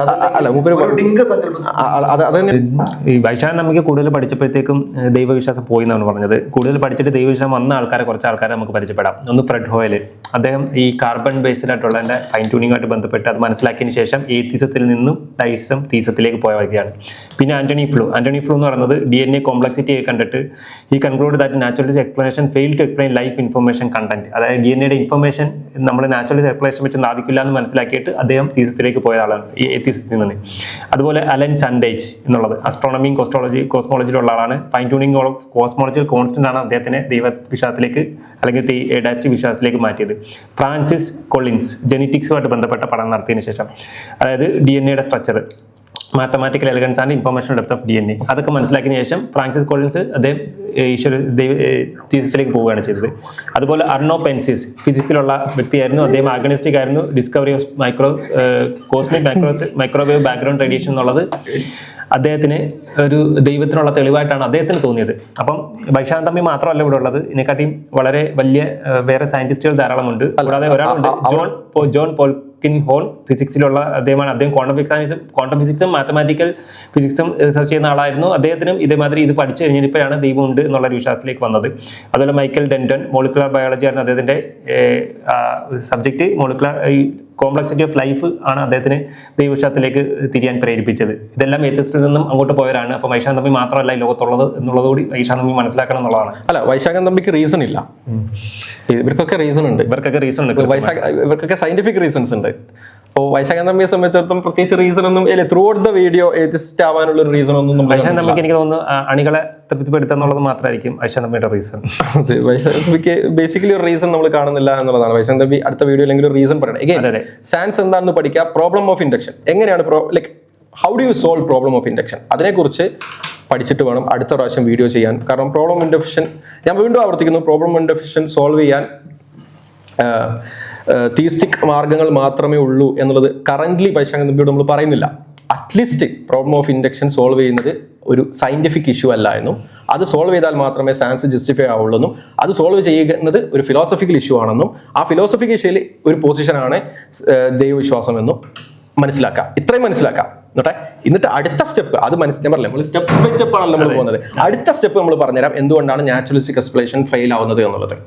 ഓക്കെ, അവിടേക്ക് എത്തുക. അല്ലാതെ ഇപ്പം വൈശാഖൻ തമ്പി ഡൗൺഗ്രേഡ് ആയിട്ട് കുറച്ച് അപ്ഗ്രേഡ് ആവാം. എന്നിട്ട് അടുത്ത സ്റ്റെപ്പ് നമ്മൾ പറഞ്ഞു തരാം എന്നുള്ളതാണ്. എൻഗേജ് ചെയ്യുക. Like don't repeat. അടുത്ത പ്രാവശ്യം ഇനി 10 ദിവസം മുതൽ അല്ലെങ്കിൽ ഒരു മാസം കഴിഞ്ഞ് ഇതേ കാര്യം ആവർത്തിക്കരുത്. ഓക്കെ, ഇത് കേൾക്കുക, നോട്ട് ചെയ്യുക. എന്നിട്ട് ഓക്കെ, ഞങ്ങൾ പറഞ്ഞ ചിലപ്പോൾ മണ്ടത്തരായിരിക്കും, അതിന് കൗണ്ടർ വരിക. ഓക്കെ, റെസ്പോൺസ് വരിക. Don't repeat the same point. God of the ഗ്യാപ്പിലാണ് കൊണ്ടുവെക്കുന്നത്. ഇത് പറയാൻ തുടങ്ങിയിട്ട് 10-5 വർഷമായില്ലേ, അത് നിർത്ത്. ഇനി എന്ത് ചെയ്യാം, നമ്മൾ അതിന് റെസ്പോണ്ട് ഒരു മഴയുടെ റെസ്പോൺസ് ഉദാഹരണമൊക്കെ തന്നിട്ട് നമ്മൾ മാത്തമാറ്റിക് കാര്യങ്ങളൊക്കെ പറഞ്ഞു ചാറ്റ് ജിപിയോടൊക്കെ ചോദിച്ചിട്ട് എന്ത് ചെയ്യാം, കം ടു അടുത്ത റെസ്പോൺസിലേക്ക് വാ. എന്നിട്ട് നമ്മൾ എന്ത് ചെയ്യാം, അതിന് നമ്മൾ അടുത്ത റെസ്പോൺസ് തരാം. ലൈക്ക് ഞാൻ വിചാരിച്ചത് വൈശാഖൻ തമ്പി പുതിയൊരു വീഡിയോ ഇറക്കുമ്പോൾ നമ്മൾ പഴയ ഒബ്ജക്ഷനുള്ള മറുപടി പറയും, നമുക്ക് അതിനുള്ള മറുപടി ആയിരിക്കും പറയേണ്ടി വരിക. ഇതിപ്പോൾ പഴയ മറുപടി തന്നെയാണ്. അപ്പം വീണ്ടും ഇത്തരം വീഡിയോ ഇറക്കും. എഗെയിൻ ഞങ്ങൾ പറയുന്ന ഒന്നും അംഗീകരിക്കണ്ട. ഞങ്ങൾ ആകെ ചോദിക്കുന്ന ഇത്ര മാത്രമാണ്, ഡോണ്ട് റിപ്പീറ്റ്, ജസ്റ്റ് എൻഗേജ്. ഞങ്ങൾ പറഞ്ഞതൊക്കെ മണ്ടത്തരാന്ന് പറഞ്ഞോ, ഞങ്ങൾ പറഞ്ഞ ഒബ്ജക്ഷന് കൗണ്ടർ പറഞ്ഞോളൂ. പക്ഷെ കൗണ്ടർ പറയാതെ ആദ്യം പറഞ്ഞ പോയിന്റ് പിന്നെ റിപ്പീറ്റ് ചെയ്യരുത്. That's it. സോ മറ്റൊരു വീഡിയോ ലൈക്ക് നമ്മൾ മനസ്സിലാക്കുക, വൈശാഖൻ തമ്പിയോട് നമുക്ക് വ്യക്തിപരമായി യാതൊരു വിരോധവും ഇല്ല. ലൈക്ക് ഇവിടെ ഇന്റലക്ച്വൽ ഡിസ്കോഴ്സ് കുറച്ചുകൂടെ ഹയർ ആക്കാൻ വേണ്ടിയിട്ടാണ് നമ്മൾ വൈശാഖൻ തമ്പി പുഷ് ചെയ്യുന്നത്. Okay, we are pushing you to be a better person. ഞാൻ പറയാം തീസ് ആവാനൊന്നുമല്ല ഇപ്പോൾ പറയുന്നത്. അറ്റ്ലീസ്റ്റ് ഒരു ഇന്റലക്ച്വൽ ഡിസ്കോഴ്സ് എങ്ങനെയാണ് നടത്തേണ്ടത് എന്ന് പഠിക്കാം. ഓക്കെ, റെസ്പോൺസുകൾക്ക് റെസ്പോൺസ് പറയാൻ ശ്രമിക്കുക, അതല്ലാതെ don't repeat the final point. Okay, മാത്രമല്ല ഇപ്പോൾ വൈശാഖൻ തമ്പിയെ സംബന്ധിച്ചിടത്തോളം ഇപ്പോൾ കേരളത്തിലെ നാസ്തികർ ഇപ്പോൾ രവിചന്ദ്രനോ അല്ലെങ്കിൽ അങ്ങനെ ആളുകൾക്ക് വലിയ പിന്നെ ഒരു ക്വാളിറ്റിയുള്ള നിലവാരമുള്ള ആർഗ്യുമെന്റ് പറയാൻ കഴിയുമെന്നുള്ളൊരു വിശ്വാസം നാസ്തികർക്ക് ഉണ്ടെന്ന് തോന്നുന്നില്ല. അതേസമയം വൈശാഖൻ തമ്പിക്ക് എന്തെങ്കിലുമൊക്കെ പറയാൻ അറിയാമെന്നുള്ള ഒരു കോൺഫിഡൻസ് ഏതായാലും നാസ്തികർക്ക് എങ്കിലും ഉണ്ടല്ലോ. അപ്പോൾ ഞാൻ ഈ വീഡിയോ ഇപ്പോൾ ഇതിന്റെ നാസ്തികർക്ക് മാത്രമല്ല, like even I think he has the potential. പക്ഷേ ആ ഒരു ബബിളിൽ നിന്ന് പുറത്തിറങ്ങണം. അല്ല, അതാണ് ഞാൻ പറയുന്നത്. എനിക്ക് തോന്നുന്നില്ല ആ ബബിളിൽ നിന്ന് പുറത്തിറങ്ങണമെന്നുണ്ടെങ്കിൽ അദ്ദേഹം ഇങ്ങനെ ഒറ്റയ്ക്ക് യൂട്യൂബിനകത്ത് ഇരുന്ന് അദ്ദേഹത്തിന് തോന്നുമ്പോൾ ഇതുപോലെ വളരെ ഇപ്പം ഞാൻ ഈ ആർഗ്യുമെന്റ്സ് ഒക്കെ കേൾക്കുമ്പോൾ ഇതിന് കൗണ്ടേഴ്സ് ഉള്ള വിഷയം വൈശാഖൻ തമ്പിക്ക് അറിയില്ല. ആ കൗണ്ടേഴ്സിനാണ് റെസ്പോണ്ട് ചെയ്യേണ്ടത്. അല്ലാതെ ഇതൊക്കെ ഇപ്പോൾ ഇതിനകത്ത് പറയുന്നുണ്ടല്ലോ, ഇഫ് എ ക്രിയേറ്റർ എക്സിസ്റ്റ്, ആ ക്രിയേറ്റർ ഭയങ്കര കോംപ്ലക്സ് ആയിരിക്കും, എങ്കിൽ പിന്നെ ആ ക്രിയേറ്ററിന് വേറെ ക്രിയേറ്റർ ഉണ്ടായിരിക്കും എന്നൊക്കെ പറയുന്നത് പൊട്ട ആർഗ്യുമെന്റാണ്. ആ ആർഗ്യുമെന്റിനകത്ത് പറയുന്ന ആ ഒരു പ്രിസപ്പൊസിഷൻ അല്ലെങ്കിൽ ആ ഒരു അസംഷനെ ആദ്യം ജസ്റ്റിഫൈ ആണ് വൈശാഖൻ തമ്പി ചെയ്യേണ്ടത്. അതൊന്നും ഇല്ലാതെ അതൊരു ആർഗ്യുമെന്റ്, വാലിഡ് ആർഗ്യുമെന്റ് ആയിട്ട് പോലും എടുക്കാൻ കഴിയില്ല. അപ്പോൾ അങ്ങനെയുള്ള കുറേ വിവരക്കേടുകളും മണ്ടത്തരങ്ങളും അതിനകത്ത് ഉണ്ട് എന്നുള്ളതെല്ലാം പോട്ടെ, വൈശാഖൻ തമ്പി നല്ല ഹാർഡായിട്ട് ട്രൈ ചെയ്തുകൊണ്ടിരിക്കുന്നത് എത്തീസത്തിന് എന്തെങ്കിലും റാഷണൽ ജസ്റ്റിഫിക്കേഷൻ ഉണ്ട് എന്നൊക്കെ സ്ഥാപിക്കാൻ ശ്രമിക്കുന്നുണ്ട്. അപ്പം സ്വാഭാവികമായിട്ടും അങ്ങനെ സ്ഥാപിക്കാൻ ശ്രമിക്കുന്ന ഒരു വ്യക്തിക്ക്, അത്രയും കോൺഫിഡൻസ് ഉള്ള ഒരു വ്യക്തിക്ക് ഈ വിശ്വാസവും അതുപോലുള്ള കാര്യങ്ങളൊക്കെ അദ്ദേഹത്തിന് വിവരമുണ്ടായപ്പോൾ മണ്ടത്തരമാണ് അദ്ദേഹത്തിന് മനസ്സിലായി എന്ന് പറയുമ്പോൾ അദ്ദേഹത്തിന് എന്തൊക്കെയോ ശാസ്ത്രീയമായിട്ടുള്ള അറിവുകൾ കിട്ടിയിട്ടുണ്ടാവുമല്ലോ. അങ്ങനെ ശാസ്ത്രീയമായിട്ടുള്ള അറിവുകളുണ്ടെങ്കിൽ, ഫിലോസഫിക്കലായിട്ടുള്ള അറിവുകളുണ്ട് എന്നുണ്ടെങ്കിൽ ലെറ്റ്സ് ഹാവ് എ ചാറ്റ് അല്ലേ. ഇപ്പോൾ ഷാനു അല്ലാണ്ട് ഇപ്പോൾ ഇതിനകത്ത് പറഞ്ഞ ഓരോ കാര്യങ്ങൾ ആലോചിക്കുക, നമുക്ക് എത്ര പണിയാണ് ഇത് 1 by 1 ഇതിൽ ഇന്ന വിവരക്കേടുകളുണ്ട്, ഇന്ന ഫാലസീസ് ഉണ്ട്, ഇന്ന ഇഷ്യൂസ് ഉണ്ട്, 1 by 1 എഡ്യൂക്കേറ്റ് ചെയ്യുക എന്ന് പറയുന്നത് സ്വാഭാവികമായിട്ട് ഇത് കേൾക്കുന്ന നാസ്തികർ പോലും വിചാരിക്കുക വൈശാഖൻ തമ്പിക്ക് എന്തെങ്കിലും ആൻസർ ഉണ്ടെന്നായിരിക്കും. If you have such an answer, let's have such a chat or let's have a debate അല്ല. ഇപ്പോൾ ഷാനു ഫ്രീ ആണ്, ഷാനു റെഡിയാണ്, നമുക്ക് താങ്കൾക്ക് ഫ്രീ ആവുന്ന സമയത്ത് ഇനിയിപ്പോൾ ഓഫ്ലൈനായിട്ട് പറ്റില്ല എന്നുണ്ടെങ്കിൽ ഓൺലൈനായിട്ടാകാം, നമ്മൾ ലൈവായിട്ട് തന്നെ സംവാദങ്ങളും ചർച്ചകളും ഈ രൂപത്തിൽ ആശയങ്ങൾ പറയുന്നവരായിട്ടൊക്കെ നിരന്തരം എൻഗേജ് ചെയ്യാറുണ്ട്. അങ്ങനെ എൻഗേജ് ചെയ്യുക, അതല്ലാതെ ഒറ്റയ്ക്കിരുന്ന് ഇപ്പോൾ രവിചന്ദ്രനും അതുള്ള ആളുകളൊക്കെ ഒറ്റയ്ക്ക് സ്റ്റേജിൽ കയറിയിരുന്ന് കുറേ മോക്കറീസ് പറയുന്നത് പോലെ, കുറേ പരദൂഷണം പറയുന്നത് പോലെ അങ്ങനെ ഒന്ന് ചെയ്യാതെ എൻഗേജ് ചെയ്യുക, റാഷണലായിട്ട് എൻഗേജ് ചെയ്യുക. ഇതിപ്പോൾ നാസ്തികർ ആഗ്രഹിക്കുന്ന കാര്യമാണ്, ഇപ്പോൾ താങ്കളുടെ കയ്യിൽ എന്തൊക്കെയോ ഉണ്ട് എന്ന് വിശ്വസിക്കുന്ന എല്ലാ ആളുകളും ആഗ്രഹിക്കുന്ന കാര്യമാണ്.